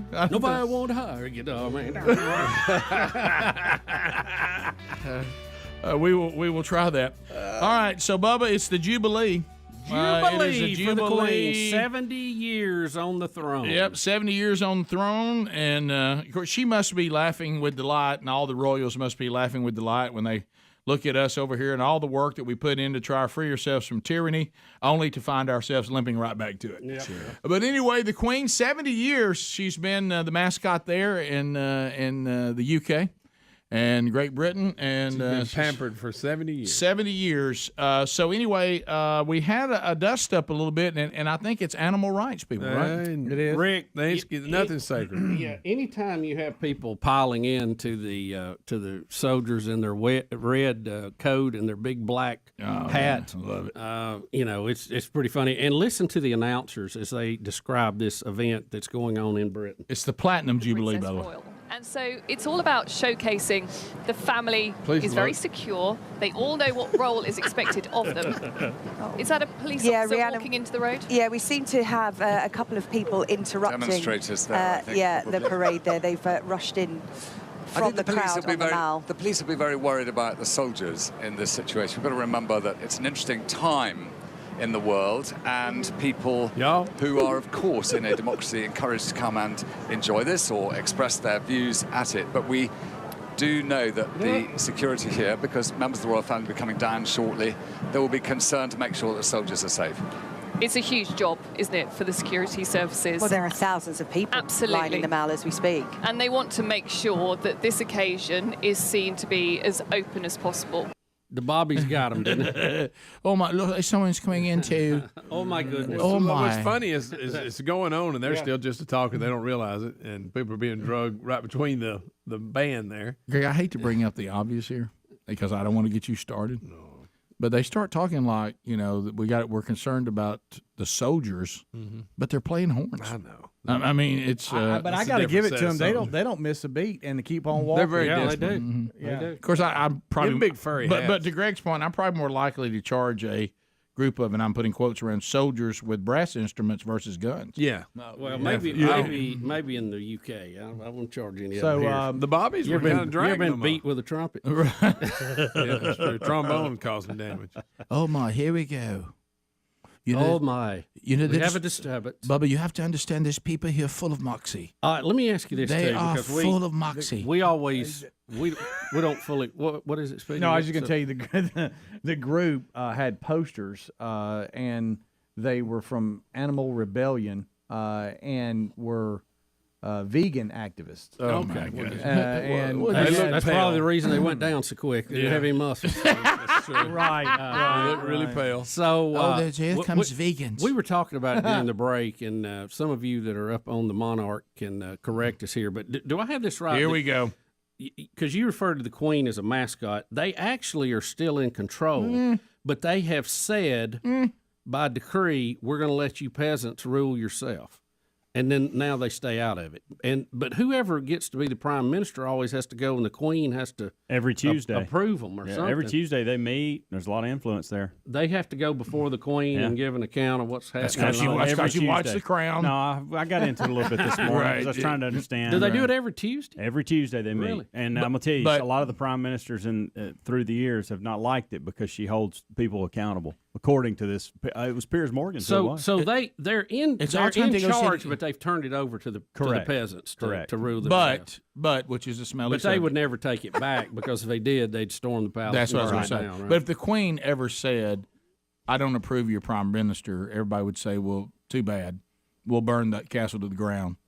I mean, you know, it's correct. Right. So this was the way they're not. There's two things going on. It's almost comical.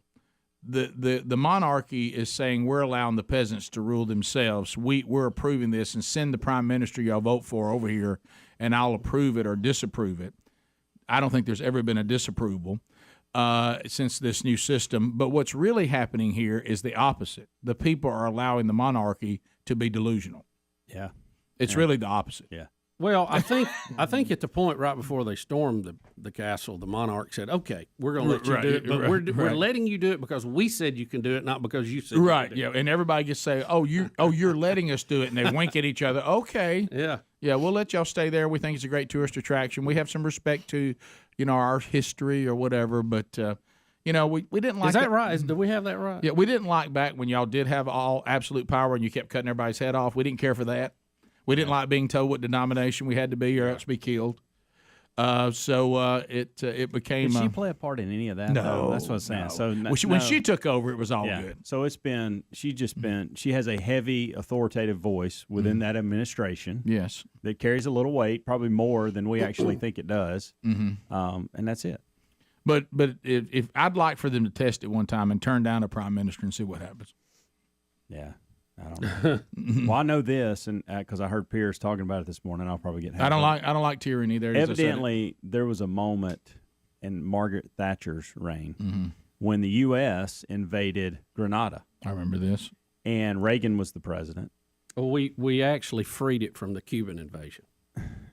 I'm just telling you what they said this morning. Yeah, and she actually ruled over that, but no one told her this was coming. And Margaret Thatcher got an earful because they didn't tell her what was going on.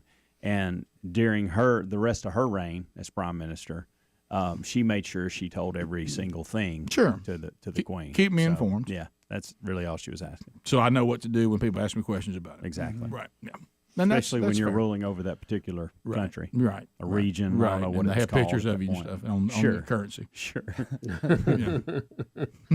Yeah, right. I was wondering if you want to talk to the Queen about it. Oh, look, here comes I believe they're vegans, and we're concerned about the soldiers. Oh, well, they're full of moxie. What's up with the vegan animal rights people?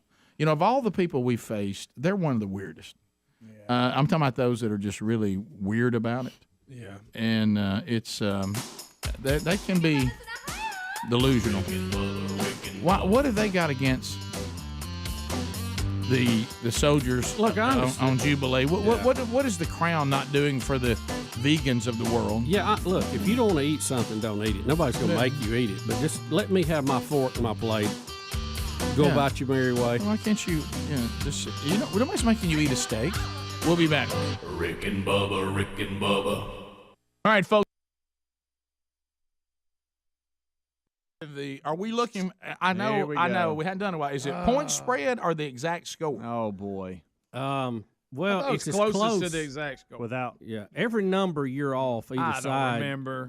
You add those up, and whoever has the least wins, right? Right. So we're going to try to predict the actual score. Yeah. Whomever is closest. And then we'll have a tie break, and it can be. And the tie break is all over the road. I don't think we're ever going to tie, but whatever. No. I hate our tiebreaker. You just have one anyway. So our tiebreaker will be who? Everybody's got running backs galore. Here we go. How about the total yards by Offense? the two Georgia running backs? So I like it. I like it. I like That's that. good. That's a good one. That's a good one. Combined Hamsey. yardage. Adler, you get started. You ready? Just rushing yards, right? Yeah. Not all purpose. Just rush. Because we just have to start somewhere. I don't like this either, Adler. I have to go second. As a sitting czar, I get to be last, right? Yeah, you do. Okay. You've bumped me to the last spot today.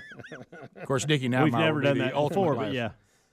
Oh, really? We don't. No, do that? we've stayed with the same order. Look, you the whole wanted time. to have I some thought fun. we did that. No, we've never done that. Bubba wins it one time. He starts changing rules. But I think you My should. bad. Yeah, I let you thought go we right did. it. No, that wouldn't bother me. Go ahead, Adler. I want you to. The combination of the two Georgia running backs. That's the tiebreaker. That's just the tiebreaker. Which That's is not a big gonna be deal. a tie, but whatever. Okay, all right. I'm going to go Georgia 23, Bama 20, and the tiebreak 150. Ooh. Okay, well, 75 apiece. What was his score, by the way? It's 23. Are you writing 23-20. Georgia? Okay. Yeah, 23-20 Georgia. All right. Helms? 31-10, the Tide. Good night. The Tide in a walk is what you say. The running backs will have a bad night. Combined 137 yards. Mm-hmm. I don't look for them to ramble. They're going to do a little bit, but not. Can I ask a question? That's pretty good. How many? Well, I shouldn't ask that, should I? You can ask what you want. Well, you're the winner, You're the dog. winner. Go ahead. No, go ahead. You do Go- it. I'm not going to say anything. Go ahead. Who's next? Greg? Georgia's not going to be able to run. Quarterback's going to have to throw. Damn, Bama's defense will at least get one touchdown. All right, I'm going to go Bama 17-6. That's Low good. score. Low score. What's the combo of the two backs?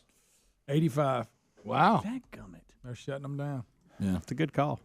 it is. I like that. All right, Speedy? See, Bama, 31. That's just crazy, I know. And let's go. Georgia is going to be 10. That's what And- he said. That's Helms's guess. Is it? Exactly. Oh, crap. Well, that's great. This is like ordering food at a restaurant. It is. No, I'll go. What did Greg and I'll go Helms Bama get? 27. I'll go Bama 27. Georgia 6, and I'll go. The total yardage is 75. Okay. That's a good call, by the way. Yeah, I'm mad at my yardage. I will say, both teams are really It's not good. gonna come No way I go against Alabama in one of these kind of games. That's kind of the way I was thinking too. Ain't no way. And Georgia, They're magical. both of them in a bizarre game against Auburn showed us they weren't as good as we thought they were. Yeah. For a second. Just for a second, they looked bad, both of them. But Alabama had a lot of injuries on defense. The defensive line obviously looks healthy, but their linebackers are still kind of banged up. They get 33 back, then he gets hurt again. So we can't forget that 33 is not playing.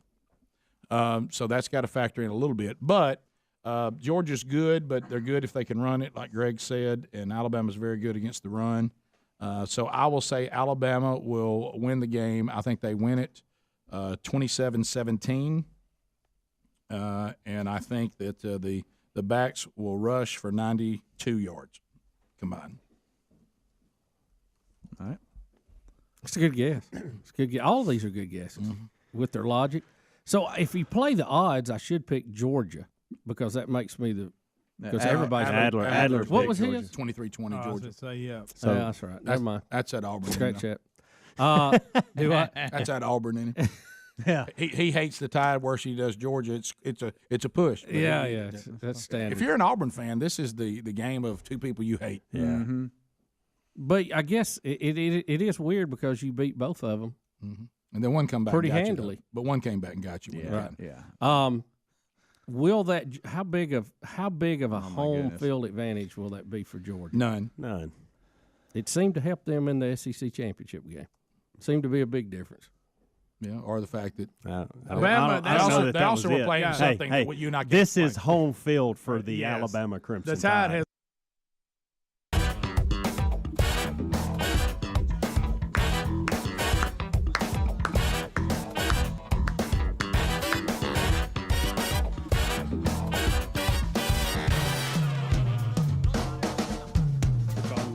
There it is, Bubba. There's a guitar man coming back. 20 minutes past.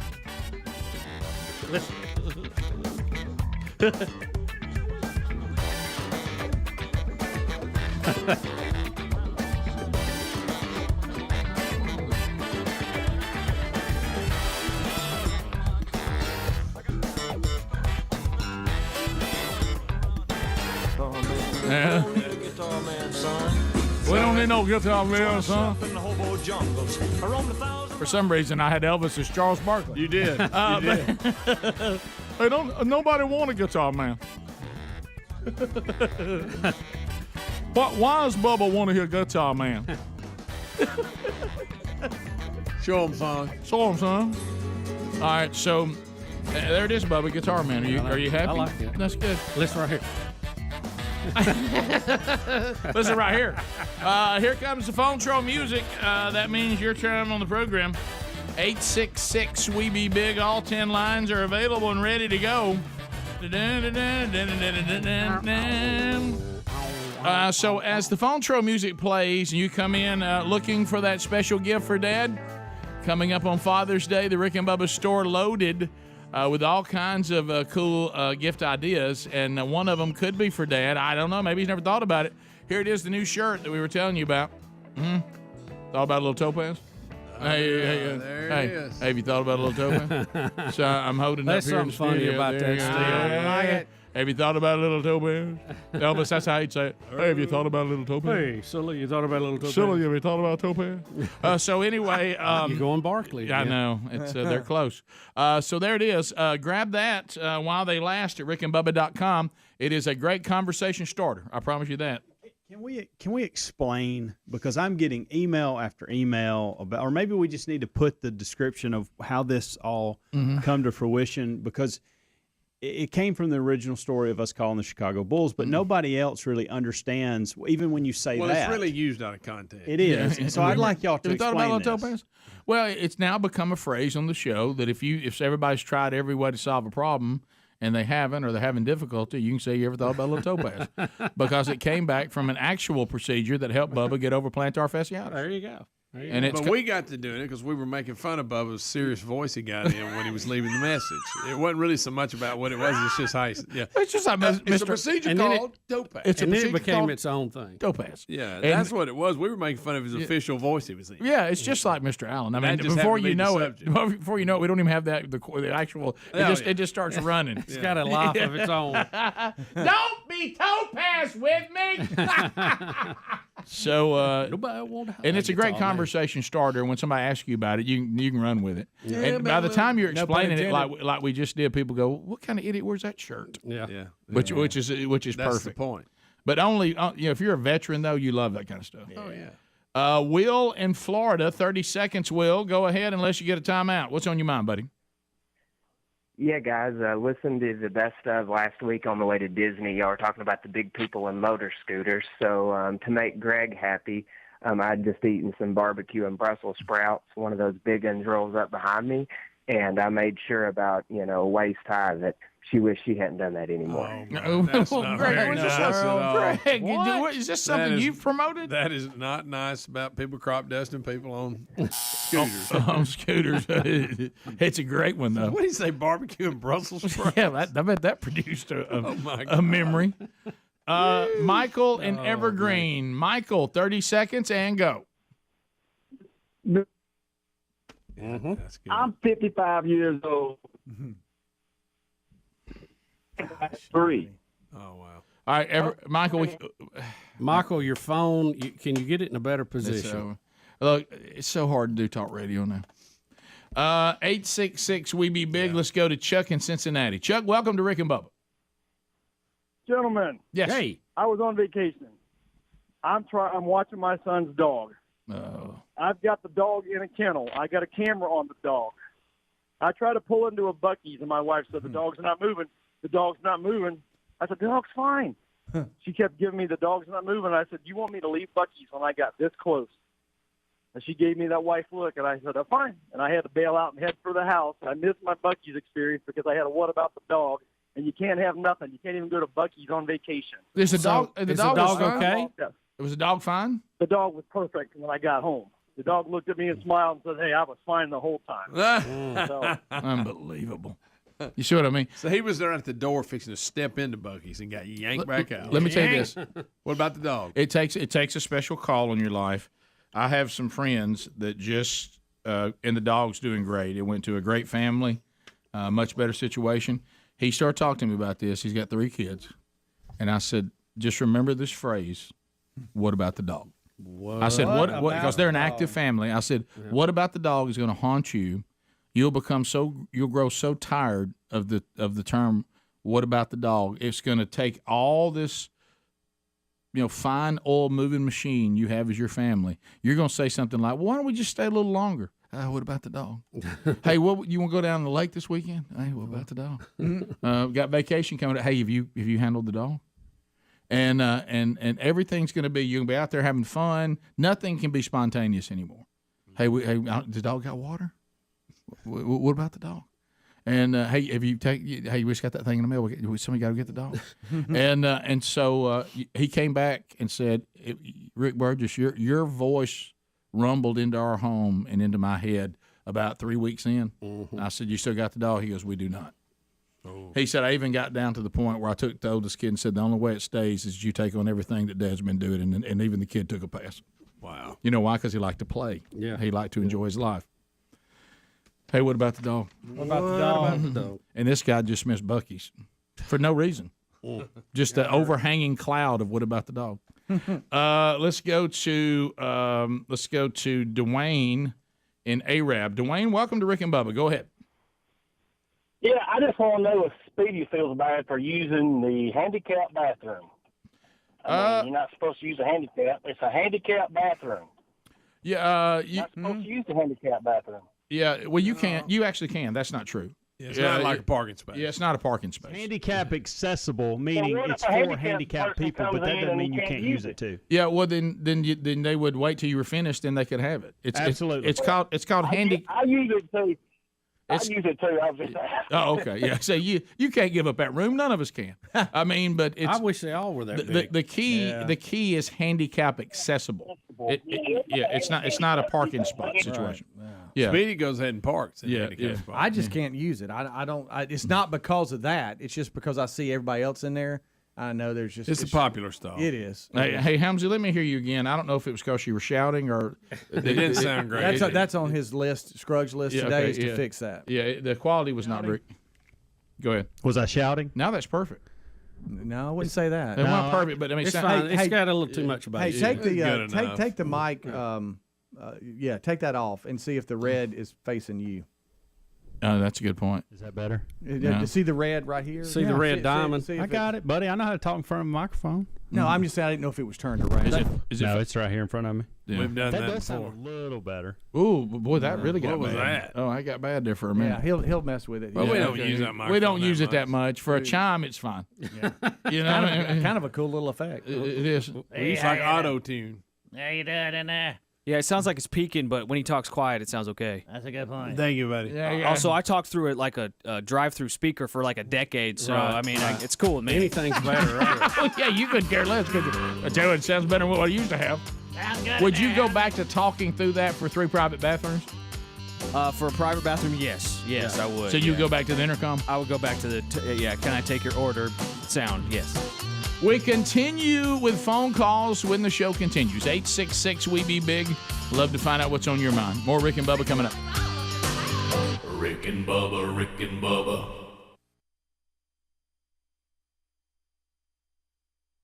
They've played more games in there than the Falcons. That's a fact. More big games, absolutely. I think Alabama will win. It will be 27-23. Or has anybody said that yet? They're all real close. We're close. I'm 27-17. And I think the two backs combined will have 125. That's good. Here's the weird thing in the big Iron Bowl rivalry. If you're Auburn, you really probably helped Alabama win the national championship. Yeah. Yeah. Because they got set. Because they didn't have to go to the SEC championship game. You helped Alabama win by beating them. Figure that one I know. out. See, that's and I'm not saying because Alabama, yay or nay, but it's just that needs to be fixed. You can't be rewarded by not going to your conference championship. Here we go. Hey, with War anybody. Eagle. With anybody. But if Auburn had just won the championship, they would have gone. Yeah, I know. I'm not saying it has nothing to do And with if Auburn had- Alabama. I just mean Yeah. from a concept, if you're in the meeting figuring it all out, you got to fix that part of it. It's rare it's going to happen, but I don't think that if you're truly trying to get the four best teams, if there's a conference that has a lot of good teams in it, you're going to eliminate them by not taking it it's because they didn't win the championship. It's going to be rare, but I don't think you should take the option off the table. It should not be required you have to win your conference. Yeah. You're going to leave out a lot of years like this year. You're going to probably leave the best. And team. I think it's also how teams look in games too. It's not just where they win or lose them. How they look in them. And it's rare, but and it's going to be rare. But I agree. But you have to feel that way even if your team gets in, though. Because if Auburn had beat LSU and had beaten Clemson and only lost, or maybe just beat LSU, or maybe just LSU, they might have been afforded the Alabama spot. Yeah. Well, I just think you got to fix that problem. Yeah. Right. No matter who the team is. Right. So we'll be back. But they did get the four best teams in there, which is what the playoffs are supposed to be. So there's all the Sports Czar predictions. We'll be back. More of the Rick and Bubba show coming up. Hang in there. Rick and Bubba, Rick and Bubba. Donnie, welcome to the program, Donnie. Hey, how's it going? We're great. We're good, Donnie. Be good. Yeah. Hey, I just want your opinion about how close you think the game's going to be tonight. Alabama versus Georgia. Well, we've got some predictions here. Hot off the wire. Hot off the wire. Here's what the boys say. You ready? Rick Burgess says Bama 27, Georgia 17. Bubba says Bama 27, Georgia 23. Speedy says Bama 27, Georgia 6. Greg says Bama 17, Georgia 6. Helmsy says Bama 31, Georgia 10. And Adler says Georgia 23, Bama 20. Oh, my goodness. I'm thinking like 27-24. Who you think's going to win? Alabama. Of course, I'm Roll Tide. always. So, can you? I mean, would you ever think they weren't going to win ever? No, I mean, I believe Georgia have a wonderful coach now because they turn around in 1 year. He did it in 1 year, and that's just so much is amazing that he did that, just like Saban did. And to me, it's just like, wow. I can't wait to watch it, to be honest with you, because I'd like to really know how this is going to play out. Well, really, Bama wins tonight either way. Because Kirby's won. Georgia couldn't win until they got a Bama boy. Right. See, it doesn't matter because SEC is going to win it regardless. That's right. Amen. Roll Tide. Thank you. Roll Tide. See you, buddy. I wanted to know which way it was turning, left or right. I could hear the blinker in the background. I did hear that. That's all I could think of. Bill Bubba Bussey. All right, we have a good update, we think. The reporter from Texas A&M has been found. Yes. And she is alive, and they say unharmed. And they found her in that area they were looking. No more details. She's being evaluated. And because of being around Greg for the last 8 years of my life, all I can think about now is she faked the whole thing. Now, Helms. Don't be like Greg. You're not going to believe me I'm because not. y'all get on to me about it. But when we were telling the story, and I thought it might have been a little quick, when she was describing, a guy followed me, pulled in behind me, I thought that sounds like she's setting something up. I let it go. Greg, you don't know. We don't. That's why I didn't say She it. could have still been abducted, and just the guy let her go. I'm just saying. I first thought that's easy. It's pretty convenient. I text somebody and go, "Hey, somebody." Follow The me," range of and then I emotions in disappear. this room, because when we first did the Saying. story over an hour ago, or probably 2 hours ago, Listen. it really bothered me. Like, that was a story that as somebody that's got daughters and what that bothered me. Yeah. And so then when I hear she's unharmed and safe, I immediately go to your thinking. What is wrong with me? Guys, I'm not kidding. I said, Greg, don't be that guy. But Did when you? I heard her describing, You must not say that a lot, though. I don't. Let's see, or you don't listen. Right. I'm just saying. Pass the gravy, please.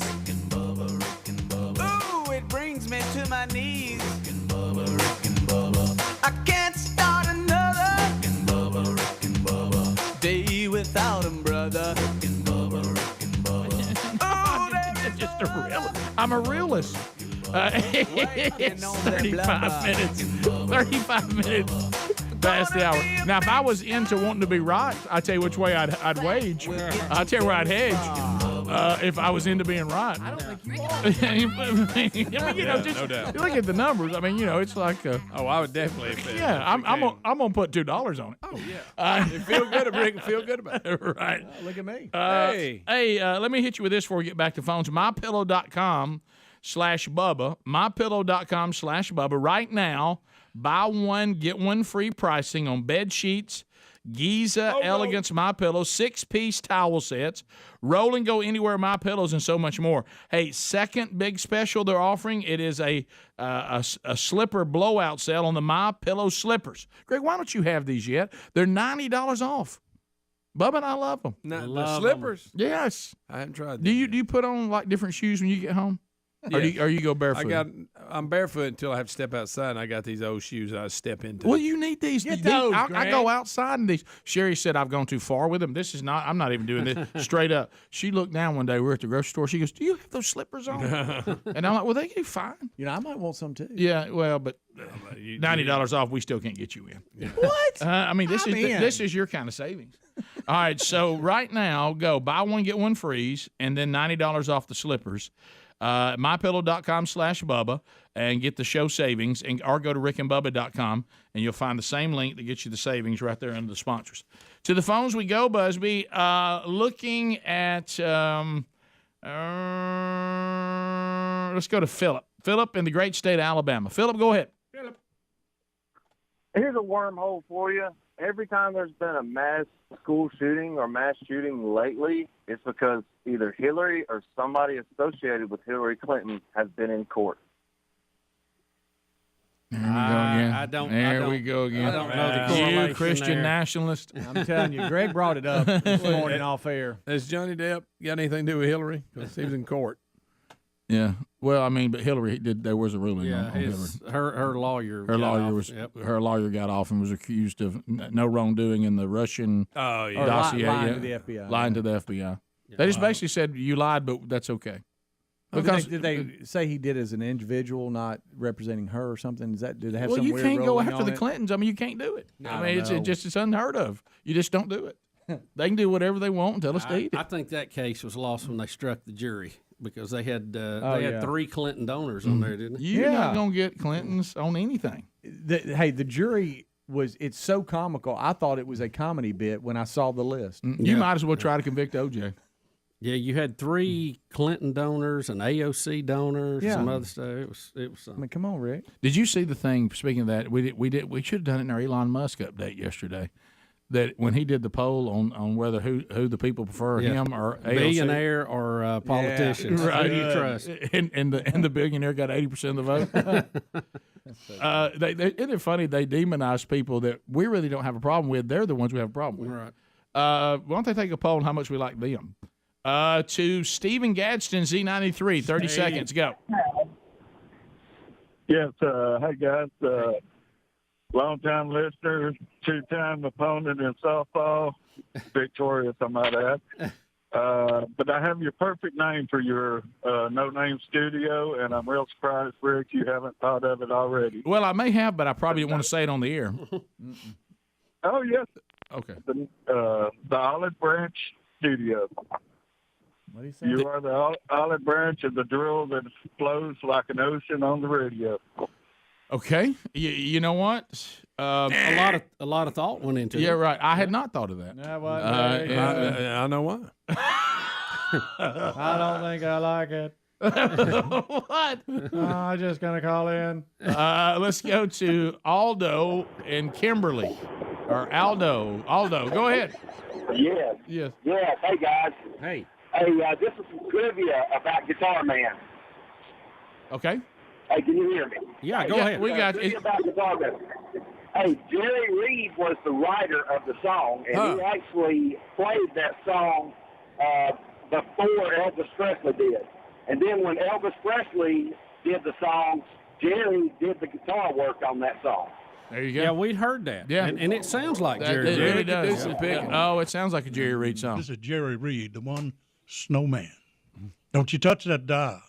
I'll come get you. Because you're listening to my two buddies, the two sexiest fat men on the planet, Rick and Bubba. Come in there, son. There you go. That's a great line. Makes me miss him. It is. That's a good one. Mm. Wow. Yeah. The fact that I was able to be friends with Snowman before he went on in, that's awesome. Thank you. I'm thankful to this show for that. Yeah, and screened him a couple of times. But that was late. To Richard in Gardendale, 104.7 WZZK. Richard, go ahead. Good morning, fellas. Hey. Hey, buddy. So y'all might remember a few weeks ago I sent an email about I spoke with an officer of a certain department at a gas station. Yes.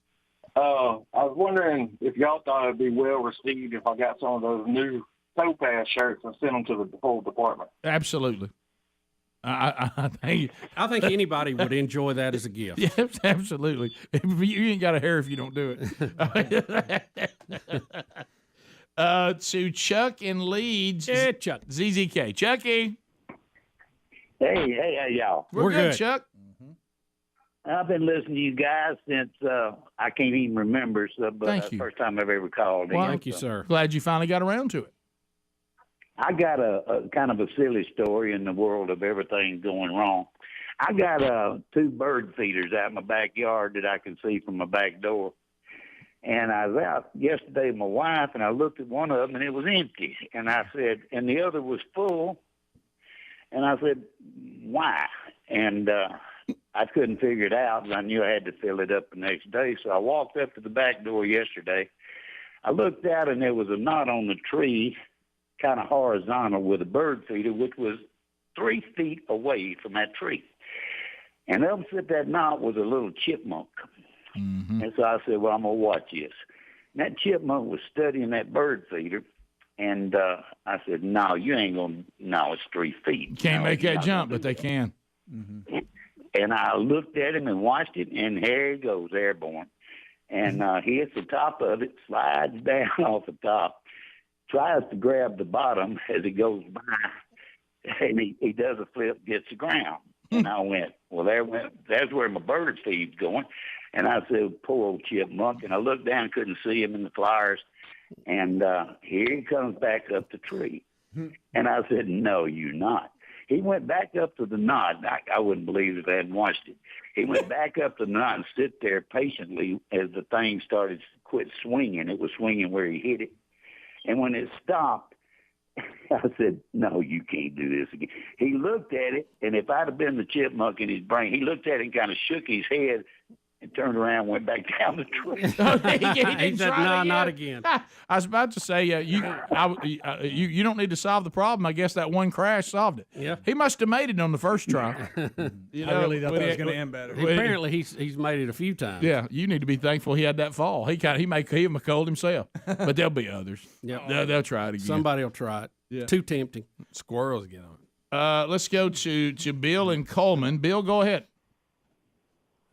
Hey, guys. First-time caller. How y'all doing today? I'm good, man. Thanks for the call. I'm a DJ up here in Coleman, and several times I have had guys dressed like Elvis to do a few shows, and I got my chops busted by one of them for calling him an Elvis impersonator. Okay, here we go. When I asked him about it, he said the reason why is because now they are called Elvis tribute artists. And that way, it's that legal loophole. There it is. Aha! Yeah, it's a parody then, see. So now these people that do the weddings need to say that they're Elvis tribute pastors. Right. Yeah, there you go. Or aficionados. A little less conversation. Officials. A little less A little less more conversation. marriage. And a little more. Anonymous in Birmingham. The fact that they would be anonymous on this topic concerns me. Yes. You know what's about to happen, don't you? Well, let's see. Anonymous, go ahead. What's up, guys? How y'all doing? We're good, buddy. You go ahead. Good. Have y'all seen the new Top Gun movie? We have. We have. Two of us have. Did y'all think that Bob was gay? And there it is. See, I did not want the who you to tell the guys that hadn't seen it yet. Who do you say? Who's Bob? Yeah. I didn't follow who he said. Yeah, Bob. Who's Bob? Yeah. Hey, Bob. My name's ruined the movie. Who's he talking about? Oh, he's just trying to y'all. Oh yeah, that's who Bob. The yeah, student. Yeah, the Okay, student. I Yeah. got you. Yeah. I got you. I didn't know who Bob was. Right. I remember now. You do now, don't you? Yeah. Yeah. No, I think Bob was just goofy. Yeah. Yeah. I'm so confused. Yeah, that's why you need to go ahead and see it. Rick and Bubba, Rick and Bubba.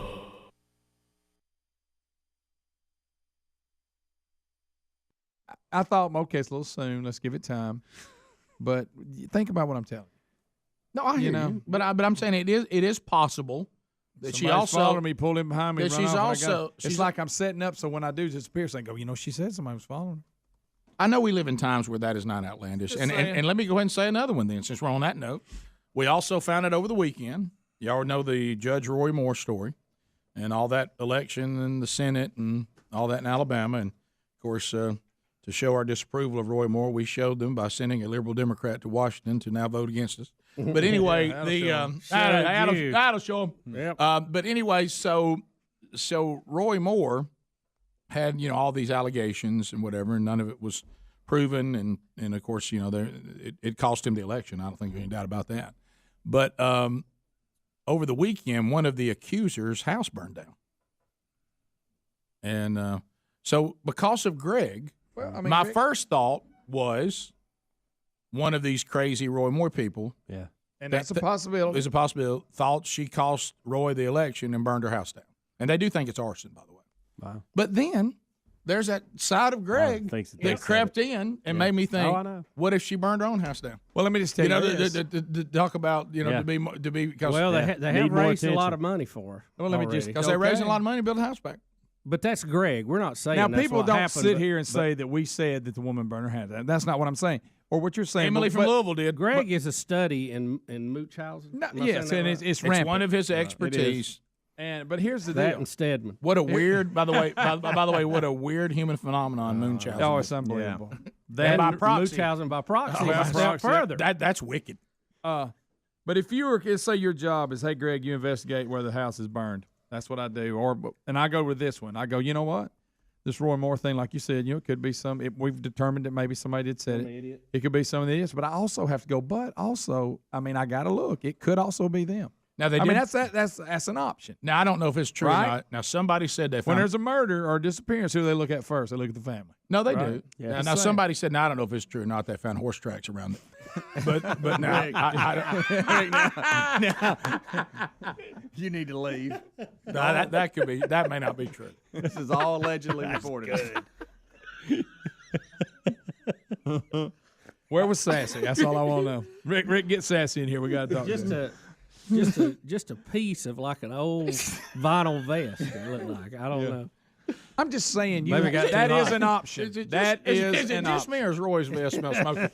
No. You've been building pressure. Rick's joking. I'm kidding. I know it's too soon. It's not as soon as Adler was. No, Adler was like the votes weren't even counted. Finally, the elderly finally got wind of that, didn't they? Well, they got mad over that weekend, didn't they? They did. Started Thanks, shooting Adler. email. I told you it was too soon when he was doing it. No, it was too soon. I knew it was too soon too, and I just was looking. Well, we had confidence that he knew what he was doing. When he came in, when he came in on the horse, I thought this is fantastic because that was funny, and I don't care anybody get mad about that. Just needs to laugh. But then there was some commentary in it that was way too soon. Of course, my dad never says anything about Adler stuff. Called me right after the show, and that's the favorite one he did. Yeah, I had a lot of that. I got some of that. I got some of that too. I know. I had people that really kind of surprised me. I know. They said that they said they couldn't breathe. That it had them down. I was a little surprised by it. Yeah, you know what I mean, guys. like I said, the polls had just closed. When he Right, it was way too soon. No question. And I'm really in sort of the almost too soon mode. But I ain't gonna let that horse comedy go. That's just too good. That's too good, Rick. Right. Anytime you bring Sassy into the Oh, conversation. it's fantastic. Rick Sassy's a mess. And if you don't want it brought in the conversation, stop riding around on it. There you go. I mean, and the fact that he almost fell off of it while leaving the pole, it got a little out of control. Yeah. You see how she got her name, didn't you? A little sassy. She is sassy. But again, Beautiful. I'm not saying the woman burned her Several house more down. But if letters. you're I know, investigating I it, know. you And I saw. I'm look. I'm gonna tell you something. I don't want to out you right here, but I'm going to. You love the horse humor.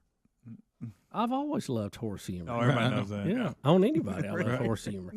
You know why? Because I'm scared of horses. As a matter of fact, I want to thank you for riding up on a horse today and teaching us about diabetes. Have you checked your blood this morning, Wilford? That's a good. Doesn't he ride up on a horse in that one? I think he does. He got tired of chasing Tom Cruise in the firm. Is he alive?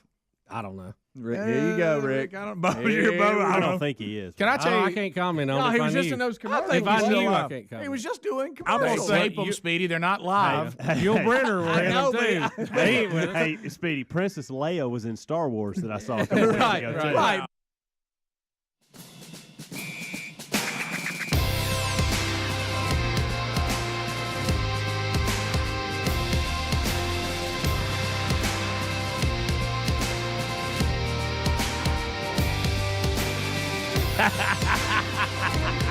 It's good stuff, though. Hey, who keeps sending me this stuff? 9 minutes to the top of the hour. 866 We Be Big is the number. And that's we make That's so good. Hey, all kinds of stuff, right? Look right there. It's a way to divert. Yeah. That's good. Look over there. But, Look at that. He really don't remember. I know. What at? Look, So he's going through his email. Of course, I can't see any of it. And to see if he got confirmation. Honestly, he turned his laptop at me the other day. And said, How about some mountain lions in the school? yeah, how about that? Y'all, that's Lordy, good. Lordy. I wasn't great here was listening.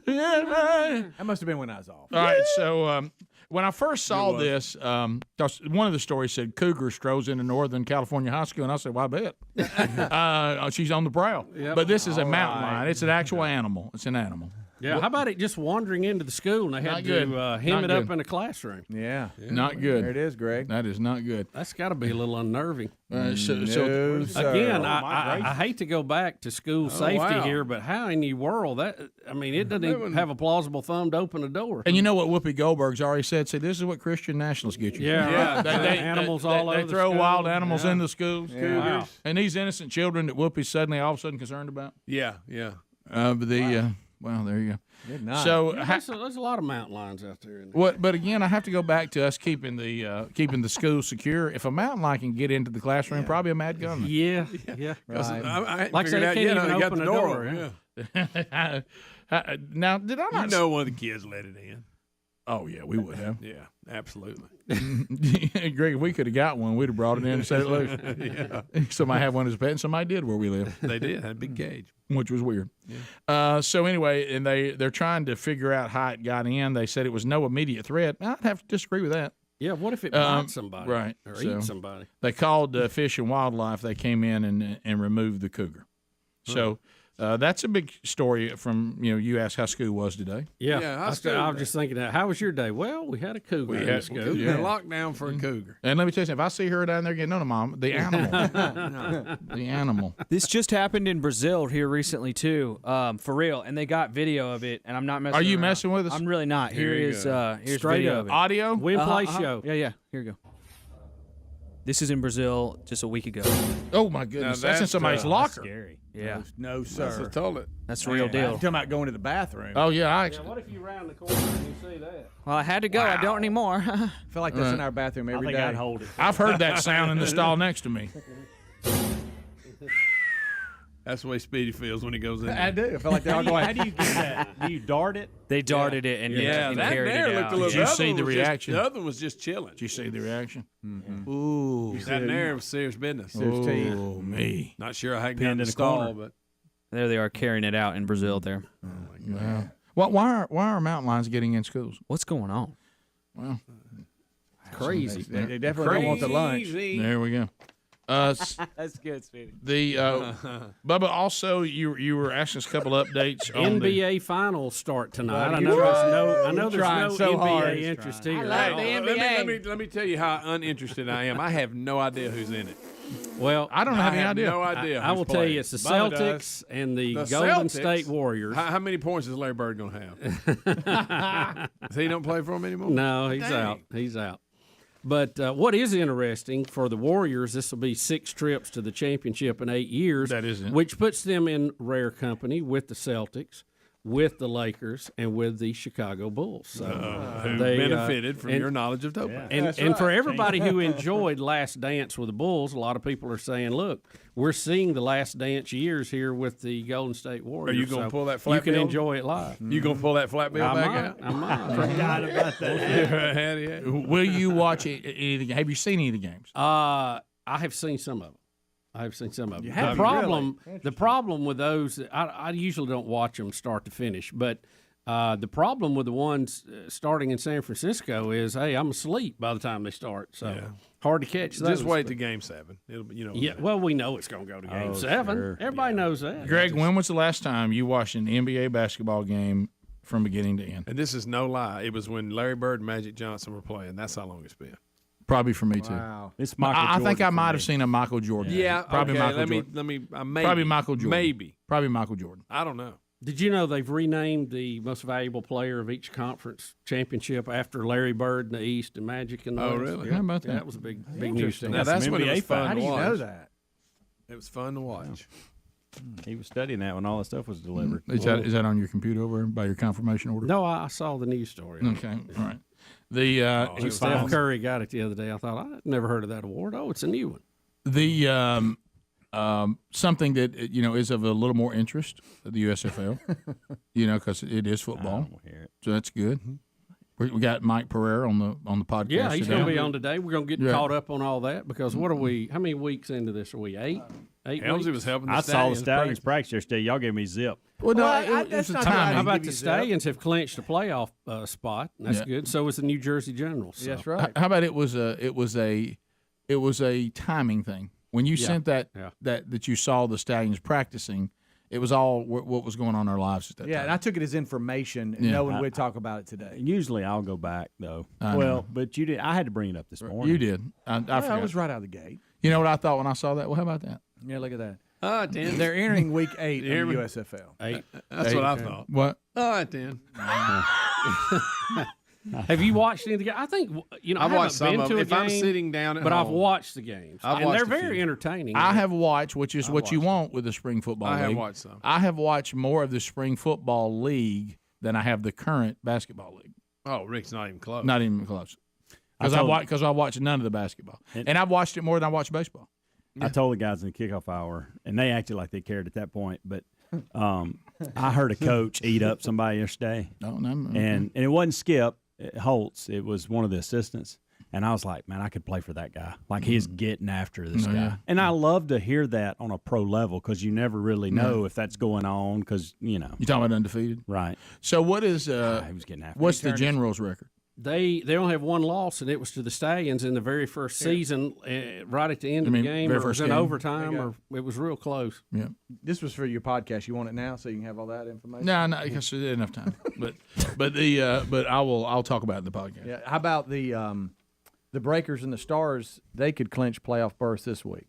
Yeah. Okay. So you could have it all wrapped up. So the top 4 teams are like it's New Jersey, Birmingham, Philadelphia, and New Orleans. Right. Yeah.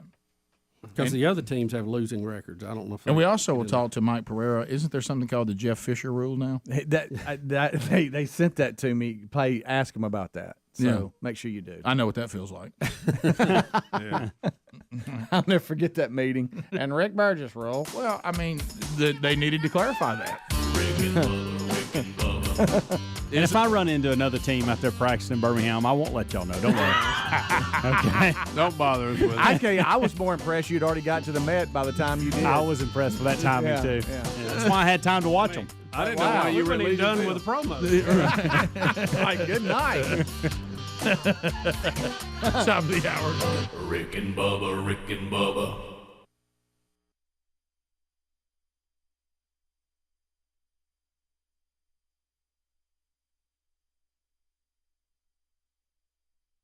Hey, thanks for watching Rick and Bubba live on YouTube. We're here live at 5 with a kickoff hour, bright and early, Monday through Friday. Don't forget to subscribe and click the bell for notifications on our YouTube channel. And catch a commercial-free Best of Hour on Blaze TV every day. Rick and Bubba, it's must-see TV. Or radio. Well, yeah.